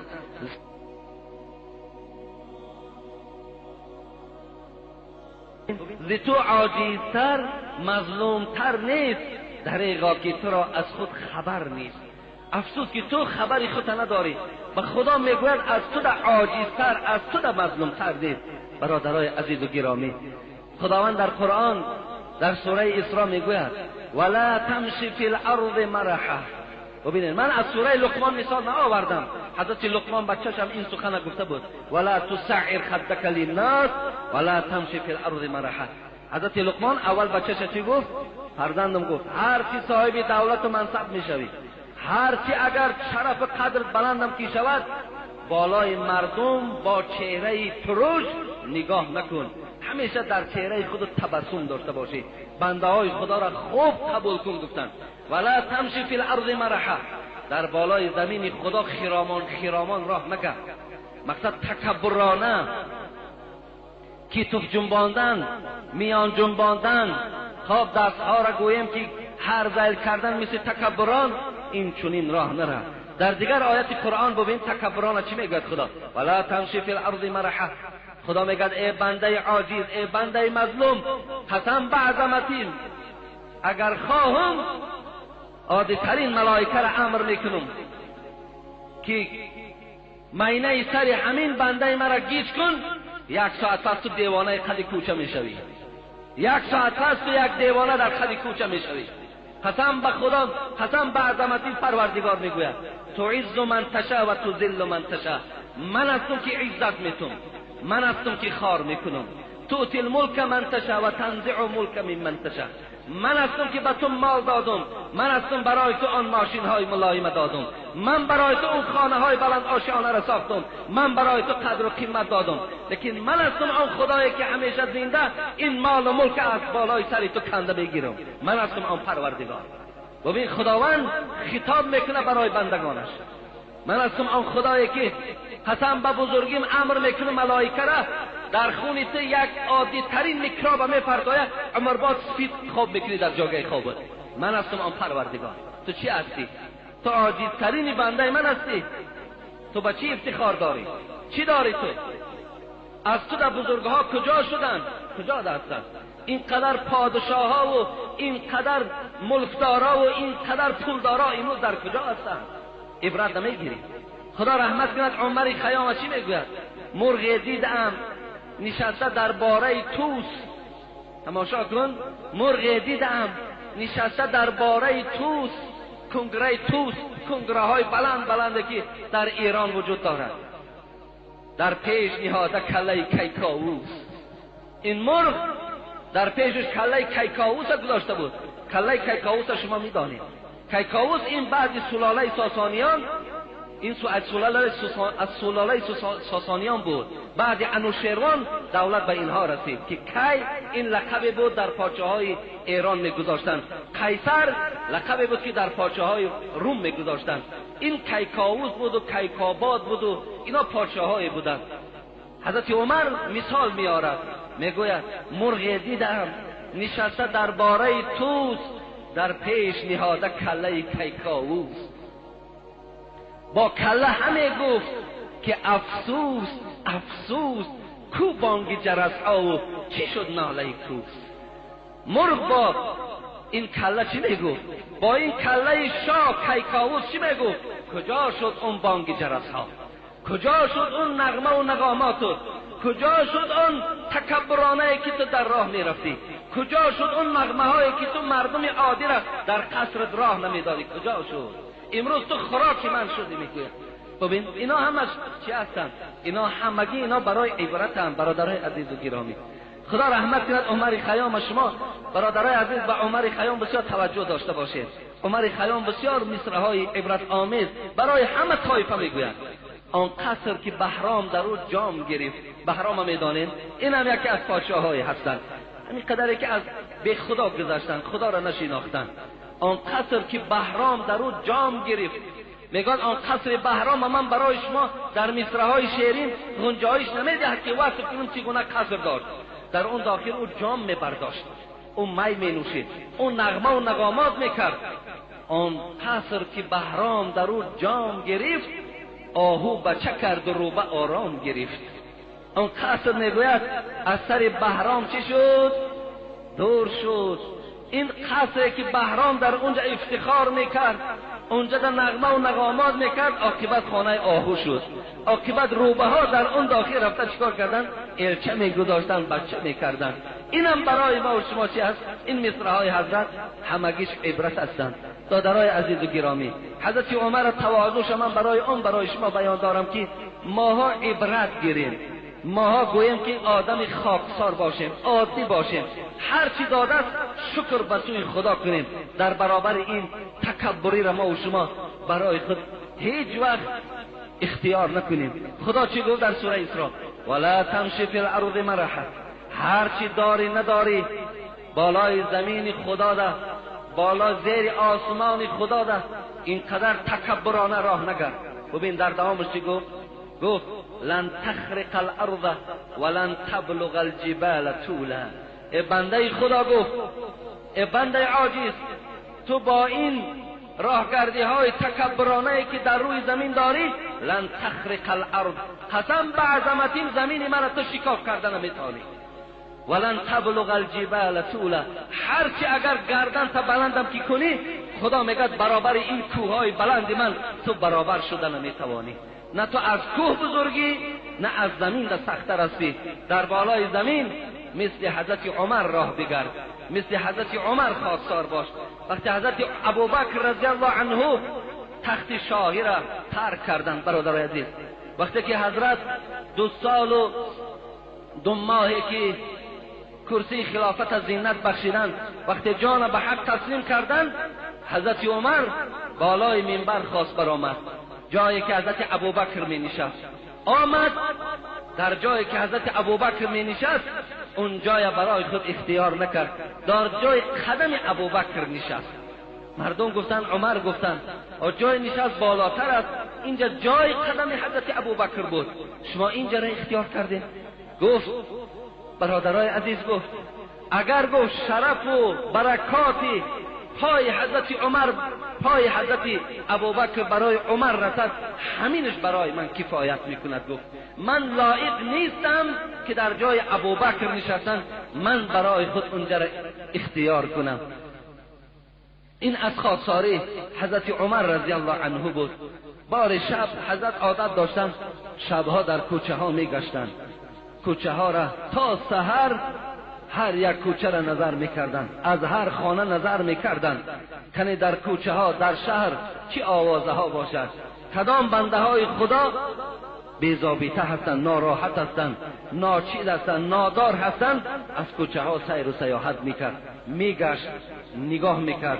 باری میگوید نزد یک خیمه آمدن، نزد خیمه آمدن، نگاه کردن یک مرد عرب نزد خیمه نشسته است، خیلی غمگین است. حضرت عمر آمدن در پهلوی این مرد عرب نشستند، در حال احوال پرسی کردن گرفتند. شما بیرون خیمه هستین، وارد خیمه داخل نمیشوین، شما کی هستین؟ وقتی در همین حالت پرسان بود، میگوید که از داخل خیمه میگوید نالیش زن آمد، نالیش زن بلند شد. حضرت عمر گفتند ای بنده خدا، در داخل آواز زن است؟ گفت کار تو به اون نباشد. گفت این زن من است، در حالت تولد است. گفت الحال برای من یکی از نعمتهای خدا که فرزند است، به قدرت پروردگار الحال باید تولد میکنه. حضرت عمر وقتی اینا شنیدن، در حال به خانه خود آمدن. اون زمان گلثوم در دستشون بود. شما میدونین گلثوم کیست؟ دختر حضرت علی بودن. دختر حضرت علی در دست حضرت عمر بودن. حضرت عمر با زمان که خسور پیغمبری خدا بود، حفصه دخترشان در دست رسول اکرم بود، با زمان داماد حضرت علی بودن. گلثوم در دست حضرت عمر بودن. عجیب بود، یک وقتی که خواستگاری رفتن به خانه حضرت علی، گلثوم خواست که در نکاح خود درآورد. گلثوم گفت که من در نکاح عمر نمی درایم. گفتن چرا نمی درایی؟ گفت خوراکی که عمر میخورد من خوردن نمی توانم. در حالت خلافت حضرت نان میخورد که باید روغن نداشته باشد. اگر نانی که روغن میداشت، میگفت این 2 خوراک میشود. من هیچگاه ندیدم پیغمبری خدا 2 خوراک خورده باشند. ولی امروز در مردم ما و شما آنقدر اسراف بسیار شده است که 2 خوراک یک طرف، 3 خوراک و 4 خوراک و 5 خوراک میپزیم. اینم از جمله سنت های پیغمبر خدا نیست. حضرت عمر گفتن من میدیدم پیغمبر خدا را وقتی دو خوراک در پیش می آوردن، یک خوراک میخورد، خوراک دیگر را به کمبغلها میداد، خودش هیچ وقت تناول نمیکرد. حضرت عمر هم نان که روغن میداشت میگفت این از دو خوراک عبارت است، هم آرد است هم روغن است و یا تناول نمیکرد. ام کلثوم به خاطر که خوراک عمر خوراکی سخت است، خوراکی هست که خوردن وی قین است، گفت در نکاح او نمیدرایم. لیکن آیسه خلاصه گویم در نکاح حضرت عمر در آمد دست زن خود گرفت. ببینید که ها این کار انجام داده میتواند. در یک قسم شب عائلش گرفت وارد خیمه کرد، آمد گفت این زن من است، ممکن است که وارد همین خیمه شما شود تا که یک کمک برای عائله تو رساند. گفتند میلش، گفتند ما راضی هستیم. وقتی که زن در آمد بعد یک مدت میگوید صدای کودک، صدای طفل از داخل خیمه بلند شد. ام کلثوم از داخل خیمه صدا داد یا امیر المؤمنین، صدا داد ای امیر المؤمنین. با این رفیق پهلوی خود مژده که زن او بچه تولد کردن. این مرد وقتی صدای امیر المؤمنین شنید دیگر ناراحت شد، ترس وجودی او را فرا گرفت که این شخص در پهلوی من نشسته امیر المؤمنین عمر هست، تا حال وی نمیشناسه. حضرت عمر گفتند برادر عزیز، گفتند هیچ ترس و وهم شما را گفت فرا نگیرد، بلکه من برای شما چنان نصیحت میکنم وقتی سحر روز شد به نزد حجره من بیا، من برای این فرزند تو گهواره پولی، کمک پولی جدا میکنم و برای خود تو هم یگان مبلغ جدا میکنم. این از تواضعهای حضرت عمر است. حضرت عباس میگوید خدا رحمت کنه رضی الله عنهما، ابن عباس میگوید، عبدالله میگوید قال رسول الله صلی الله علیه و سلم یقول الله جل و علا، خدا چی گفته بود است؟ خداوند چی میگوید؟ الکبریاء ردائه والعظمة ازاره فمن نازعني واحدا منهما القیته فی النار. ببین پروردگار گفته بود است کبر کردن ردای من است، رویمال من است، بزرگی ایزار من است. اگر کدام از بندگان من نابسته کیهای نباشد، اگر کبر را، شرف و بزرگی را برای خود اختیار کردند، در بین بندگان خدا خاکسار عادی نشدند، القیته فی النار. خدا گفت در روز قیامت این گونه بنده هست که از بلندترین آتش دوزخ او را به قعرترین دوزخ میپرساند. اگر کدام بنده که در دنیا برای خود تکبری میورزد، برای خود شرف و بزرگی میورزد و بنده های خدا را حقیر و بنده های خدا را ناچیز میشمارد، اصلت از قطر منی لایق تو نیست منی. حضرت مولوی میگه اصلت از قطر منی لایق تو نیست منی. ببین منی ها پیشه شیطان بود، هر کی خود را کم زند مرد آن بود. صاحب چهار کتاب میگوید، حضرت مولوی میگوید آخر اصل تو منی بود، از این خاطر تو را منی نمیزیبد. اصلت از قطر منی لایق تو نیست منی، از راهی باول شدی کبر و منی ها چی کنی؟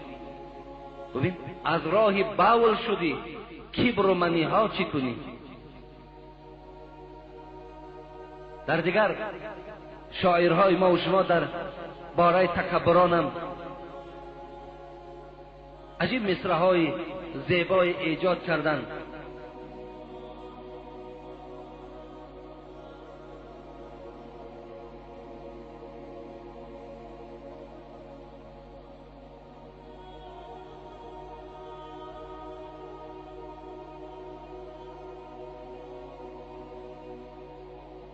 و این بود از تواضعهای حضرت عمر رضی الله تعالی عنه که بار حضرت از خانه بیرون شدند. بناگاه میگوید در خانه صدای گریه بود، صدای گریه بود. وارد خانه شدند. نگاه کردن یک مادر همراه فرزندان خود و این فرزندها در پیش مادر گریه دارند و نزد فرزندها یک دیگ گذاشته شده است که دیگ می جوشید. حضرت عمر گفتند این کودک ها بهر چی می گریند؟ گفت اینها گرسنه ماندند، اینا چیزی نیست که برای اینها ما از غذا تأمین کنیم. گفت در دیگ چی داری؟ گفت در دیگ یک مقدار آب هست می جوشد. برای فرزندها یک تسلی دل گفته ایستادم که الحال خوراک میپزد، الحال خوراک میپزد، شاید که مانده شوند خوابشان برد. حضرت عمر میگوید خیلی ناراحت شدن، همراه غلام خود اسلم بودند. آمدن میگوید با بیت المال یک مقدار آردو، یک مقدار روغن و یک مقدار خرما و یک مقدار مبلغ و یک مقدار لباس گرفتن و در یک قابچه گویم انداختن و برای غلام خود اسلم گفت اینا بردار در پشت من گذار. گفت اسلم گفتن، عمر گفتن خوب میشد که اگر اینا در پشت من میگذاشتی تا که من میبردم. گفت اسلم گفت این احوالی که در رعیت من است و من در قیامت از مسئولیت این مردم پرسیده میشوم، از این خاطر میخواهم آن چیزی که کمبوده که در مردم من است اونها را همگی با بار پشت خود با دست خود انجام دهم. میگوید برداشتن آمدن به خانه این مادر آمدن. حضرت عمر میگوید خود میگوید در این دیگ میگوید خوراک میپخت، از بس که ریشی خیلی کلان داشتن زیر این دیگ میگوید آتش می افروختن، پوف میزدن. اصلا غلامش حکایه میکند که من میدیدم که از زیر هر یک کار ریش حضرت عمر دود میبرآمد، لکن حضرت همونجا نشسته و این خوراک پخته کردند و برای این فرزندها دادند. وقتی فرزندها میگوید خوردند، سیر شدند، یک تبسم و خنده وقتی این فرزندها را فرا گرفت، حضرت عمر میگوید این خانه را ترک کردند.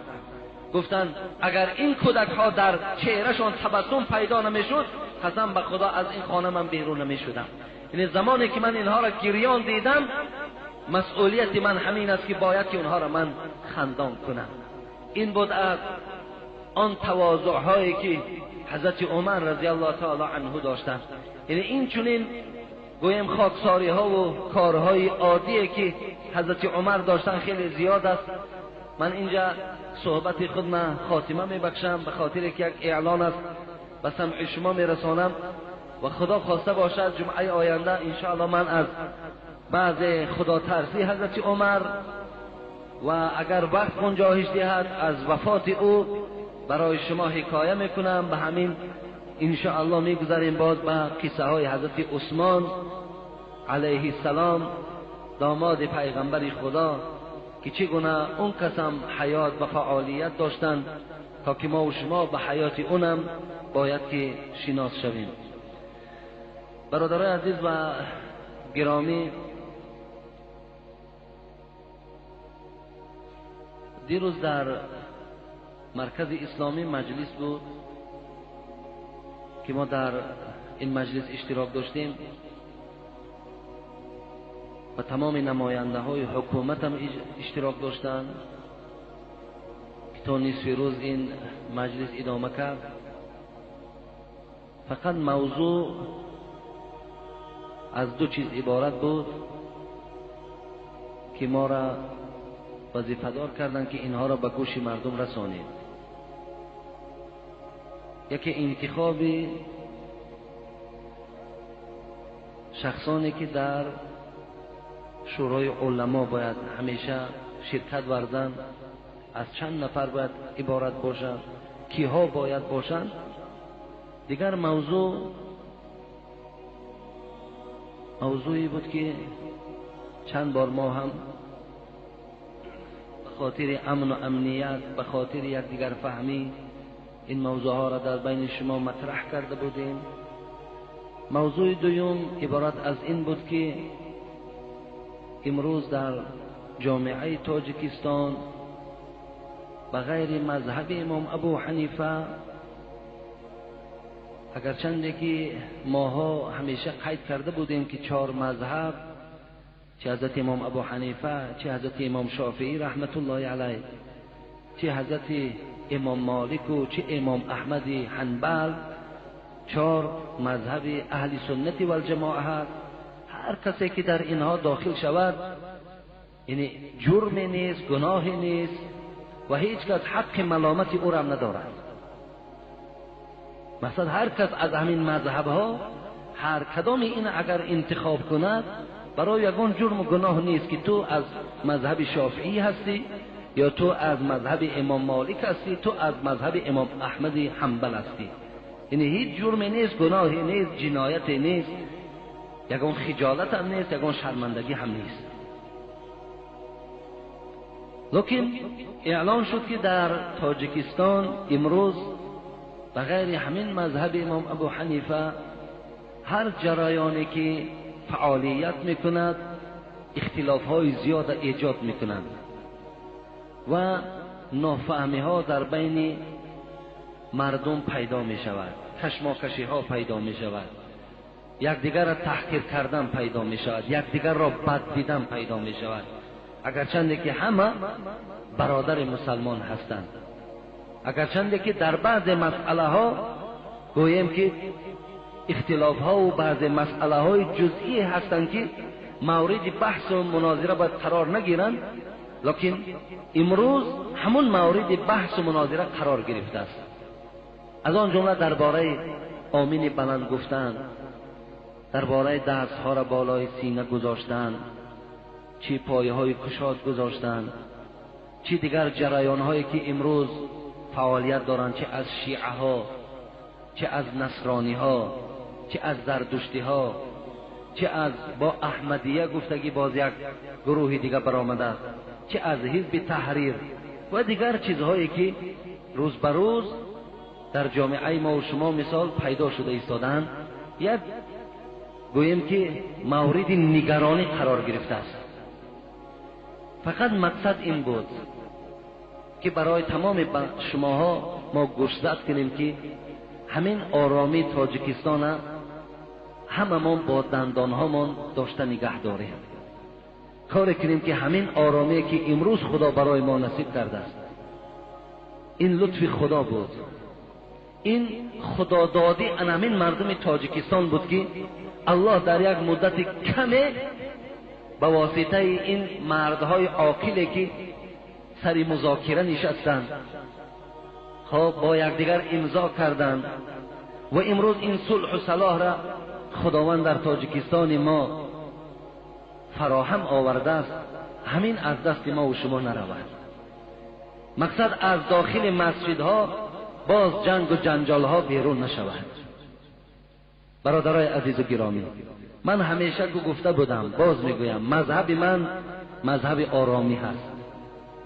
مذهب من، رویش من این است که نمیخواهم که والله که در تاریخ در صحیفه های دعوت من یگان نقطه سیاه گذاشته شود که فردا بعد از سر من گویند که به فتوای حاجی میرزا یا به دلالت حاجی میرزا فلان جوان مثال یک مشت خورد، یا فلان جوان کشته شد، یا فلان جوان مثال دشنام خورد. این من برای خودم به خدا قسم اختیار نکردم. همیشه میخواهم در شما بهترین اخلاق باشد، بهترین گویم تربیت در شما باشد، یکدیگر تا حرمت و احترام کنین، به قدر یکدیگرتان رسین، یکدیگر تا دوست دارین چگونه فرزند پدرتان دوست می‌دارید. فقط مقصدم به خدا همین عبارت است. آن دینی که خدا نصیحت اعلان کرده است میخواهم همون نصیحت در شما رسانم، دیگر هیچ مقصد، هیچ غرض ندارم. ما نیز به این کلمه زیبای آمین برادرای عزیز و گرامی تسلیم هستیم. آمین کلمه زیبا هست، آمین این سنت پیغمبر خدا هست. من بار هم در اطراف آمین تحقیر نکردم. کلمه آمین حتی که هیچ وقت این زبان من نمیگردد که نسبت آمین یگان سخن بد گویم، لیکن این قدر میگویم که امروز همین مردم درک کردن نمیتونند. مردم همین قبول کردن یا نمیخواهد یا قبول کردن نمیتواند. لیکن آمینی پستم معنای اون را ندارد که بنده های خدا در راه غلط رفتند. آمینی پستم سنت است. زیر ناف داشتنی دستم سنت است. 4 انگشت بین پاها را گشاد گرفتنم اینم از سنت حبیب خداست. یعنی اینها هم روش غلط نیستن، اینها هم نادرست نیستن. از این خاطر جوانای عزیز و برادرای مهربان، آن چیزی که در ما و شما هست، اگر قسم به خدا چیزی که به ضرر جان شما باشد، به ضرر جان شما باشد، اگر شما به سبب کردن او فردا پیشگاه خدا را خجالت مانید، قسم به خدا که من از او خودداری کردن نمیتونم. من برای شما را آشکارا میگویم، لیکن این چیزی هست که برای شما خطر ندارد. این چیزی هست که اگر انجام شم که نتیجه در پیش خدا شما گناهگار نمیشوید. لیکن از همه چیز مهم امروز برای ما همین است که آرامی را ما و شما همیشه آرامی مانا چکار کنیم؟ محافظت کنیم. به قدر آرامی ها رسیم، به قدر این شرایط ها رسیم. دادرای عزیز، روز به روز ببین مسجد ها را تماشا کن، بهبودی ها را در مسجد های ما و شما، در حیات ما و شما تماشا کنین. اینا باید هر یک انسان بها دهد.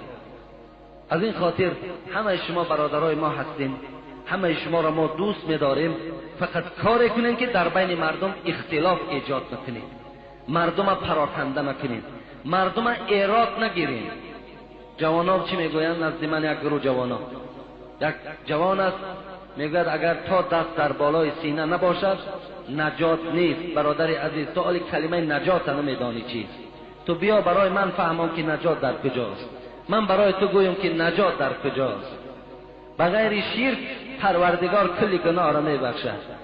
اگر دستش بالای سینه‌ش هم نگذاشت، بالای نافش هم که گذارد، قول امام شافعی از گناهگار نمیشود. کشالش ماند، قول امام مالک از گناهگار نمیشود. زیر نافش هم که ماند، گناهگار نمیشود. تا در شرکیات نرود. آدم شرکیات میرود توبه نمیکند، الان این آدم خطر دارد. لیکن برای بعض مسئله های جزئی الله ما و شما را میبخشد. لا تقنطوا من رحمت الله ان الله یغفر الذنوب جمیعا. خدا از بالای 7 طبقه آسمان میگوید ای بندگان من، از رحمت من ناامید نباشین، من همه گناه شما را میبخشم. ببین، همه الله گناه ما را میبخشد. اگر همین زیر ناف گناه باشد، الله میگه من میبخشمش. شما پراکنده نشین، اختلاف نه اندازین، جنگ جوش نه اندازین، من همین گناه تو را میبخشم. دادرای عزیز، اختلاف نه اندازیم. بیایید همگی ما دعا کنیم که خدا همیشه در این تاجیکستان ما صلح و صلاح باشد. همیشه در بین تمام ناحیه های ما، در تمام بین مناطق تاجیکستان رفت آمدها باشد. ما یکدیگر را دیگر جدا اندازی نکنیم، تو از فلان جا هستی، تو از فلان جا هستی. همه اینها برادرای ما و شما هستند. همه این از مردم ما و شما هستند. از این خاطر اگر در قبط من ایستادگی آدم آن طرزی که ما عبادت میکنیم، اگر عبادت کنین، شما هیچ وقت در پیشگاه خدا گناهگار نمیشین. من باز میگویم که چیزی که اگر گناه باشد من برای شما خبر میدهم، لیکن چیزی که گناه نباشد من برای شما همچنان نصیحت میدهم که برادرای عزیز بے پروا باشید. من برای فتوای دادگی پیش خدا در مسئول هستم، جوابگر هستم. خدا همه شما را در حفظ امانش نگه دارد. آمین یا رب العالمین.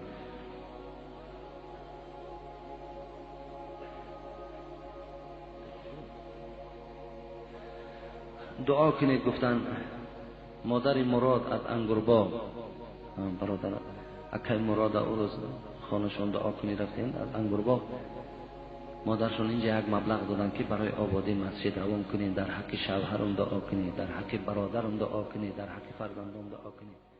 خدا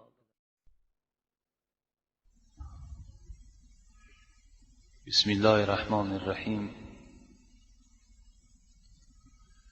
الحمد لله رب العالمين والعاقبة للمتقين والصلاة والسلام على أشرف الأنبياء والمرسلين وعلى آله وأصحابه وأهل بيته أجمعين. بعدا السلام عليكم و رحمت الله و برکاته. همه شما برادران عزیز، پدرهای مهربان، به این روز جمعه، روز عید، تبریک و تهنیت میگویم. پیش از آنی که صحبت خودمان آغاز اندازیم، اولا یک جایه با شما دعا میکنیم. بسم الله الرحمن الرحیم. اللهم لا تدع في هذا اليوم العظیم ذنبا الا غفرته. پروردگارا، در این روز خیلی بی نهایت عظیم از روی اجر و ثواب، خدایا گناهگار هستیم، بیگناه نیستیم و این گناه سبب می شود که ما در عذاب تو دچار می گردیم. خدایا با فضل کرم خود همگی گناه ما را بخشیده بگردان. ولا عیبا الا سترت.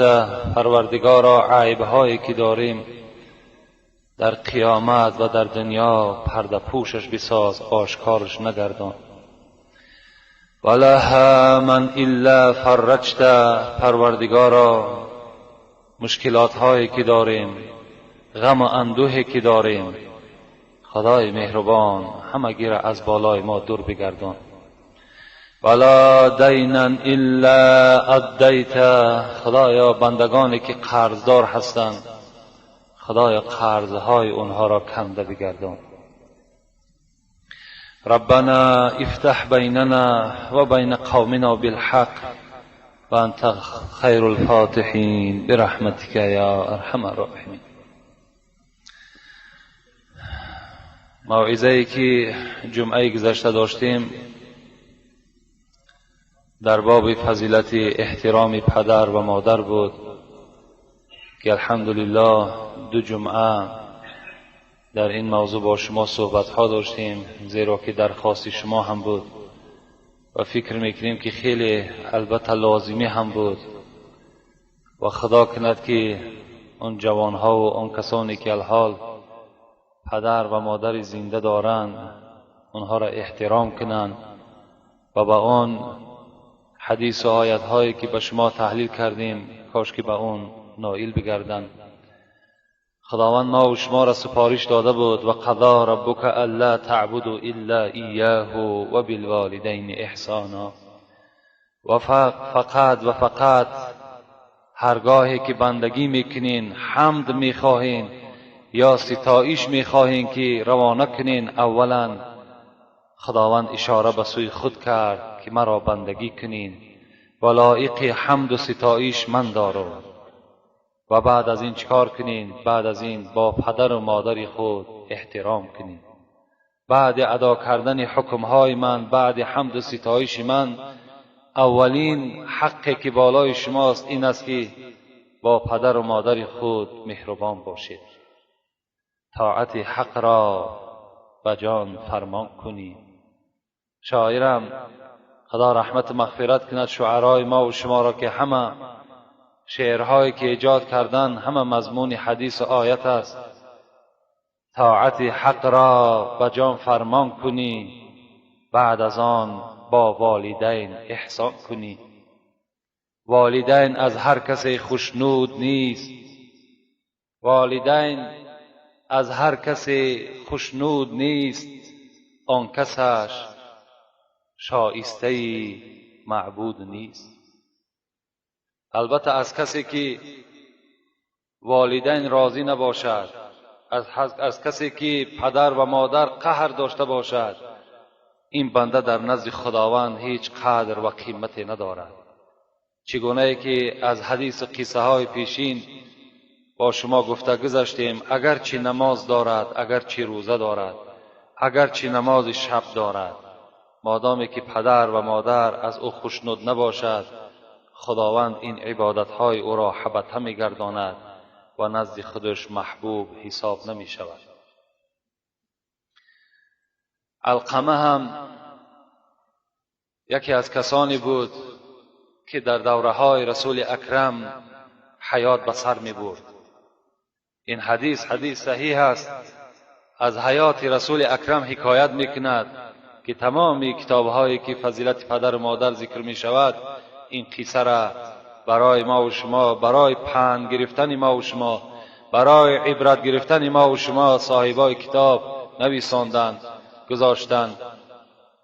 علقمه هم خیلی جوانی مثل ما و شما واری عبادت کننده بود، نمازهای تهجد داشت، روزه داشت، زکات میداد، خیر احسان میکرد. خلاص بسیار بنده عابد بود، بنده زاهد بود. حضرت روز بیمار می شود، بیماری که تکیه کننده به سوی مرگ است و عائله‌اش نزدش است. هرچند که تلقینش میکند که علقمه کلمه شهادت بر زبان بران، لکن علقمه زبانش لال گشتگی بود، به سوی کلمه شهادت حرکت نمیکرد. بعدا این عائله‌اش، همسرش خیلی غمگین شد و کسی نزد رسول الله روان کرد و به رسول الله خبر دهید که علقمه در همین حالت گرفتار است. وقتی که به رسول الله این سخن آمده رسید، رسول اکرم در حال یاران خود بلال و عمر، علی روان شدند، آمدند نزد علقمه، تلقین شهادت کردند. لکن صد افسوس که زبان علقمه با کلمه شهادت دور نمیگشت. اشاره میکرد، چشمهاش کشاده بود، چیزی میخواست، حرکت داشت، لیکن زبان حرکت نمیکرد. یارای پیغمبر خدا هم در تعجب افتادند، از جا خیستند، گفتند به نزد رهبر خود، به نزد پیشوای خود، به نزد آفتاب هر دو جهان رسول اکرم مراجعت کنید که این چه احوال باشد. رسول اکرم که غمخوار امت بودند از جای خود خیستند، بعد شنیدن این سخن نزد علقمه آمدند. وقتی علقمه را در این حالت دیدند و از عائله علقمه سوال کردند و گفتند شوهر تو در دنیا چه عمل داشت، چه کار داشت که امروز به این غضب خدا مبتلا شده است. عائله‌اش حکایت کرد، فقط از احوال خوب علقمه حکایت کرد و گفت که فکر میکنم که علقمه را مادرش از او راضی نیست. چگونه ای که عبدالله ابن سلام حکایه جمعه پیشینه کرده بودیم که مثل همین حالت علقمه بود، زبان او هم به کلمه شهادت دور نمیگشت.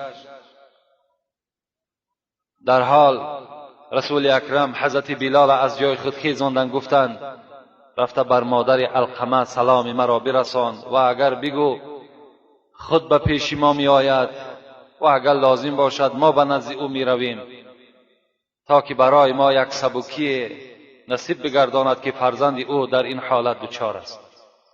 وقتی بلال به نزد مادر علقمه رفت، مادر علقمه چنان صدای زد که خدا پرده کند. اون صدا این صدای هست که از این صدا فرزند فقط جای او همون دوزخ میگردد خلاص. گفتند بلال، پیغمبر خدا هیچگاه قدم مبارک به نزد من نگذارد، من خود به نزد پیغمبر خدا می روم. و از جا خیز میگد، عصای در دست داشت، به نزد رسول اکرم حالتهای وزین قطع حاضر شد. رسول الله گفتند مادر علقمه هستی؟ گفت بله مادر علقمه هستم. گفت الحال فرزند تو در نزع جان است، لیکن کلمه شهادت بر زبانش بر نمی گردد. من باوری دارم که سبب مانع شدن کلمه شهادت این شما هستین، فرزند خود را ببخش. مادر علقمه میگد گریان بودند، گفتند رسول اکرم این فرزند چنان معامله بر من کرد که من در دنیا و قیامت از او بیزار هستم. چنان معامله بر من کرد که اصلا من از این فرزند راضی نمی کردم. گفتند مادر عزیز از فرزند خود راضی شو. اگر راضی نمیشوی بلال از جای خود خیز و هیزم را جمع انداز. الحال که من پیغمبری شما هستم. به دست خود گفت آتش می افروزم و این علقمه را زنده به زنده در آتش می پرتاییم. و به جانب مادر گشت، نگاه کرد که مادر صدا زد پیغمبری خدا علقمه را در آتش می پرتای؟ گفت بله علقمه را در آتش می پرتاییم. گفت مادر علقمه طاقت دیدن سوختن فرزند ندارد. گفت مادامی که نداشته باشد، گفت پس از فرزند خود بگذر. گفت همه شما شاهد باشین که من از فرزند خود گذر کردم، از فرزند خود راضی شدم. میگه در حالتی که عمر میگوید نگاه کردیم که زبان علقمه میگد بلند کلمه لا اله الا الله محمد رسول الله را به آسانی میگه تلفظ کردن و بعد این میگه جان به حق تسلیم کردن. وقتی رسول اکرم در گور گذاشتند، بعد از گور گشتن گفتند حالت علقمه را مشاهده کردین و همه برای همه شما گفت این پند است، این عبرت است که کسی که مادری خود یا پدری خود البته ناراضی میگرداند حال او البته همین است. گفته اشاره به سوی علقمه کردن. اینا حکایه های هستند که در کتاب های اسلامی ما و شما ذکر شده است برای کسانی هست که پدر و مادر زنده دارند، یعنی جنتی در پیش دارند. اگر عبرت گیرند خوش به حالشان، اگر عبرت نگیرند وای بر حالشان که حالت اونها چی می شود.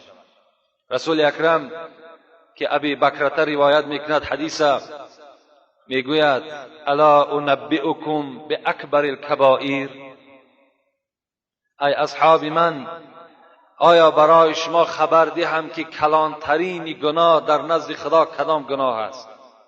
کدام گناه از همه دیده گناهی کلانترین به حساب می رود؟ قالوا بلا یا رسول الله.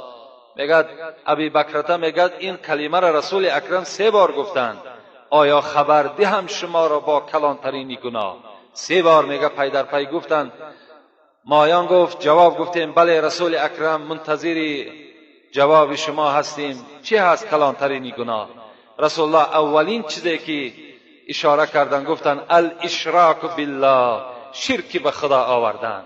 از همه در گناهی وزنین ترین و مشکل ترینی هست که خداوند همه گناه را می بخشد مگر شرک به خدا را نمی بخشد.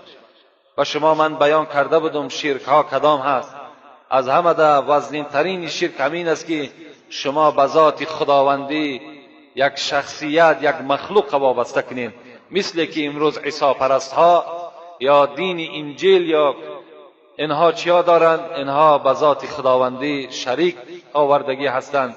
عیسی را در ذات خداوندی پیوست میکنند که اینها مشرک هستند و دین اینها، عبادت اینها در نزد خدا قدر و قیمت ندارد. این از همه شرک وزنین ترین است. و دیگر شرک هایی که در ما و شما هست اینا هم امروز بسیار رواج دارند که اولینش الحال یک برادر اینجا سوال کرده است در باب نکاح. من برای شما انشاءالله اون شرکم خبر میتم که در نکاح های ما و شما اینها به نظر میرسد، یا از نعلهایی که ما و شما داریم، یا خارهایی که ما و شما داریم، یا از این مزارهایی که ما و شما حاجت طلب میکنیم، همه اینا شرک به خداست. بجز خدا دیگر کسی از کسی حاجت طلب نکنین. هیچ کس حاجت شما را برآورده نمیتونه. خدا خود میگوید آخر من خود حاجت برار هستم. هیچ کس دیگر حاجت برآورده نمیتونه. نه مزار حضرت سلطان، نه مزار حضرت امیر جان، همه اینا محتاج دعای زنده هستن. آخر اینا را باید ما و شما بگیم خدا رحمت و مغفرت تان کند. اینا منتظر یک کف دعای ما و شماست. چی جای اونه که تو از او فرزند طلب میکنی؟ چی جای اویی که تو یک مزار او را بوسه میکنی؟ تو قبر پدرت که از مزار امیر جان برای تو بالاتر است، بوسه کردن او برای تو حرام است. فقه میگه، مسئله های ما و شما میگه. اینا عمل های شرکانه هستند، از اینها دور باشیم. اولین گناهی که پیغمبر ذکر کردن این شرک به خداست. دوم چی گفتن؟ و عقوق الوالدین، و دویم اینکه حق پدر و مادر اگر رعایت نشد، این هم یکی از کلانترین گناه ها در نزد خدا به حساب می رود. که درباره حقوق پدرها، عاق شدن در نزد پدر و مادر، ما با شما خیلی صحبت های زیاد هم داشتیم و فکر میکنم که انشاءالله کفایت کننده هم هست. همان محمد صاحب ایرانی گفتن یک نکته بس است اگر شعور است، ورنه چو چراغ پیش کور است. برای آدم دانا و برای آدم اهل فهم همان یک نکته البته کفایت کننده است. و الا اگر من تمام سال در باب پدر و مادر با شما صحبت کنم، کسی که اگر اراده قبول کردن نداشته باشد، کسی ناخواهم همین سخن باشد، برای مثل که یک چراغ پیش یک آدم نابینا میگذاری، مثل همون معنی دارد خلاص. و سیوم گناهی که در این حدیث رسول اکرم ذکر کردن، ابی بکرته میگد کان متکیا رسول الله صلی الله علیه و سلم فجلس. در حالتی که این دو گناه را میگه ذکر کرد، رسول اکرم میگه کج پهلو بودند، یعنی با یک پهلوی افتیده بودند و این سخن میگفتند. لیکن برای گناه سیومش میگه رسول اکرم میگه از جای خود خیستند و نشستند و گفتند الا و قول الزور و شهادت الزور فما زال یکررها حتی قلنا لیته سکته. ابی بکرته میگه از جای خود خیستند و رسول اکرم گفتند سیوم گناهی که بی نهایت کلان است و عذابش سخت است، این است که سخن دروغ است و شاهد دادن دروغ است. از سخن دروغ دور باشین، از زبانی که دروغگو باشد دور باشین. حضرت ابی بکرته میگه فما زال یکررها، همیشه گفت همین گپ میگد رسول اکرم، حتی ما گفتیم کاش که پیغمبری خدا خاموش ایستاد. اینقدر میگد این سخن تکرار کردن که سخن دروغ است، سخن دروغ است. برادرای عزیز، شاید این وبا بگیم، این کسل در تمام مردم ما و شما هم امروز فرا گرفتگی هست. همان حدیث رسول اکرم که یکی از نشانه های آخرت است، که رسول اکرم به ما و شما گفت سیأتی زمان علی امتی، زود است که برای امتی من یک زمان می آید که لا ابالی ما تلف من دینی اذا سلمت له الدنیا، هیچ باکی ندارد امتی من اگر از دینش چی مقداره که خراب شدن بگیرد خراب شود، هر وقتای یک مال از دنیا به دست او بیاید. امروز این با واسطه دروغ که یک مقدار مال به دست ما و شما می آید، امروز ما دروغ استفاده میکنیم و پول مردک هم میستانه میگیریم. اکثرا این که در تمام شخصا، علل خصوص در کسانی که سوداگر هستند، خیلی با احتیاط باشند.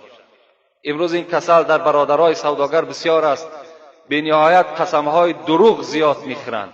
رسول اکرم از جای خود خیستند، تکراری به تکرار گفتند از دروغ احتراز کنید، از دروغ دور باشید. رسول الله میگوید در سوره مطففین، مفسرای قرآن یک حدیثی را ذکر کردن، الحلیف منفقة للسلعة ممحقة للبرکة. پیغمبر خدا چی گفتند؟ گفتند هر کسی که قسم میخورد برای رواج سوداش یا به دست آوردن مال اشیای دنیا، چکار میکند؟ به مقصدش میرسد. یعنی وقتی قسم خورد او انسان که این مال من بهترین است، هیچ نقصی ندارد، کمبودی در مال من نیست و مال من نظر به تمام مالها ارزانتر از گفتن از روی دروغ، اگر دروغ باشد، اگر دروغ گفتن گیرد، رسول الله گفتند منفقة لسلعتی، اون به مقصدش میرسد. برای که او انسان چکار میکند؟ او انسان به خودش جلب میکند و پول او را میگیرد، لکن ممحقة للبرکة، فراموش نکند اون پول برکت ندارد. گفت رسول الله اون پول در دیگر راه، در مصیبت دیگر راه صرف میشود. از دروغ ما و شما دور باشید. دروغ ما و شما را، خانه ما و شما را خراب میکند. دروغ خانه دین ما و شما را خراب میسازد. حتی پیشواهای ما و شما چی میگویند؟ میگویند که الکذاب کلیس. لیس گفته عرب ها دزد میگن، میگه دروغگو مثل دزد است. چی گونه؟ فإن اللص يسرق من مالی والکذاب یسرق من عقلی. دزد گفتن یعنی از مال بنده می دزدد، لکن دزد عقل انسان می دزدد. در اصل عقل ما و شما را می دزدد، ما و شما را به خودش جلب میکند. همون دزدیدن عقل ما و شماست. در همه حالت از خدا بترسید. اربع من کن فیه کان منافقا خالصا. ابو هریره میگوید پیغمبر خدا گفتند 4 چیزی هست، در کدام انسان این 4 چیز یافت شد کان منافقا خالصا، یقینا منافق تازه هست. منافق تازه همون انسانی هست که 4 نشانه 4 علامت داشته باشد. منافق شما فراموش نکنین که منافق خداوند در قرآن میگوید در پسترین دوزخ عذاب داده می شود. این که هست؟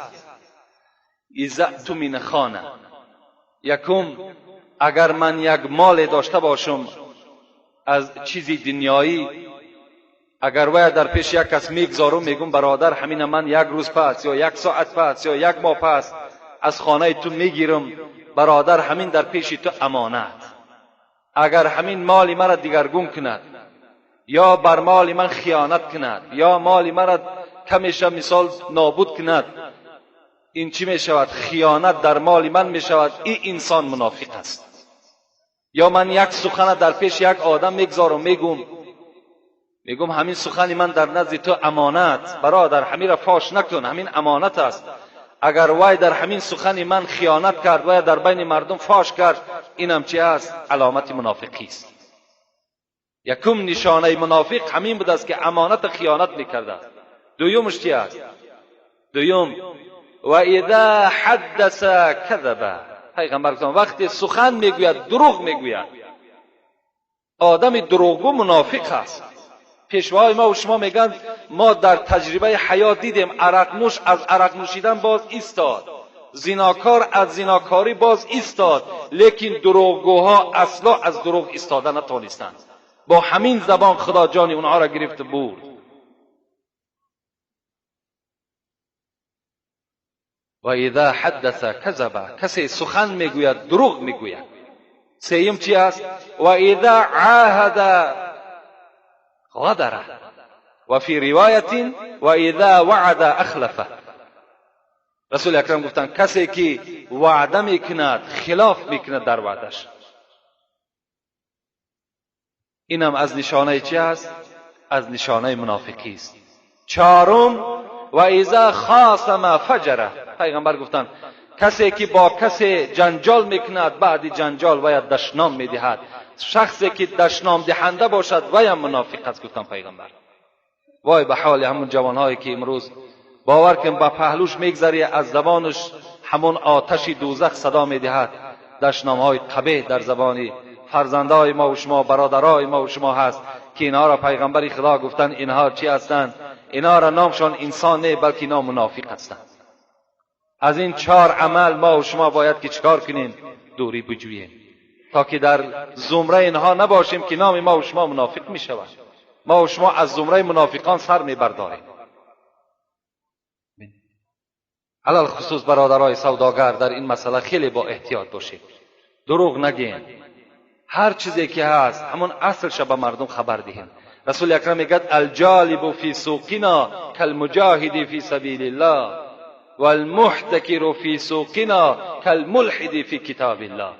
کسی که اگر برای مردم بهترین مثال از روغن و از برنج و از پیاز و از دیگر لوازمات هایی که برای زندگی ما از همه ضرور است و از دیگر جاها کشانده آورده برای سبک کردن بازار، برای غلطاندن نرخ بازار، برای یاردن یک برادر مؤمن کوشش میکند، این برادر حکم مجاهدی در راه خدا را دارد، مثل که جهاد در راه خدا کرده ایستاده است. لیکن کسی که اگر بر ضرر برادر مؤمن کار میکند یا میداند که یک ماه پس نرخ در بازار میخیزد، تمامی چیزهای بازار خریده میگیرد، این انسان پیغمبر خدا گفت این انکار کننده کتاب خدا در کتاب خدا هست. ما و شما از این خصلت‌های رذیلت دور باشیم. عمر یاد میآید، حضرت عمر حکم برآوردن که دیگر در مدینه نبینم که کسی شیر را به آب ارارش کند. اگر کسی شیر را بر آب ارارش میکند برای او یک مجازات سخت، یک جزای سخت من چکار کردم برآوردگی هستم. عمری که پادشاه بودن، شاه بودن، از 2 حصه دنیا در دست حضرت عمر بود. مثل امروزه چگونه ای که دولت روس و دولت امریکا یکی از دولت‌های پر اقتدار بود، در دوره‌های حضرت عمر 2 امپریای به قوت، امپریای فارس و امپریای روم در زیر تصرف حضرت عمر بود. لیکن بزمی همین قدر شاهانه حضرت بی‌نهایت تواضع داشتند، بسیار شکسته حال بودند. جامه‌ای که داشتند مثل جامه ما زیبا نبود، بلکه 11 پارگی داشت. شاه بودند. 11 پارگی در جامعه حضرت عمر بود. خود می گفت حبب الی من الدنیا 3، ای امت پیغمبر من از دنیا 3 چیز را دوست می دارم: الامر بالمعروف و النهی عن المنکر و ثوب الخلوق. دوست می دارم که هر جا نشینم امر معروف کنم، نهی از منکر کنم و لباسی که کندگی باشد، پارگی داشته باشد، این من دوست می دارم. حضرت باشیشگاه نداشتند، قصر نداشتند. حضرت یگان بستانسرا و دچه نداشتند، پولهای در بانکهای دنیا نداشتند، بلکه بالای ریگ خواب میکردند. هر زیارت کننده ای که از دولت ها می آمد عمر از مسجد پیغمبر خدا می یافت. در همون داخل در ذکر بودند. اونج زمان ها خاک بود میگه، در بالای خاک خواب بودند حضرت. این چنین عمر داشتیم ما و شما. تواضع حضرت چنان بودند که روز وقتی که عبیده ابن جراح که امیر میگد شام بود، حضرت عمر تکلیف کردن که حضرت به ملک ما تشریف فرمایید. حضرت میگد یک غلام خودش را گرفت، با همراهی بالا یک شتر نشست و با غلام خود عهد بست. غلام داشتن، یگان نگاه و بینچی نداشتند. در کوچه های مدینه به آدم دور میگشتند، در پهلوش هیچ کس نبود. برای حضرت ها از خود باوری داشتند، در کسی خیانت نکرده بودند. عدالتشان دنیا را که فرا گرفته بود و از خدا که خالص میترسیدند، دیگر کسی از خدا که ترسید از او تمامی چیز دنیا میترسد. میگد با غلام خود مشورت کردند که غلام گفتند 1 کیلومتر من سوار میشم، 1 کیلومتر تو سوار میشوی و با ملک شام میریم که من دعوت دارم. و این عهد و پیمان رعایت میشد. وقتی که به نزدیک شام آمدند نوبت غلام شد و غلام میگه بالای شتر سوار کردن حضرت عمر رو. خود میگه از همون زیمان بگیم یا از همون بنده که شتر بستگی بود از اون داشتن و بین میگه یک دریاچه بود، پاچه ها را حضرت بلند کردن به همون میگه دریا گذشتند. از اون طرف عبیده ابن جراح که امیر همون شهر بود، یکی از 10 مبشره بودن. اینا 10 نفری بودن که رسول الله در حال حیات گفته بودن که شما جنتی هستین. این یکتش عبیده بود. و حضرت عمر گفتن خود بالای شتر سوار شو و غلام را پایین کن که از پس من گفت تمام مردم بهترین همین شام به استقبال شما برآمد، به این احوال شما را بینن ما ناراحت خود حس میکنیم. گفتن عبیده گفتن خدا مرا برای اسلامم عزت داد، برای لباسم نه. برای من گفتن حسب و نسب و پول و مال هیچ اهمیتی ندارد. من عزتی که یافتم از روی اسلام یافتم، من باکی ندارم از سخن مردم. بین حضرت چگونه یک پاکیزه بودند. کاش که خداوند امروز تمام رهبریت ما و شما را، تمام پیشواهای ما و شما را، ذره از این عدالت عمر را در دلشان جا کند که حق رعیت پایمال نکند. کاش که خداوند امروز همه رهبریت این چنین توفیق نصیب بگرداند که ما و شما در سایه آنها راحت کنیم. حضرت میگه حکم برآوردن شیر به آب ارارش کرده نشود. و بعد مدتی میگد به پهلو یک دیوال گذر کردن که آواز یک زن و یک دختر شنیده میشد که اینها دختر و مادر بودند. مادر به سوی دختر میگفت دخترم آب بیار، شیر ما امروز کم است، کم زیاد اندازیم تا که پیسه بگیم یا دینار زیاد به دست ما بیاید تا که زندگی ما بهتر شود. برادرایی که امروز شیر میفروشین از این قصه عبرت بگیرین. فراموش نکنین که از روزه شما ثواب چیزی باقی نمیماند. حضرت عمر خوب گوش انداخته ایستادند. دختر میگه به سوی مادر گفتند من شنیدم که امیرالمؤمنین یک جزای سخت برای کسانی که آب در شیر ارارش میکنند برآورد، زیرا که رسول اکرم گفته بود کسی که آب در شیر ارارش میکند روز قیامت همون کاسه در پیشش گذاشته میشود و خدا بر او امر میکند شیر را از آب جدا کن. آیا بنده میتواند جدا کرده؟ میگه مادر گشت گفت، دخترم گفت من هم گفت شنیده بودم از قانون عمر، لیکن الحال عمر نیست، خانه خالی است، کسی نیست. این دختر میگه گشته گفتند این کان امیر المؤمنین لا یرانا. مادر عزیز گفتند اگر ما و شما را الحال امیر المؤمنین ندیده ایستاده باشد فرب امیر المؤمنین یرانا، خدای امیر المؤمنین ما را نظارت کرده ایستاده است. امیر المؤمنین ندیده ایستاده است، خدا کو نظارت دارد، خدا میبیند، خدا آشکارا و پنهان نگاه میکند. برای خداوند پرده و شب و روز فرقی ندارد، در همه صورت دیده ایستاده است. ما چیکار میکنیم؟ اینا قصه های هستند که ما و شما در خلوتی ها هستیم. ما و شما در روز یا در شب یا در پنهانا و آشکارا چی سوداها و چی معامله های میکنیم، فراموش نکنیم که خدا همراه شما هست و خداوند سخن شما را میشنود.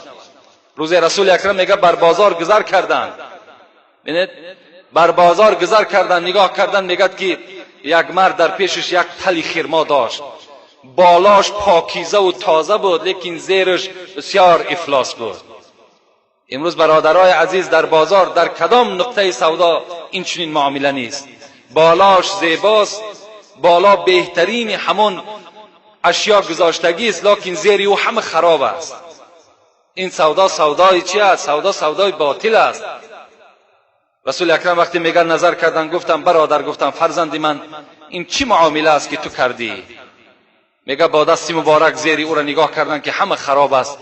گفتن پیغمبر خدا، گفتن این را من نکردم، من از خدای خود میترسم. الحال باران بارید، باران ایرا کرد و باران تازه کرد. رسول الله گفت مادامی که باران تازه کرده باشد اینا را ارارش کن. گفت زیرا گفت در بالا پرتا، بالا را در زیر پرتا گفت تا که همه یک نمایان شود. زیرا من غشنا فلیس منا، کسی که در ما خیانت میکند وای از ما نیست. گفتم پیغمبر. این چنین حکایه ها در دوره های رسول اکرم گذشته بود. از اینها باید که ما و شما چیکار کنیم؟ عبرت گیریم. و اینا برای ما و شما یک درسی شود و از دروغ گفتن و از حق یک برادر مؤمن خوردن ما و شما دور باشیم. حضرت مولوی هم رومی خدا رحمت و مغفرتش کند که امروز شاید که همون شعار هم در همون زمانها بود که یک شعار داره ما و شما که دیگ جوشد و گرسوزه دا استفاده کردیستیم، لیکن فراموش نکنیم که اون گرسوزه دوش نظر به این دیگ سوزه خیلی مشکلاتی دارد. امروز دیگی تو می جوشد، امروز احوال تو خوب می شود، لیکن فردا قبر تو هم می جوشد و قبر تو هم پر از عذاب می شود. اونش هم البته اندیشه کنیم. هر کی حضرت مولوی میگوید هر کی آخربین بود او بیدین است. کسی آخرجش فکر میکند اون بیدین است. میگه هر کی آخربین بود وی بیدین است، هر کی آخربین بود وی بادین است. هر کی فکر آخرت میکند او دیندار است، هر کی فکر آخرجش میکند و دین ندارد، گفتن رسول الله حضرت مولوی رومی. از این خاطر ما و شما حق برادر مؤمن تله و تاراج نکنیم، زیرا حیات ما و شما بسیار قلیل است. به خدا قسم زود است که به سوی خدای خود ما و شما رو پرو میشیم. وقتی رسول اکرم مدینه آمدن، در مدینه در ترازو بسیار خیانت بود. مفسرها در سوره مطففین میگویند در مدینه بچنان خیانت بود، بچنان حق مردم تله و تاراج میشد از حساب وزن که هیچ دیگر اندازه نداشت. رسول اکرم در بین مردم این موعظه ها را میکرد. به نهایت سوره مطففین نازل شد. ویل للمطففین الذین اذا اکتالوا علی الناس یستوفون. این آیت در مدینه منوره نازل شد. چی میگوید خدا؟ وای به حال آن کسانی که در ترازو حق مردم میخورند، وای به حال آنها، ویل به حال آنها. ویل این یک وادی هست که حتی میگد عذاب دوزخ از این وادی پناه طلب میکنند. همون ویل جای کسی هست که حق مردم را در ترازو خیانت میکنند. خدا گفته ایستاد است ویل للمطففین، وای به حال آن کسانی که سبک میکشند، برای خود کو پره میگیرند لکن به مردم داده میشوند. چیکار میکنند؟ حق مردم تله و تاراج میکنند. الا یظن اولئک انهم مبعوثون. خدا میگوید آیا اینها گمان ندارند که فردا زنده میشوند؟ لیوم عظیم یوم یقوم الناس لرب العالمین. اینها گمان نمیکنند که فردا در پیشگاه خدا لیوم عظیم، روز قیامت بسیار روزی مشکل است، اون روز زنده میگردین.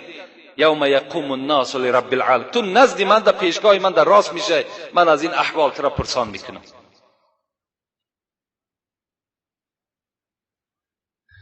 این بود یک تحلیلی سه گناهی که پیغمبر خدا که ابی بکرته راوی این حدیث است و ما و شما خبر دادند. و موضوع پیشینه ما و شما که احترام پدر و مادر بود، با این سخن شاعر اتمامش میتیم. خواهی که خدای از تو خوشنود شود، خواهی که خدای از تو خوشنود شود، سرمایه عمر تو همه سود شود، در بند رضای پدر و مادر باش، تا جمله گناه تو همه نابود شود. البته شاعر گفتند اگر شما بخواهید که خدا از تو خوشنود شود، بخواهید که پیغمبر خدا از شما خوشنود شود، شما بخواهید که بهترین مکان از خود کنین، چیکار کنین؟ با ایستا که پدر و مادر از خود خوشنود بسازین، انشاءالله شما بهترین مکان برای خود انتخاب میکنید و برای شما بهترین جا آماده کرده میشود. الحال که موضوع ما یک چند سوال هایی که در نزد ماست جواب اینها هست، میخواهم که به سمع شما برسانم. بسم الله الرحمن الرحیم. السلام علیکم. داملای مهربان و بسیار لازم برای همین مردم ما یک سوال دارم، میخواهم که جواب اینه از زبان شما بشنوم. آیا کسی که مهمان ناخوانده باشد رفتن او چه خیل است در اسلام؟ کسی که اگر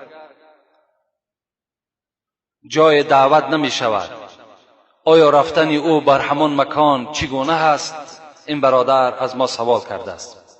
رسول اکرم میگوید ایتو دعوت اذا دعیتم.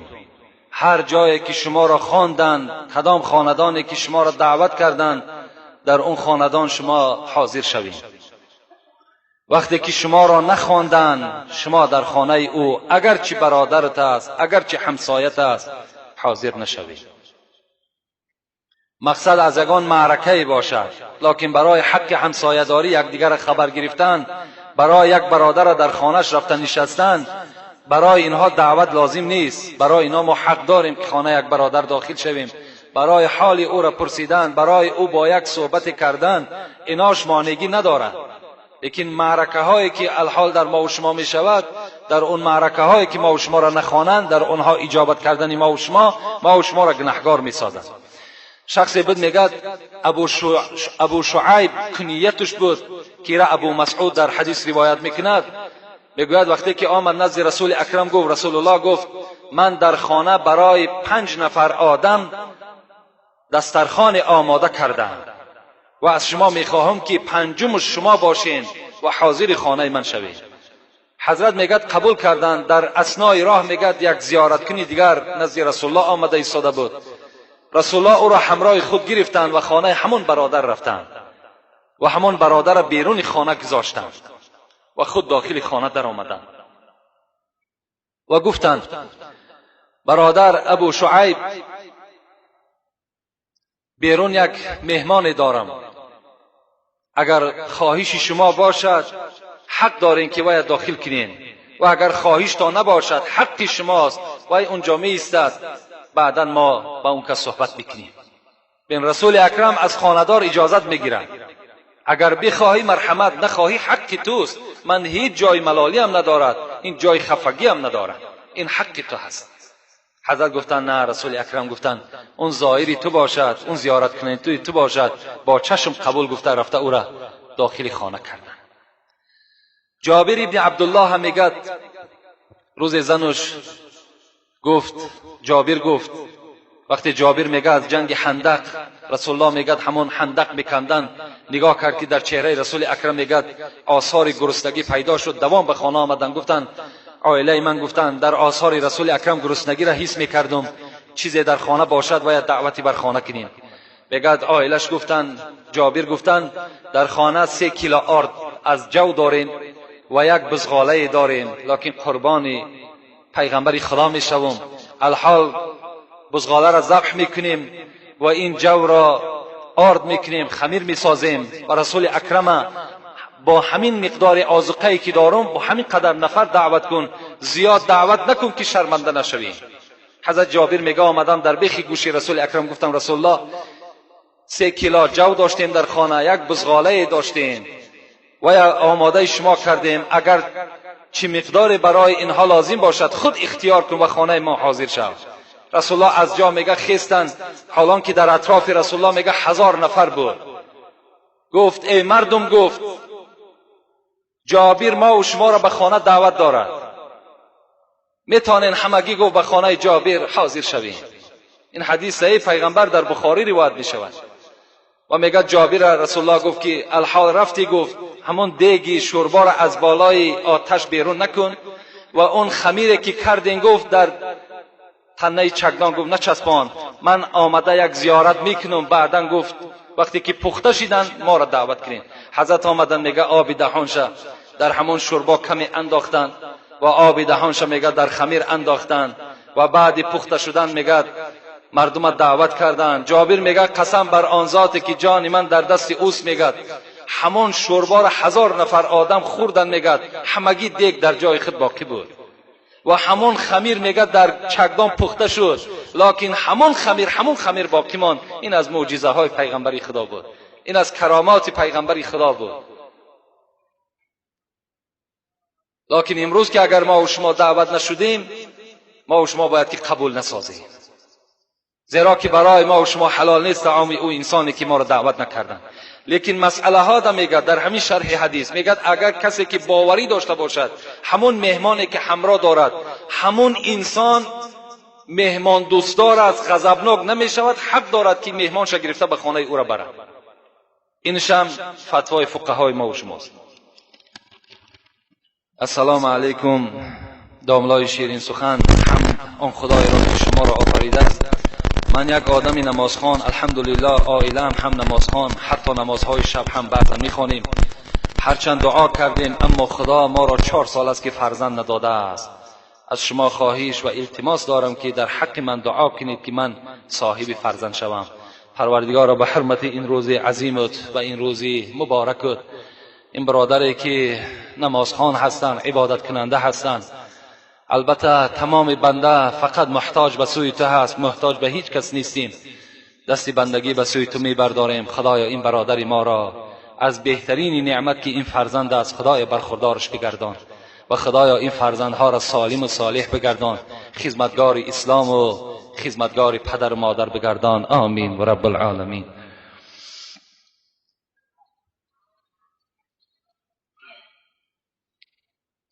السلام علیکم داملای شیرین سخن.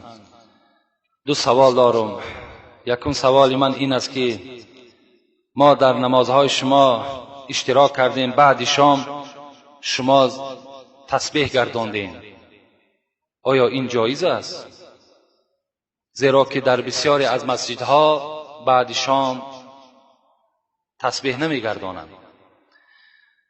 حضرت ابو هریره می گوید من سبح الله فی دبور کل صلاة و حمد الله و کبر الله 33 و تمام المئة لا اله الا الله وحده لا شريك له له الملك وله الحمد وهو على كل شيء قدير غفرت خطاياه وان كانت مثل زبد البحر. پیغمبر خدا چی گفته بود است؟ گفته بود است که کدام از امت من اگر بعد تمام این نماز گفتند، از پس همه این نماز گفتن پیغمبر خدا، اگر کسی 33 بار سبحان الله، 33 بار الحمدلله، 33 بار الله اکبر میگوید و صدم کلمه او را با همین کلمه لا اله الا الله وحده لا شریک له انجام میدهد، خداوند مغفرت خطاهای او را میکند اگرچند خطاهاش مثل کفک بحر باشد. این حدیث پیغمبر خداست. از این خاطر در تمام نماز تسبیح گردانیدن و ذکر کردن جای غلط نیست. حتی بعد شام آیت هم که بخوانید جای غلطش نیست، جای خطا هم نیست. ذکر هست، در اذکار میدراید، در ذکرها میدراید، ثواب میگیرین، هیچی باکی نداره. دویم سوال درباره نکاح شرح میدادید. آیا طاعت در نکاح شرط است؟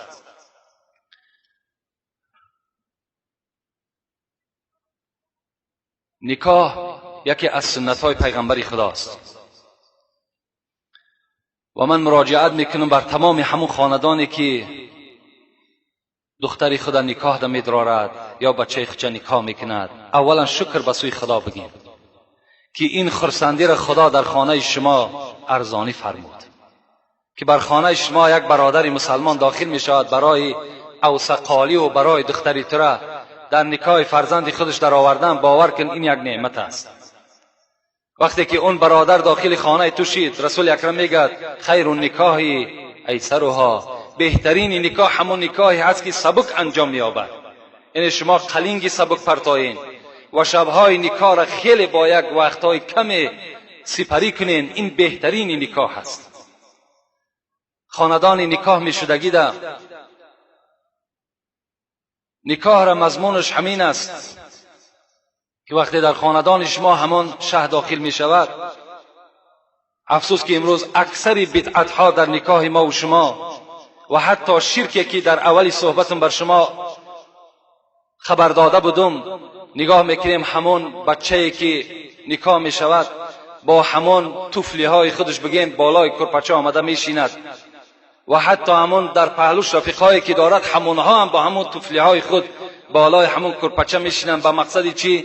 به مقصدی که اگر این بدر کرده شود ممکن که من نکاح خوب نشود یا من بدبخت شوم.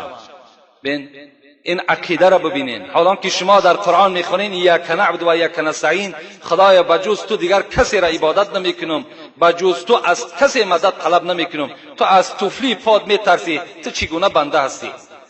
و همون ملاهایی که بگیم کرکرانه همون یک نکاح میکنین، همون چشم بسوی از او کاسه و از او نان در مثال چشم تا دوختن در پتینکه همون نظر کن و همون را بگو که پتینکه تا بدر کنی از اسلام نیست. آخر این چی عمل است؟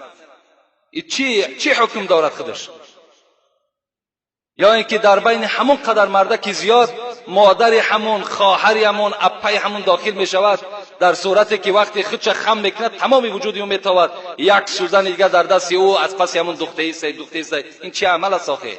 اینا از اسلام ما و شما نیست. همه با خبر باشید اینا همه شرک هستند. اینا همش یک عملهای بگیم جهودی است، نصرانی است. حتی خطا نمیکنین. اینا را ترکشون کنین، نگذارین در بین ما و شما اینا عمل کنن.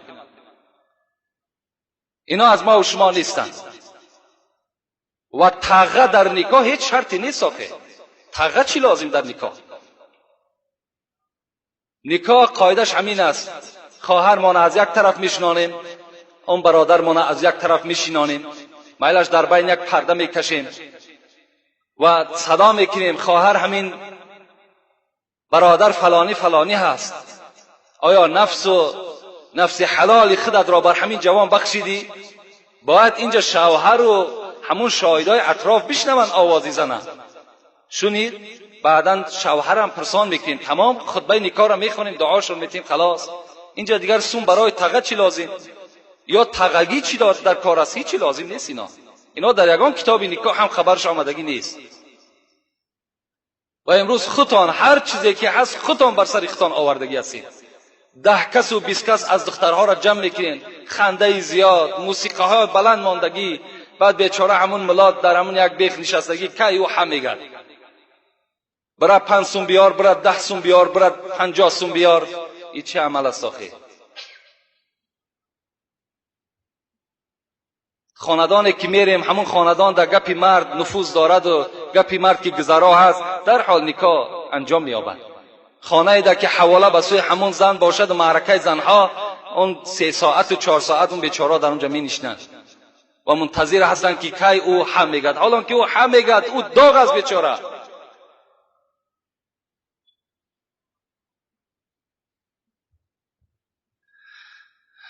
و آخر دعوانا ان الحمد لله رب العالمین. البته این خرافات ها را از بین دور کنید. این خرافات ها از ما و شما نیست. با اینا چنگ نزنیم، با اینا فریفته نشویم. حتی من به خدا باور کنید در بین صحبت های این برادرها حتی دایم قید میکنم کاری کنید که همین معرکه های وزنین مثل فاتحه همین از بین برداشته شود. باور که از توی در مشکل است. یک شب مردها، یک شب زنها با 10-12 نمودی خوراک، این آخین مرد اینقدر قوت از کجا پیدا میکنی شما؟ میلش همون زن قهر میکنه، تا هم قهر کن، تا هم قهر کن، ببرو از خانه، برای همین مثال یک کار شریعت زنده کردن. اینقدر مشکلات خودهاتون در قرض پرتافتین. شب نکاح را نمیگو چقدر مشکل. یک شب نکاح یک توی، فاتحه 2 توی است، هم شب مردک ها هم شب زنک ها 3 توی. باز به زمین آخرانش بعد 2 روز دیگر دوام میکنه. 5 معرکه شما میکنین در یک هفته. از کجا میاری؟ مجبور میشین قرض کنین. و وقتی که شما قرضدار مردین، رسول الله چی میگتان؟ صاحب الدین مغلول فی قبر لا یفک الا قضاء الدین. کسی که قرضدار از دنیا میگذرد او در زنجیرهای آتشین خدا بسته شده است. او را خداوند از عذاب خلاص نمیکند تا وقتی که قرضش کنده نشود. شما از دنیا با قرض بگذرین، یعنی کاری کنید که همین زن و دختر شما خرسان باشد. خیلی اختیار کدام میشه که خودتان اختیار کن. الحال در این صحبت ما رفیق سیدعلی اشتراک دارن و با این رئیس 2 هفته پیش ما سفر دوشنبه کرده بودیم برای چند مسجدها را رسمی کردن. تا امروز این مسجد ما حجت نداشت. الحمدلله که با کوشش رفیق سیدعلی که خیلی سهم کلان دارن در این حجت ها، رفتیم یک جایه دوادو کردن و این مسجد رسمی کردن. الحال میخواهند که یگان صحبتی بر ما و شما کنن. از همه شما التماس داریم خیلی با دقتانه گوش اندازیم که رئیس چی میگویند. مرحمت. الحمد لله الذي خلق الإنسان علمه البيان وأيد أنبياءه بالآيات البينات والبرهان وأرشد أولياءه إلى طريق العارفين باللطف والإحسان وخلصه من آفات الدنيا وآفات النفس ووسواس الشيطان وفتح عقولهم باليقين والعرفان وخصصهم بالواردات الغيبية من جانب الرحمن. ونشهد أن لا إله إلا الله وحده لا شريك له شهادة موصلة إلى دار الجنان. ونشهد أن محمدا عبده ورسوله سيد الثقلين وحبيب الرحمن صلى الله تعالى عليه وعلى آله وأصحابه الموصوفين بالعدالة والإحسان، خصوصا على الإمام الهمام أول الصحابة وأفضلهم أمير المؤمنين أبي بكر الصديق صاحب الصدق والإيقان، وعلى الإمام الهمام عمر الفاروق فر من ذله الشيطان، وعلى الإمام عثمان ذي النورين جامع الآيات والقرآن، وعلى الإمام الحمام علي الرزي الوفي منبع الجود والإحسان، وعلى الإمامين الهمامين الفاضلين الكاملين. يا أيها الناس قد جاء في الحديث عليكم بتقوى الله في السر والعلانية. أعوذ بالله من الشيطان الرجيم. فما يعمل مثقال ذرة خيرا يره ومن يعمل مثقال ذرة شرا يره. بارك الله لنا ولكم في القرآن العظيم، ونفعنا وإياكم بالآيات وذكر الحكيم، إنه هو الغفور الرحيم الجواد الكريم العلي العظيم السميع الدعاء.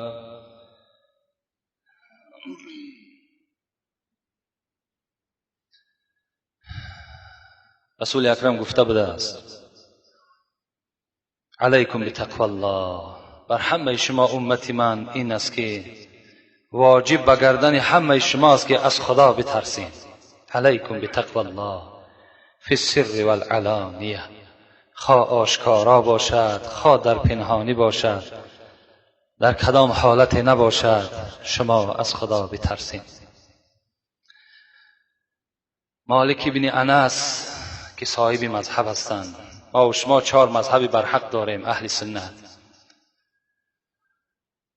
میگوید همسایگیم در یک مرد زندگی میکرد و میگه دایم نظارت میکردم آهن گرم در دستش میقپید، دستی او را میگه این علاو هیچ تأثیری نمیکرد. روز پرسان کردم همسایه این کراماتی که بر تو پیدا شد از چی پیدا شد؟ این در همون فتوای امام مالک است. این قصه میگد گفت یک وقتای جوان بودم و کسبم آهنگری بود و بسیار فاسق بودم، بسیار فساد بودم و یک زن همسایه داشتیم سیده بود، از اولادهای پیغمبری خدا بود و بسیار زیبا بود و شوهر نداشت میگد و کودکی زیادی داشت. روزی میگد بر همین دکان من گذر کرد، از من طلب کرد، همسایه گفت بر من قرض بده، گفت تا که سرپرستی فرزندها امروز به عهده من هست. حکایت در باب خدا ترسی می رود. میگد من که میگد بسیار از خدا به خبر بودم، به جانب این زن گفتم اگر بر من یک جا شوی من قرض نه همچنان پول را بر تو میدهم. مثل امروز بسیار بچه هایی که بیچاره 4 سوم یافتند یا صاحب دکان شدند، دخترهای مردم با این راه ها فریب میدهند و مردم پول بر دخترهای مردم پول میدهند، مال میدهند تا که اونها را استفاده کنند، لکن فراموش نکنند کما تدین و تدان. پیغمبر خدا گفتند چگونه معامله کردی معامله را انتظار شو. باوری هست که خواهری او را ما در زیر پا یک مرد دیگر میبینیم، باوری هست اپا و آچه او را در زیر پا یک مرد دیگر ما میبینیم. کسی به این معامله چنگ میزند، دست میزند، بی جزا بی مکافات نمیماند. البته به البته هوشیار باشین جوانای عزیز، در حالت همون زنا اگر شما از دنیا بگذاریم، به خدا قسم اگر مولوی شما را جنازه کند شما کافر هستید، شما ایمان ندارید. میگه طلبش کردم، گفتم رحمت اگر بخواهی قرض نمیدهم، همچنان بر تو پول میدهم، لیکن بر من یک جا شو.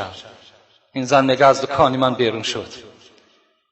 باز زندگی که میگه مشکل آمد، باز روز دیگر داخل شد، التماس کرد قرض بر من بده. باز همون پیشنهاد کردم، قبول نکرد. سیوم روز آمد، باز همین پیشنهاد شد. گفت به شرط من هم یک شرط دارم. گفت شرط من همین است که جای میریم که هیچ کس نباشد.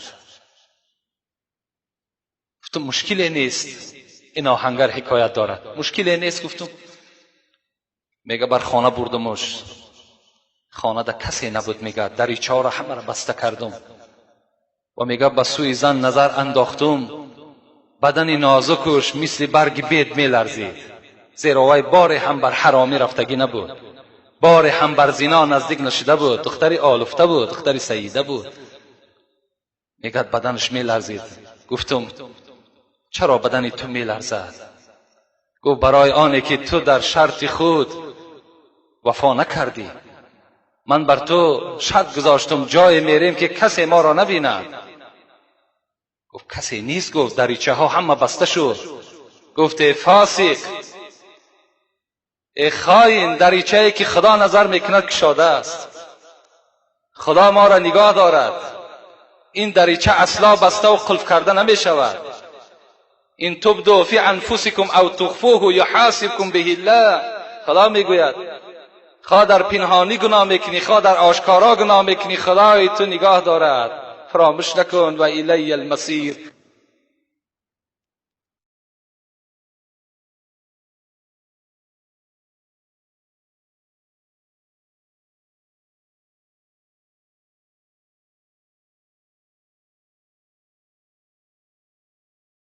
الحمد لله رب العالمين،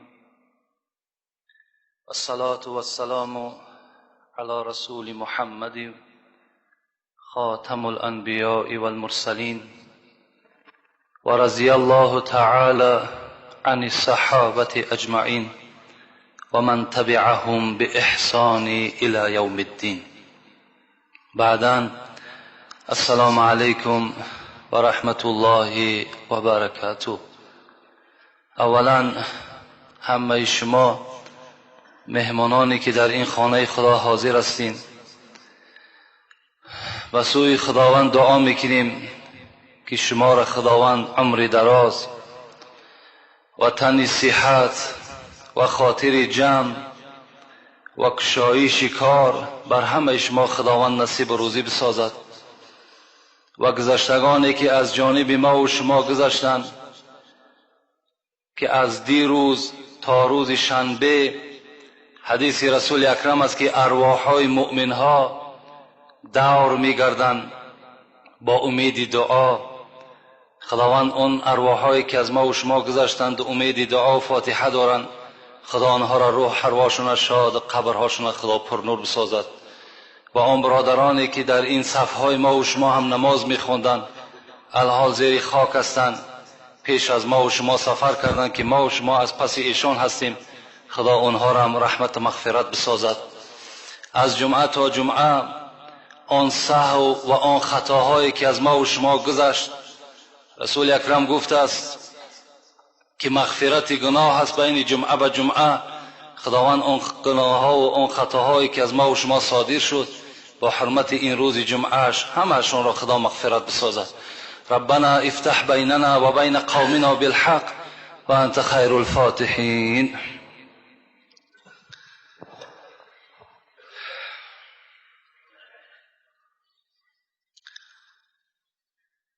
جمعه پیشین که موعظه ما و شما درباره سوال و جواب‌هایی که نزد ما بود، الحمدلله فکر میکنم که اگرچه مختصرم که جواب بگیم، البته آن برادر از ما قانع می شود و اگر قانع نشد دویم باره با سوال خود میتونه که تکرار و مفصلتر بر ما بیان کند که از کدام جهتش بر او بفهمونیم. فقیه واحد اشد علی الشیطان من 1000 عابد. میگوید پیغمبر خدا چی میگوید؟ میگوید که اگر یک عالمی که مسئله میگد یک عالمی که بحث مسئله و سوال جواب ده قوت توانایی دارد، او بهتر است از 1000 شیخی که سکوت ده هستند. از 1000 شیخ هایی که سکوت در رفتگی هستند که خاموشن گپی نمیزنند، از 1000 تا اونها ده یک عالمی که مسئله و مسائل حل میکند این بهتر است. زیرا رسول اکرم در تفسیر روح البیان دیدم میگوید 2 حلقه در مسجد وقتی داخل شدند.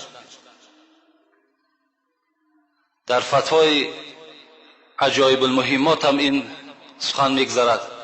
عجایب المهمات و خزائن و عبادات اگر فتوا داشته باشیم، رسول اکرم میگه داخل مسجد در آمدند، 2 حلقه نشستگی بود. یک حلقش میگه تلاوت قرآن مشق داشتند، یک حلقه دیگرش مسئله گویی میکردند.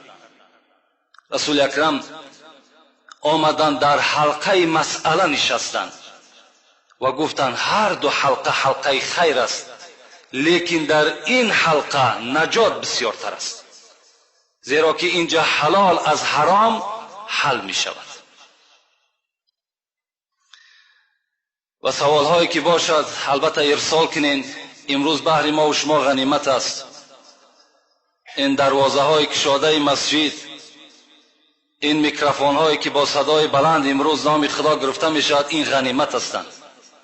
اینها را ما و شما استفاده کنیم و کمتر پیشتر نظر کنیم در کدام صورت بود، امروز کدام صورت آمد، فرداش نزد خودش معلوم است. اینها همه غنیمت بهر ما و شما هستند.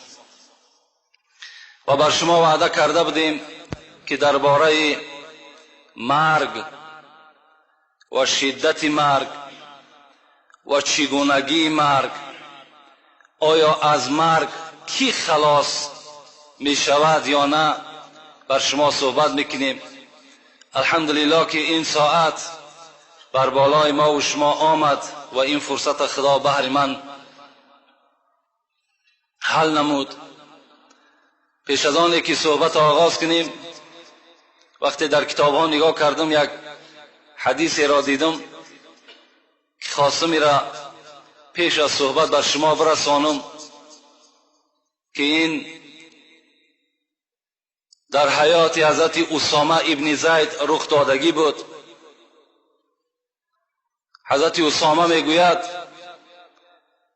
یک روز میگد پیغمبر خدا در مسجد، تمام مردم در اطرافش جمع بودند و رسول اکرم بالای منبر برآمدگی بود و مردم از خدا و از پیغمبر خدا خبردار میکرد، از قیامت و از گور مردم میترسانید. اسامه میگوید من در یک گوشه هم بودم و نگاه کردم که تمام مردم در گریه هستند، همه گریه دارد، همه از گور میترسد، از قیامت میترسند، آبهای چشمشان داشته نمیتونند. اسامه میگوید من هر چی که میکردم آبی چشمم نمیریخت. از این کردار خودم ناخوش شدم که چرا که آبی چشمی همه میریزد لیکن آبی چشمی من نمیریزد.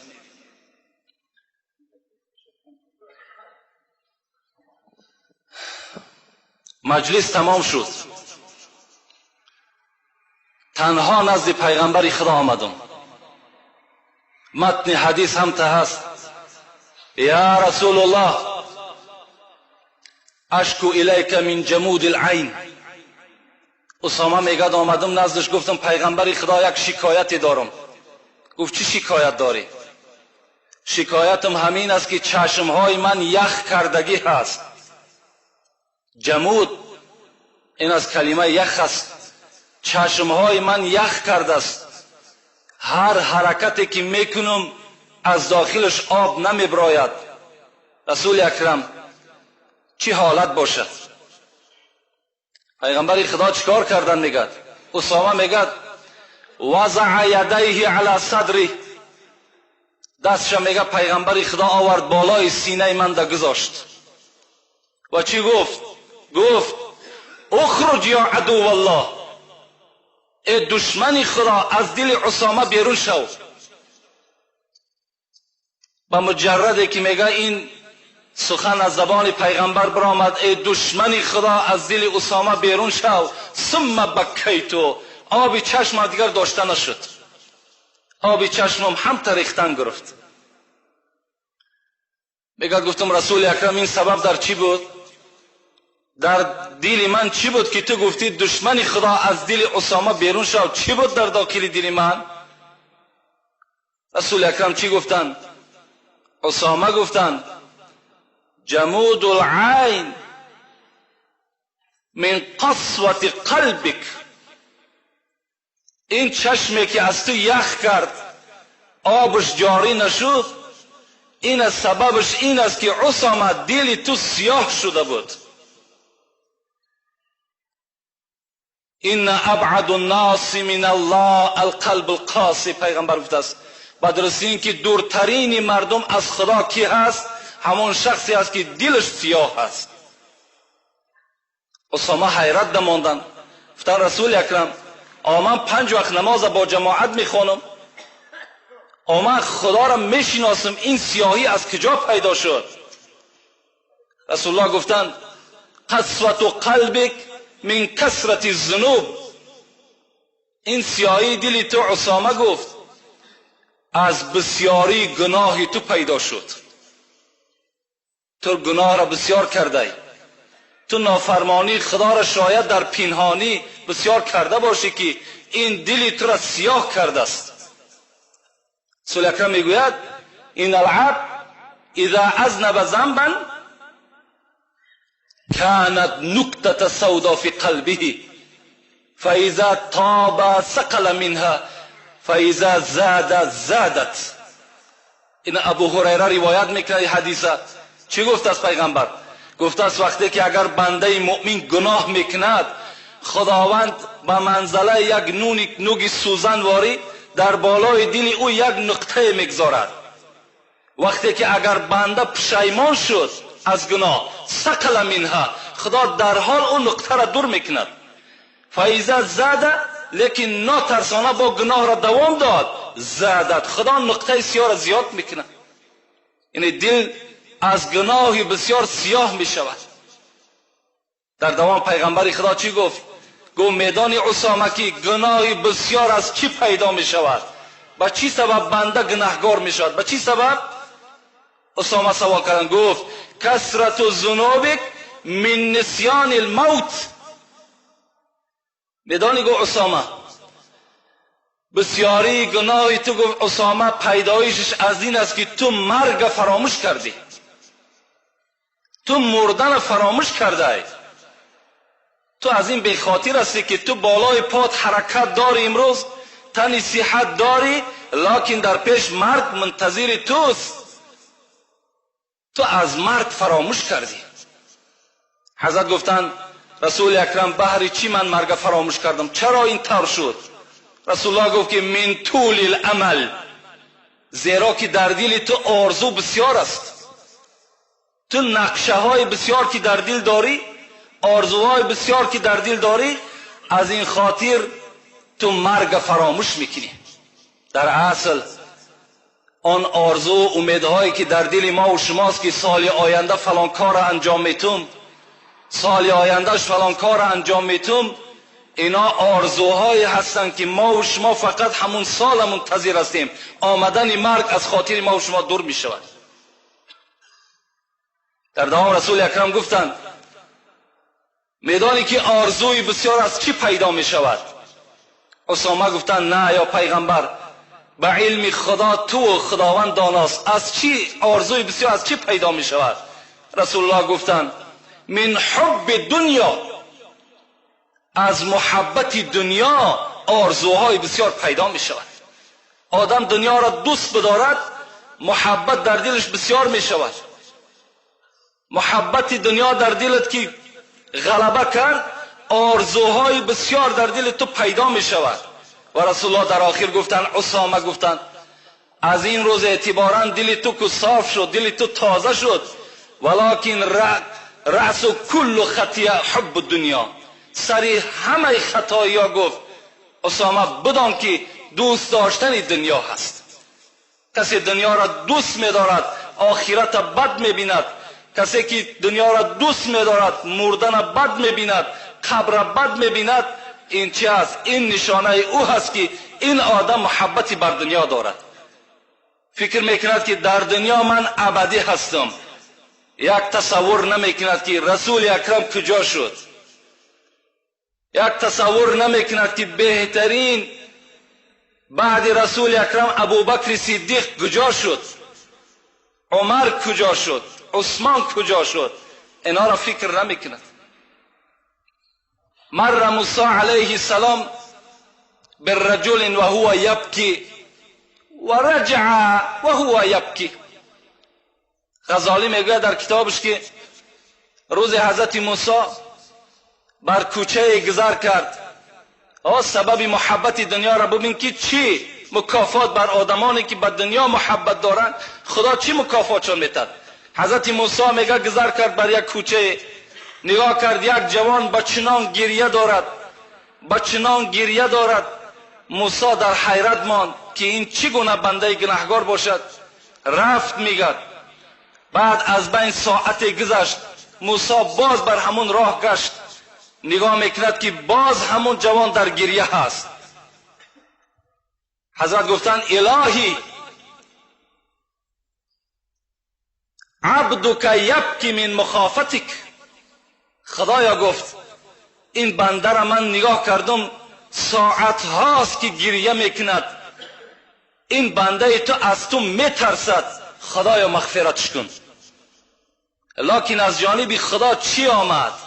موسی لو سال دماغه مع دموع عین و رفع یدیه حتی یسقطا لم اغفر له. موسی گفت اگر همین بنده که گریه دارد اگر چنان گریه کند که چشمش قاق شود، چنان گریه کند که از سیلابه آبش همه بینیشش شسته ببرد، چنان گریه کند و چنان دستهاش بردارد که دستهاش از ساعتهای دراز قاق شود، لم اغفر له، او را من مغفرت نمیکنم. موسی در حیرت ماندن الهی این چگونه گناهگار باشد؟ خداوند گفت این گناهگاریش همین است که هو یحب الدنیا، این دنیا را دوست می‌دارد. این دست‌های برداشته‌اش، چشم‌های پری آبش، اینش که عبادت است لیکن در دلش محبت دنیاست. لم اغفر له، من را مغفرتش نمیکنم. این سبب چی است؟ سببی که محبت دنیا در دل ما و شما جایگیر می شود. جبرائیل خدا روان کرد برای نوح. حضرت جبرائیل آمدن، حضرت نوح در بیابان بودن و قالنی نوح یا نبی الله یا اطول الانبیاء عمرا، ای نوح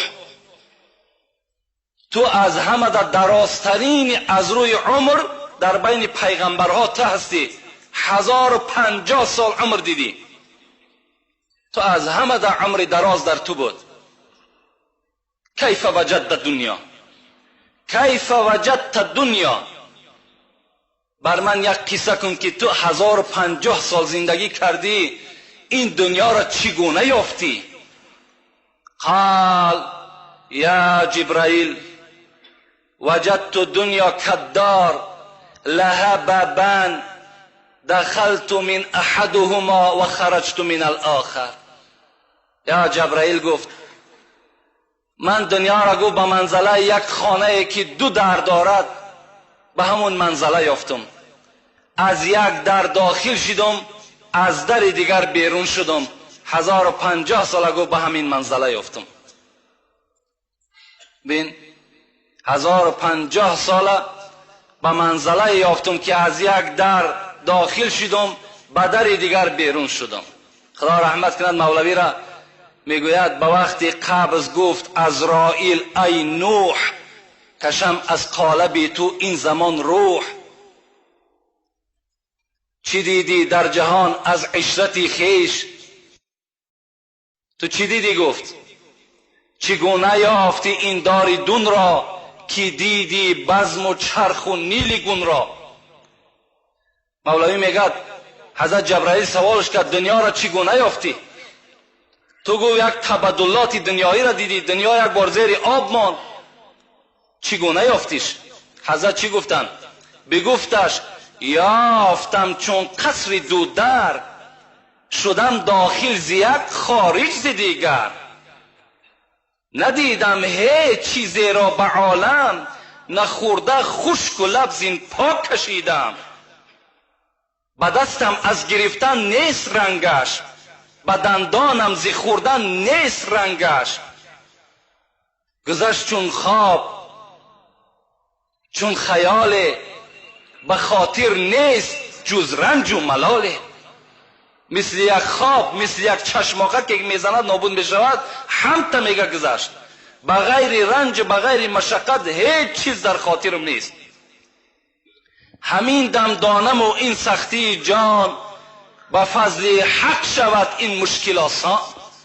همین زمانی که الحال تو آمدی و جبرائیل و عزرائیل می آید قبض جان من میکند، در همینش من در اضطراب هستم که چگونه جان من بر حق تسلیم میکنم. همینش البته پیش راهی مرا گرفت است. دیگر دنیا در نظر من هیچ چیز چگونه گذشت خود درک نداشتم. از این خاطر مولوی میگه نظر اول به حال پیش و پس کن، پس از وی دولتی فانی هوس کن. اول یک گرد اطراف تماشا کن، یک تاریخ دنیا را بخوان، بعد از آن محبتی بر دنیا میبندی یا نمیبندی این به عقل تو وابسته است. اعوذ بالله من الشیطان الرجیم. بسم الله الرحمن الرحیم. البته این پیش سخنی که بر شما کردم این درباره آن است که ما و شما امروز کار دنیا، مشغولیت دنیا ما و شما را به خودش مشغول نکند، ما و شما را به خودش جلب نکند، بلکه ساعت عبادت خدا را ما و شما فراموش نکنیم. در اون ساعتهایی که عبادت خداست ما و شما مشغول کار دنیا میشیم. این دنیا همان دنیایی هست که تمام پیغمبرها را نوبت به نوبت چکار کرد؟ جواب داد. تمام عزیزان خدا را جواب داد. برای هیچ کدام او رحم و مشقت نکرد. این هم تا دنیا هست. رسول اکرم میگه لو تعدلوا مثل جناح بعوضة ما سقى کافرا منها شربة ما. خدا میگه که همین دنیا بچنان یک مخلوقی بد دیده شده است در نظر من که اگر همین دنیا قدر یک پری پشه در نزد من قدر می داشت، این کافرایی که امروز منکر خدا هستند، منکر قرآن هستند، من نمیگذاشتم که اینها یک قطره آب از این دنیای من بخورند. لیکن این دنیا در نزد من قدر ندارد، قیمت ندارد. برای همین هر کسی که هر کاری میکند کردن بگیرد، مگر از اونها من چکار میکنم؟ جزای اعمالی که در دنیا گذرانیدن از اونها من طلب میکنم. به گوریستان گذر، یک دم نظر بر اهل حسرت کن. سری حسرت پیچیدن در چاک گریبانی. به تاج و تخت و آب و رنگ این فانی چی می نازی که بعد از مدت اندک به خاک دهر یکسانی. گذر از آب و رنگ و دون بنای خانه دین کن. جهان ناید بکار اما بکار آید مسلمانی. این جهان بکارت نمیاد، بلکه بکار تو چی می آید؟ این توشه و این مهنتی که تو بحر اسلامت کرده است، اینها البته بر تو دستگیر می شود. موعظه ای که الحال بر شما آماده کردیم این درباره مرگ است. ما و شما باید بدانیم که مرگ اولا چی هست و چگونه به سر بنده مؤمن حمله ها دارد. میخوام این آغاز موضوع را از یک غزل از مسکین شاهانی هست بر شما افتتاح کنم. بسم الله الرحمن الرحیم.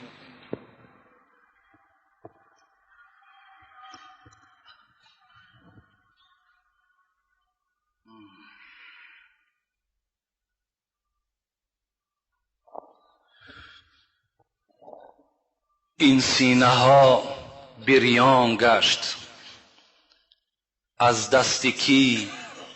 از دست مرگ. این سینه ها بریان گشت از دست کی؟ از دست مرگ. این دیده ها گریان گشت از دست کی؟ از دست مرگ. ما را غضب کرده خدا، ما را غضب کرده خدا، از دوستان خود جدا، هستیم غریب و بینوا از دست کی؟ از دست مرگ. در دشت ها آواره ام، در دشت ها آواره ام،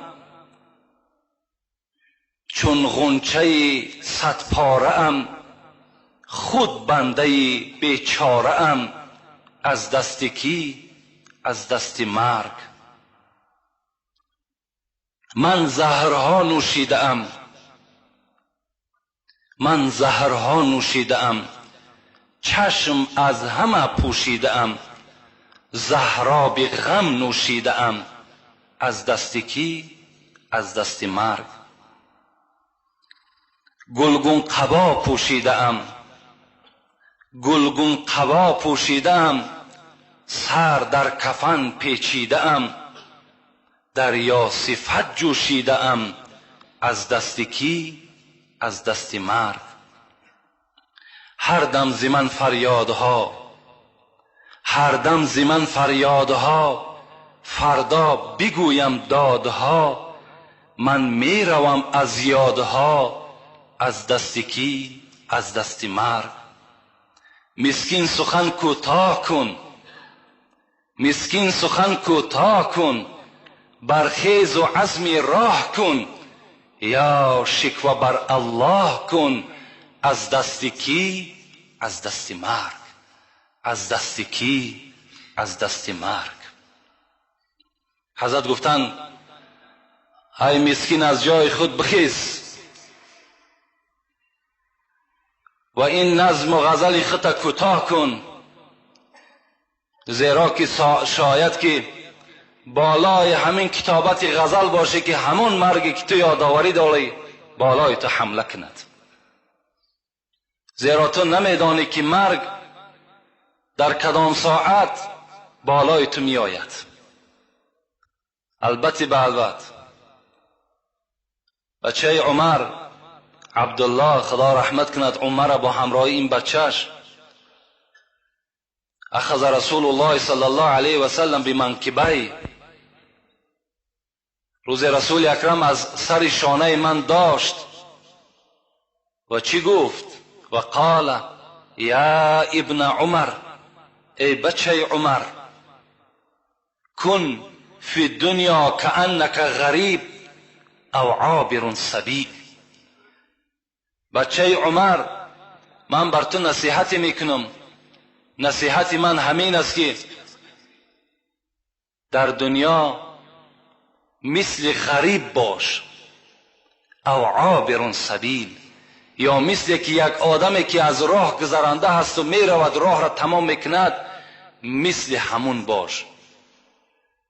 در دنیا خطایا رونده راه حس کن یا مثل یک غریب حس کن.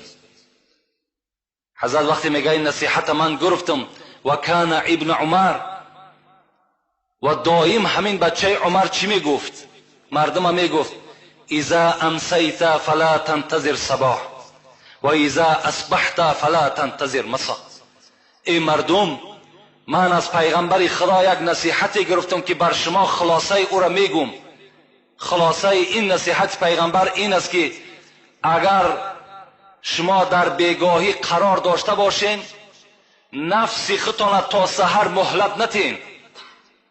اگر بیگاه شما زنده باشین، شما 100% باوری نکنین که شما تا سحر زنده میمانین، همچنان باوری در دلتان پیدا نکنین.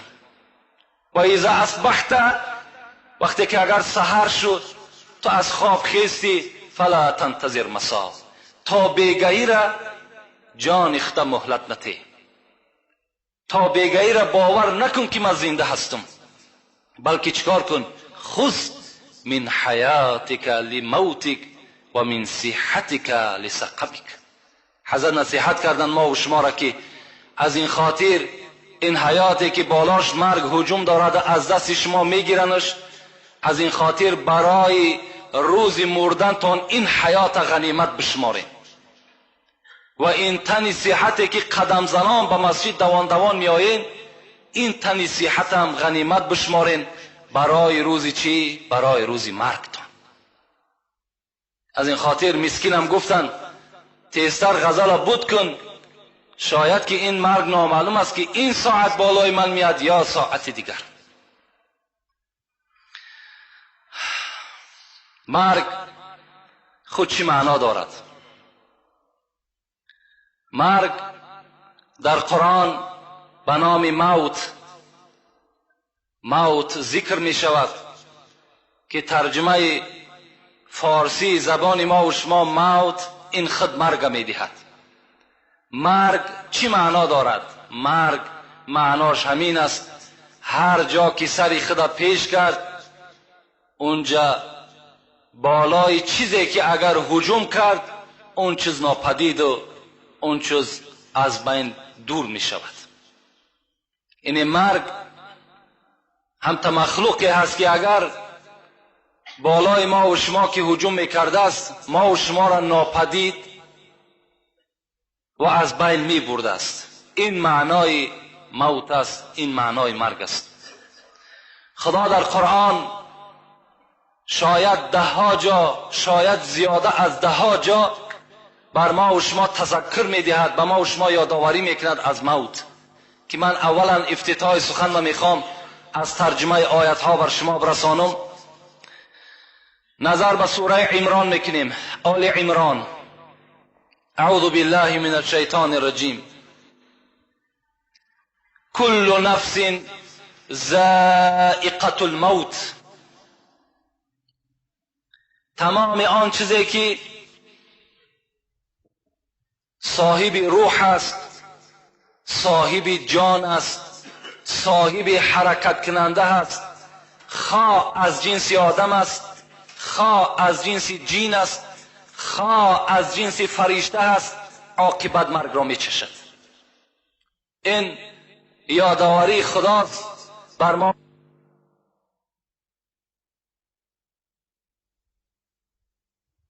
هر که آمد به جهان اهل فنا خواهد بود و باقیست خدا خواهد بود. بجز خدا دیگر هیچ ذی روح در روی دنیا باقی نمیماند. فقط و فقط دنیا از خدا بود و باز به سوی خدا رجوع میکند. سوره نحل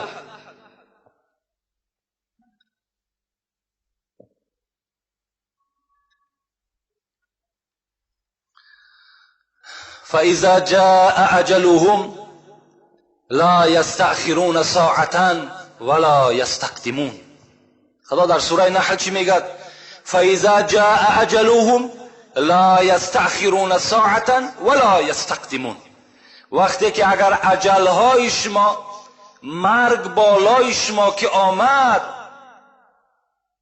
لا يستأخرون ساعة ولا يستقدمون، هیچ کس حق ندارد این مرگ که من فرستادم او را 1 ساعت یا پیش پرتاید یا 1 ساعت قفاش پرتاید.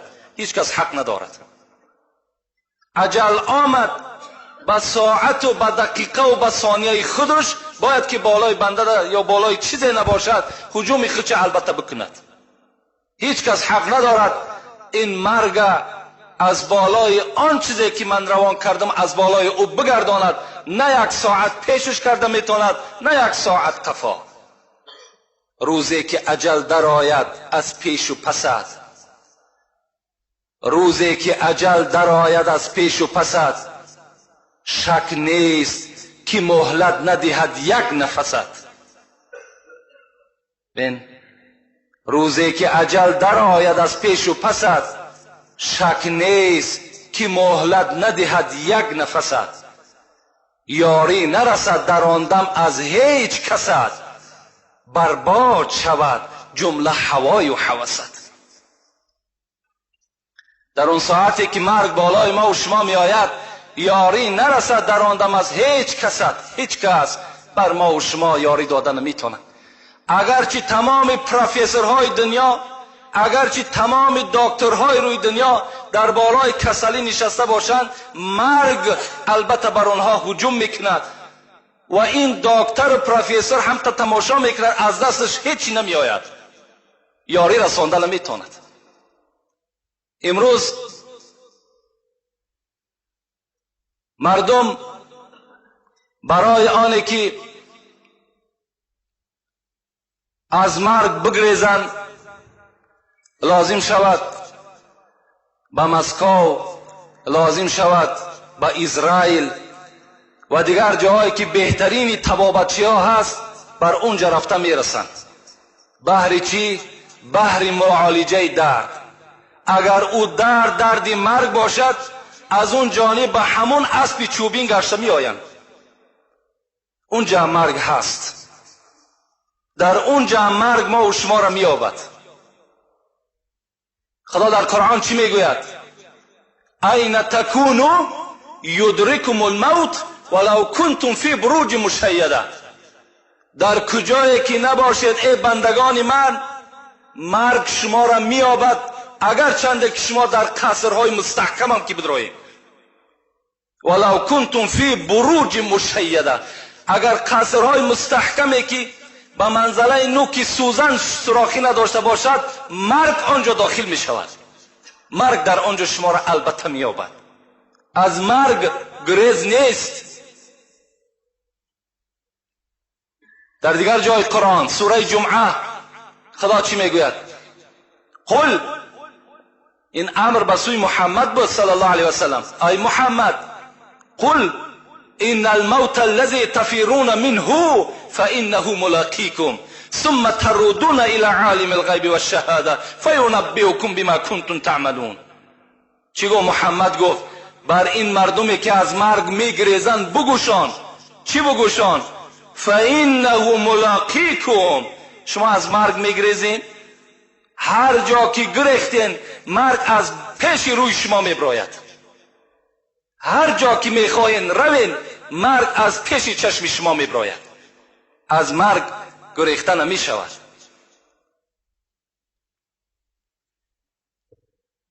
دیگر آیت قرآن سوره منافقون، استعیذ بالله ولا تدری نفس ماذا تکسب غدا ولا تدری نفس بأی ارض تموت. صدق الله العظیم. خدا چی میگوید؟ ولا تدری نفس ماذا تکسب غدا. شما نمیدانید که فردا به سر شما چی آمدنی است. شما نمیدانید. ولا تدری نفس بأی ارض تموت.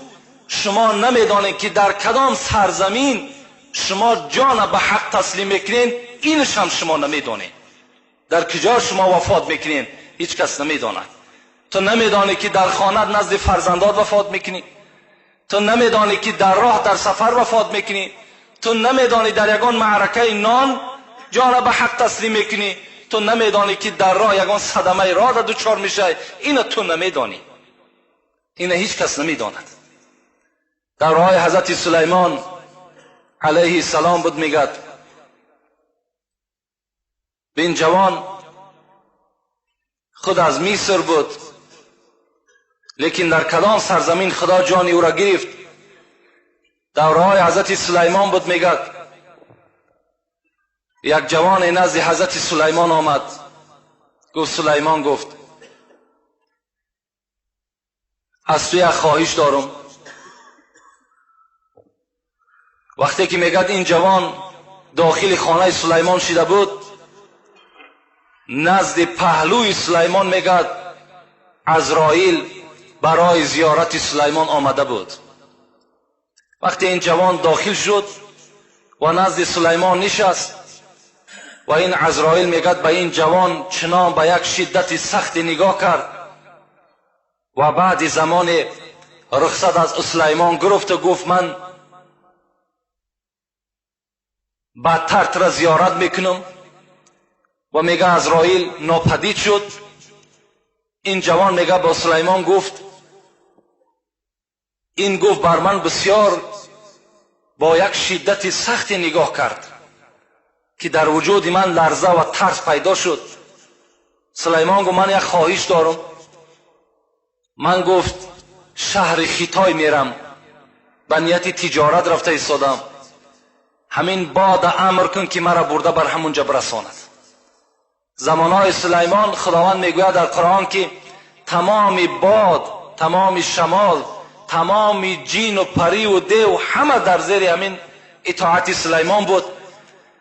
میگه حضرت سلیمان امر کرد باد را، مثل که امروز خیلی که یک سمالیات یک آدم به یک جای دیگه برده میرساند، این کار باد هم همین بود که انسان میگرفت بر کدام مکانی که میخواست برده میرسانید. میگه این جوان گرفت برده در شهر چین همون خیتای رسانید و گشته آمد. و در زمان میگه عزرائیل نزد سلیمان حاضر شد. سلیمان میگه پرسانش کردم عزرائیل این جوان چی اینقدر تو به شدت نگاه کردی؟ میگه عزرائیل گفت من در حیرت ماندم.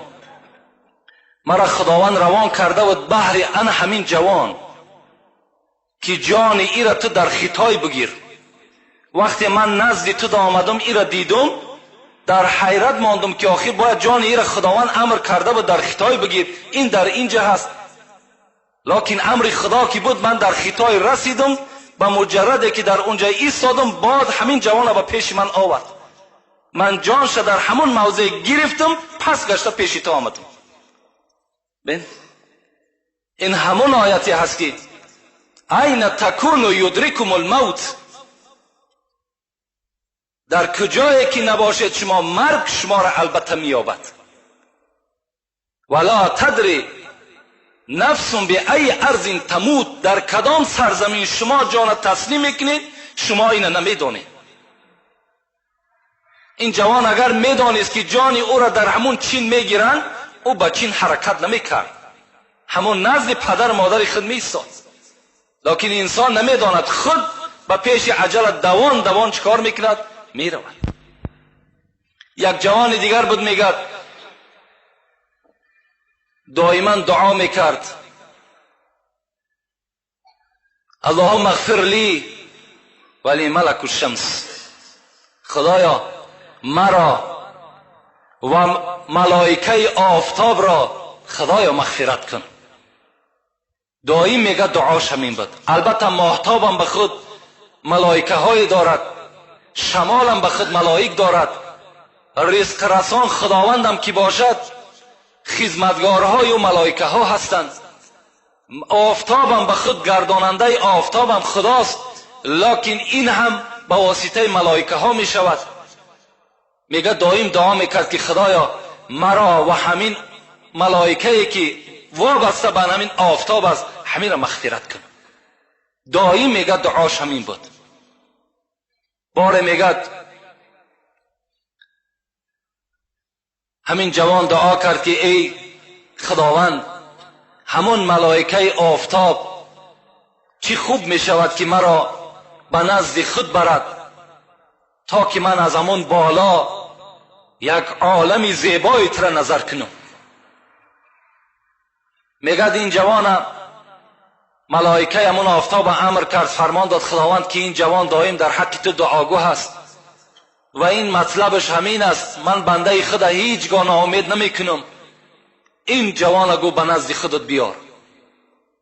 این صاحب دقایق میگوید، میگد وقتی که ملائکه آفتاب میگد راز دل این جوان اجرا کرد و آوردش میگد بر بالای همان آفتاب، این جوان میگد از این ملائکه آفتاب پرسان کرد که ای ملائکه آفتاب چی خوب میشود که رفته همین عمر مرا پرسان کنی که چی مقدارش مانده است.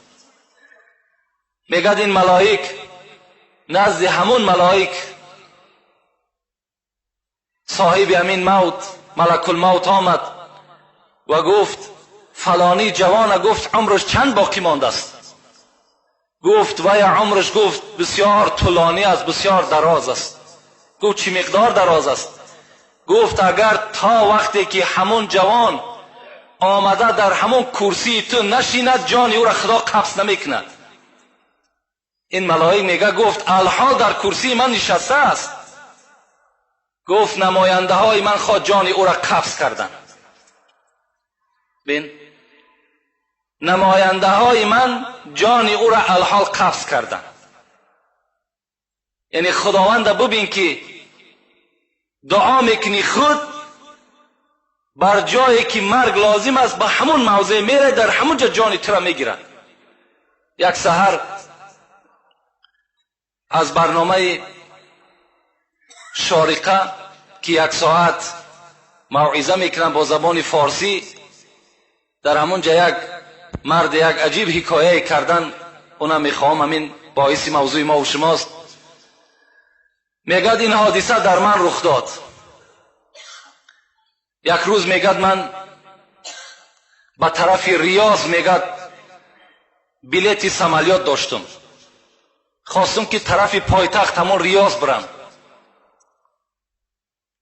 در همین حالت میگد یک برادر قدردان داشتم نزد من آمد، گفت همین بلیتی که تو داری همین را بر بلیت من عوض کن، بلیت من 2 ساعت بعد است، من بسیار مشغولم، یک کار دارم که بی نهایت ضرور است، التماس همین را عوض کن. میگه آمده عوض کردیم، او کس در جای من رفت، من بلیت او را خریدم. وقتی اونا پرواز کردن میگه در نیمه راه بودن که سمالیات چون ترکیش شد. بین سمالیات اونها گفت ترکیش شد. همین بلیتی که من در همون باید که پرواز میکردم همین آمد، آدم آمده از من زاره و تولاقتی همین بلیت از من خرید که من سراسیمتر هستم، من کار دارم، من مشغول هستم. ها مرگ بین چگونه میکشه انسانه. رفت میگه در بین ترکیش شد، اونا همه هلاک شدن، من در قدرت خداوند باز هم تسلیم تر شدم. چه روز است روز مرگ ای آدمی ذات، چه روز است روز مرگ ای آدمی ذات، نسازی چون از آن روزی تبه یاد. چرا در غصه آن غم نسوزی که چشمی خود به سقف خانه دوزی. نفس در غرغره حال دیگرگون، تو دانی و خدا حال ای جگرخون. غمی جان خوردمی ای غفلت آهن، مزن در شیشه ایمان خود سنگ. حضرت مولوی میگوید دائما در یاد مرگ باشید، مرگ هیچگاه از پیش چشمتان دور نبینید. رسول اکرم حدیثش میگوید که خرج رسول الله صلی الله علیه و سلم الی المسجد، یک روز پیغمبر خدا به سوی مسجد میگه میرفت، فاذا قوم یتحدثون و یضحکون، نگاه کرد که همه امتش در قد راه یک جمعیت کلان شدند و چه مسئله را بلند بلند گپ میزنند و یضحکون میخندند. رسول اکرم میگه نزدیک شد، گفت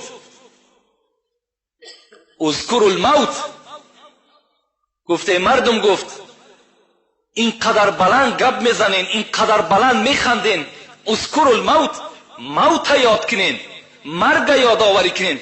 اذکروا هازم اللذات، شما ذکر کنین، یادآوری کنین همان چیزی را که لذت نعمت ها را میشکند، یعنی الموت. موت بسیار ذکر کنین، شما نخندین. لو تعلمون ما اعلمو، در دوام چی گفتن پیغمبر؟ اگر گفتن شما ای قوم میدانستین آن را که من میدانم، لبکیتم کثیرا لضحکتم قلیلا. اگر شما آن چیزی را که من میدانم میدانستین، هر آینه شما گریه را بسیار میکردین و خنده را کم میکردین. آن چیزی را که من میدانم. لو تعلموا البهائم ما اعلم من الموت. رسول اکرم میگه اگر حیوان ها میدانستند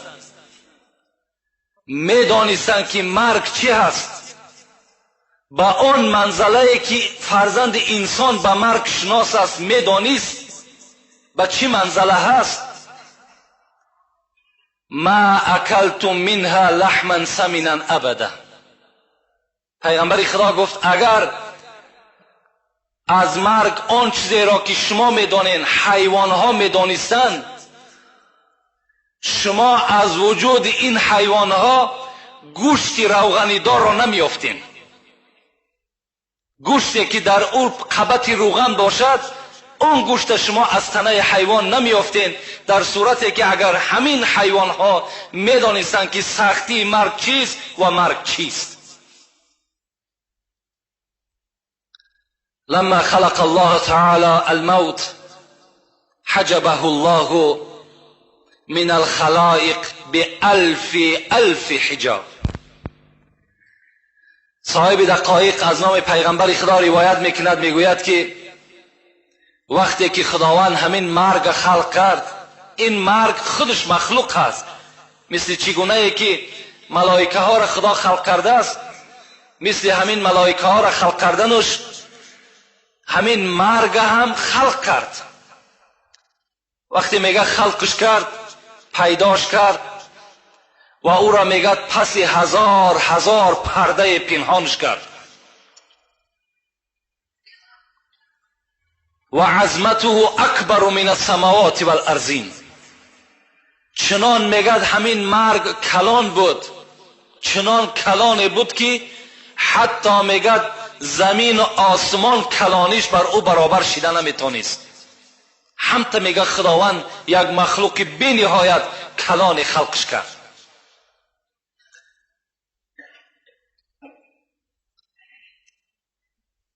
لا یدرون مکانه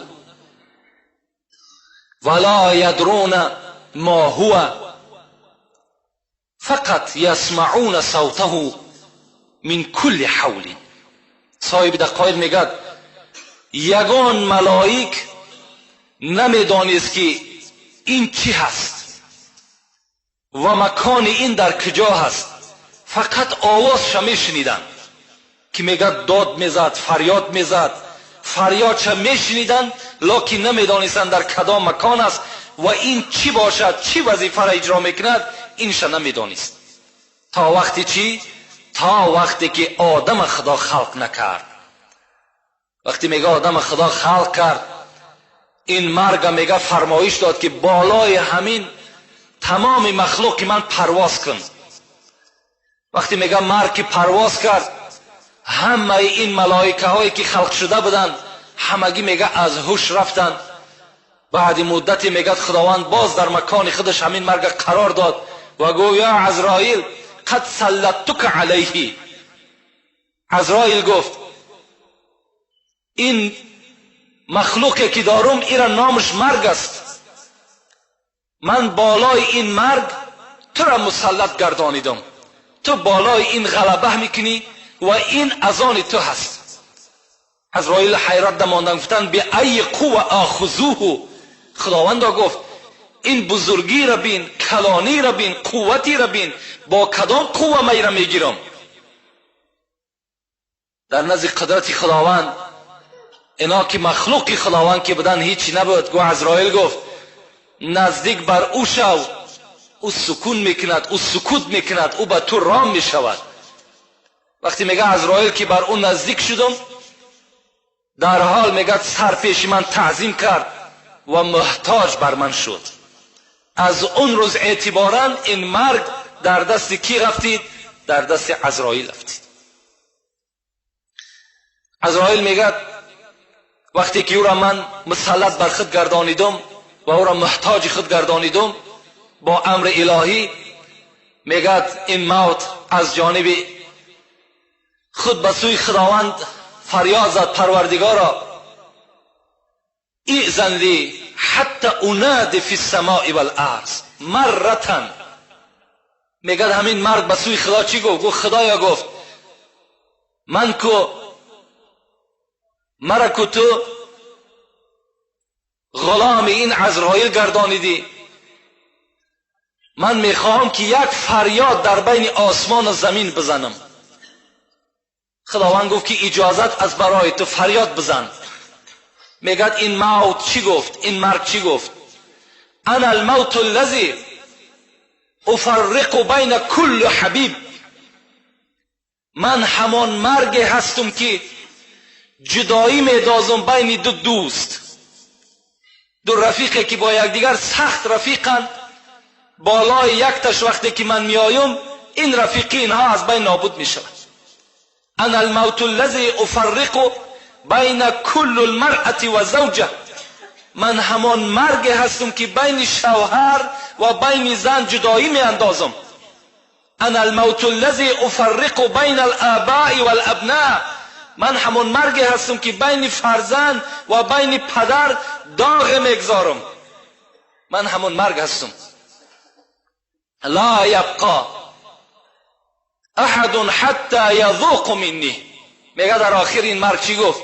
بر همه شما خبر میتم که هیچ کس در دنیا باقی نمیماند تا آن زمانی که اگر از من لذت نبرد، تا اگر من بالای او نیام و این سختی جان بالای او اگر روانه کنیم، او از دست ما نجات نمییابد. این البته همون مرگ است. وقتی انسان این موضوع را انشاءالله ما و شما شاید دو جمعه کنیم، برای وقتی ما و شما خیلی نزدیک مانده است. کمی از شدتش بر شما گپ میزنم، بعدا انشاءالله باز این موضوع ها تکرار می شود. این مرگ چگونه که گفت از من ناچشیده دیگر علاج ندارند، شدتش چگونه هست؟ رسول اکرم میگوید که سلمان فارس این حدیث روایت میکند: شدت الموت قدر شدت الموت كقدر 300 ضربة بالسيف. پیغمبر خدا گفتند شدت مرگ، سختی مرگ چگونه، سختیش چگونه هست؟ گفتند مثل که در شکم به یک آدم 300 بار به شمشیر میزنی چگونه درد داشته باشد، به همین منزله گفت قدر و شدت مرگ همچنان است که در شکم یک آدم 300 بار به خنجر بزن چی مقدار درد پیدا می شود، همین مقدار گفت سکرات موت و غمرات موت همچنان است. از این خاطر باشد که رسول اکرم دم آخرش چگونه بود؟ حضرت عایشه میگوید لطه را تر میکردیم، بالای پیشانی پیغمبر میگذاشتیم و رسول الله میگفت اللهم اعین علی سکرات الموت و غمرات الموت، پروردگارا بر من سختی و مشقت مرگ آسان بکن. میگه رسول اکرم فقط و فقط دعاش در دم آخر همین بود. حضرت ادریس که این قصه قرآنی است که زنده به جنت رفتگی هست، وقتی میگه بی نهایت کار میکرد، بسیار زمین ده کار میکرد، عزرائیل میگه چنان ذوقش میآمد کار ادریس میدید. روز میگه از جانب خداوند اجازت گرفت که همین پیغمبری تو را من زیارت کنم و به نهایت که عبادت زیاد داشت میخواست که عبادت ادریس تماشا کند. وقتی میگه و هو کان صائم الدهر، میگه صاحب کتاب ادریس میگه دائما روزدار بود. باز از جنت میگه یک مقدار طعام میگه عزرائیل گرفت و خانه ادریس آمد نشست و ادریس میگه اول نشناخت، طعامی که آورده بود تناول کرد، از بین میگه قریب 4 روز گذشت، نه میخورد نه طاعت عبادت میکند. ادریس که آداب مهمانداری را میدانست پرسانش کرد تو آیا بشر هستی؟ تو آیا از تخم انسان هستی؟ گفت نه من از تخم انسان نیستم، من برادر تو عزرائیل هستم. ادریس با مجرد شنیدن عزرائیل گفت تو قابض روح هستی؟ تو قبض کننده جانها تو هستی؟ گفت بله من هستم. گفت این 4 روز تو در خانه من بودی، آیا تو کسی را جانش قبض کردی؟ میگه حضرت گفتند ارواح الخلق عندي كالمائده اتناولها كما تتناول اللقمه. ادریس گفت جان تمام مردم گو در نزد من به منزله یک دسترخوان است. چگونه که از هر جاش تو یک لقمه را میگیری میخوری، این جان تمام مردم در روی دسترخوان است در نزد من.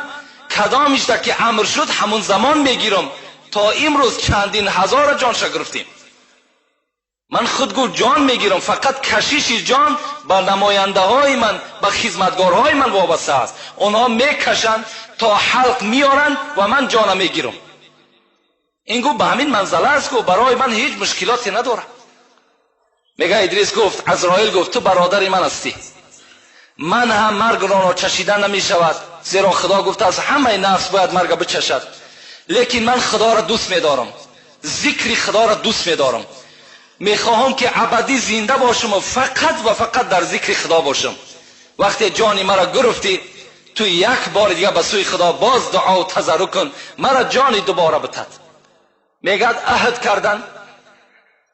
وقتی که بعد چند مدتی آمده جان ادریس میگه گرفت و حضرت عزراییل گفت خدایا، گفت این بنده به سوی تو هم دعا کرده بود، از ما هم تضرع و زاری کرده بود که جانی دوبارهش بتیم. چی میشود؟ این ذکری تو را دوست می‌داشته است، عبادتی تو را دوست می‌داشته است. خدا که در ازل ادریس کشیده بود، جان دوباره را میگه به ادریس داد. ادریس وقتی میگه از خواب مثل که بیدار میشه، عزراییل نزد خود دید، گفت برادر عزراییل گفت این چی دهشت بود که تو بر من روا کردی. گفت ادریس گفت الرفق الذي فعلت بك ما فعلت على احد قط. ادریس گفت چنان مهربانی در وقت جان گرفتن بر تو کردم که چنین مهربانی را برای هیچ پیغمبر پیش از تو نکرده بودم. چگونه معامله کردم؟ حضرت ادریس گفتن آیا به تو وصف کنم، بیان کنم که چگونه جانم دادم؟ گفت بیان کن. گفت این الحیوان اذا انسخل جلده و هو حی فمرارته اشد منه. میگه ادریس گفت ملک الموت گفت جانت از بدن من چنان گرفتی که وقتی که یک حیوان زنده باشد و او را زنده به زنده گفت پوستش میکنند و چگونه درد پیدا میکند، همون درد گفت 1000 مراتبه دیگر گفت با زیادتر از اون دیده. گفت چی شد؟ این جان کندن من گفت بر من سخت آمد. حالان که عزراییل چی گفتند؟ من گفت مهربانی بر تو کردم. حضرت عیسی را خدا رحمت کند که یکی از معجزه هاش این بود که مرده 1000 ساله را زنده میکرد. بعد باورش میکردن که این پیغمبر است. وقتی میگه قومش گفتن عیسی گفتن تو هر مرده ای که زنده کردی مرده های همین 500 ساله و 1000 ساله بودن. ما یک مرده میدانیم به نهایت قدیم است، اگر همون را زنده بکنی ما تو را باور میکنیم. البته قوم سرسخت حضرت عیسی گفتن میلش کدام مرده نباشد با اذن الهی انشاءالله زنده می شود. آوردنش میگه پیش بچه حضرت نوح سام که این به نهایت قدیم است و گفتن این قوم این قبر سام است، بچه نوح، همین زنده کن. حضرت عیسی میگه جای نماز پرتافتن، 2 رکعت نماز خواندن و دعا کردن که خدایا در پیش این قوم جاهل مرا تو خجالت نمان. این